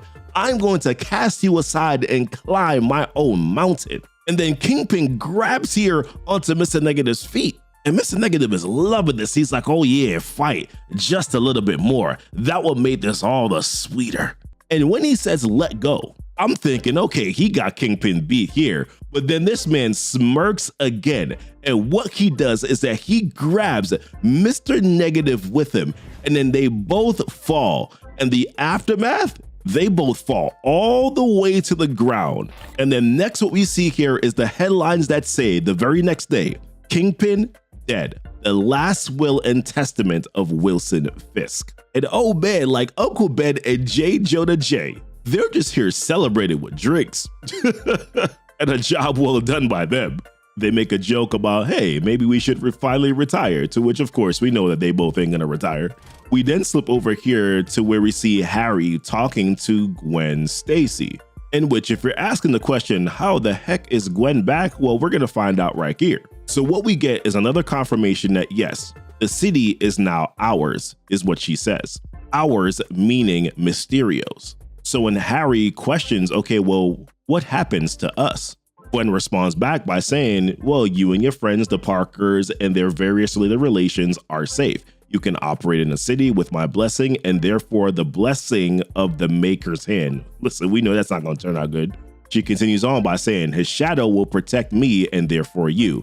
You can tell them that they're safe as long as they do not cross us, which of course they will. But that's not what Harry was talking about. He was asking about Gwen, his wife. But unfortunately, there is no more them, because the only way that the Mysterios could have survived the explosion was when they merged using the amulet. So Harry doesn't really have Gwen at all. He only has a part of her, as she mentions that there are parts of all of them together. And then she mentions, we are all sorry, but this is just how it is. We all lost something, and now we have to make do. To which Norman Osborn, Harry Osborn's dead dad, who is now his AI, says to him, "Make do? Lost something? My God, she never really knew you, did she? If she did, she'd know that you didn't lose something, you lost everything." No surprise there though, is there? Because this is what you are, Harry, a loser, a true born constant disappointment, my son. I swear to God, if I wasn't already dead, the shame would kill me. Listen, this man gonna need therapy after dealing with this AI. So in the aftermath here, we see where Harry catches up with Peter. Peter's asking Harry like, yo, what are you gonna do? The first thing Harry says is, I'm gonna have Otto wipe Norman from my AI, because like, this is too much. Peter knows, of course, what happened to Gwen based on the conversation that they've had. Peter apologizes, feeling bad for what happened, to which Harry's like, man, I should be apologizing to you. Harry felt like he should have done more. Peter then drops this line. He's like, you know, a good friend of mine once told me that with great power comes great responsibility. And I get it, I do. But I'm just not sure it's an ethos that works in the world that we're living in. To which Harry's like, is that so? To which Peter's like, yeah, I think each of us, everyone, has the great responsibility of fighting for what we believe in, great power or not. To which Harry's like, this guy. But Harry's like, I gotta ask you one thing, man. The entire time I've known you, everything was going to hell all around us. Little pieces of us being torn off bit by bit, day by day, grinding us down. But you, it never seems like it ever phases you. You don't compromise. You never quit. You never even seem to think about not doing what you believe is right. How do you do it, Pete? And that's when we get this flashback to years ago when Peter and MJ just found out that MJ was pregnant, which of course would be a pivotal moment, right, in anyone's life. And we see here where Peter's asking the question like, what should we do? Now, MJ has had a little bit of time to think about this because obviously she knew before she told Pete, but now they're left with this pivotal decision as to what to do together. This is already MJ's last year in school, so she doesn't have to worry about that. And then she already has this job lined up for her. But Peter still has his concerns. He mentions how it's a glorified internship. And of course, they'll probably hire her because she's gonna crush it. But then he thinks to himself, he's like, what if I drop out? I've got 2 years left at least. And since Ben just won an award for the Bugle, maybe he could work there. But MJ says, Peter, I don't expect. I want to be clear. I'm not asking you to do anything. I don't want you to have to do anything. To which Peter's like, are you breaking up with me? To which MJ's like, no. She's like, God, no. But I can't ask you to. To which Peter's like, I can. To which MJ's like, what? And he's like, ask you. To which MJ's like, Peter, I wasn't trying to. But Peter's like, MJ, it took me 20 minutes of knowing you to know that I loved you. It took me about a week to know that I love you forever. And as they embrace, MJ steals his line. He's like, will you marry me? To which Peter's like, bro, come on. That was my line. But then MJ says this one last thing here that basically answers the question that Harry asked. She's like, I'm pretty confident this is going to be the hardest thing that we've ever done. Maybe we'll ever do. I'm going to screw up a lot and you're going to screw up. But no matter what happens, no matter what's happening outside our window or out there in the world, we have to be together on this. You and me against the world, if need be, but always you and me. To which Peter says, always, no matter what. And as they jump back here to the present time, what we see is that they go into the apartment that they lived in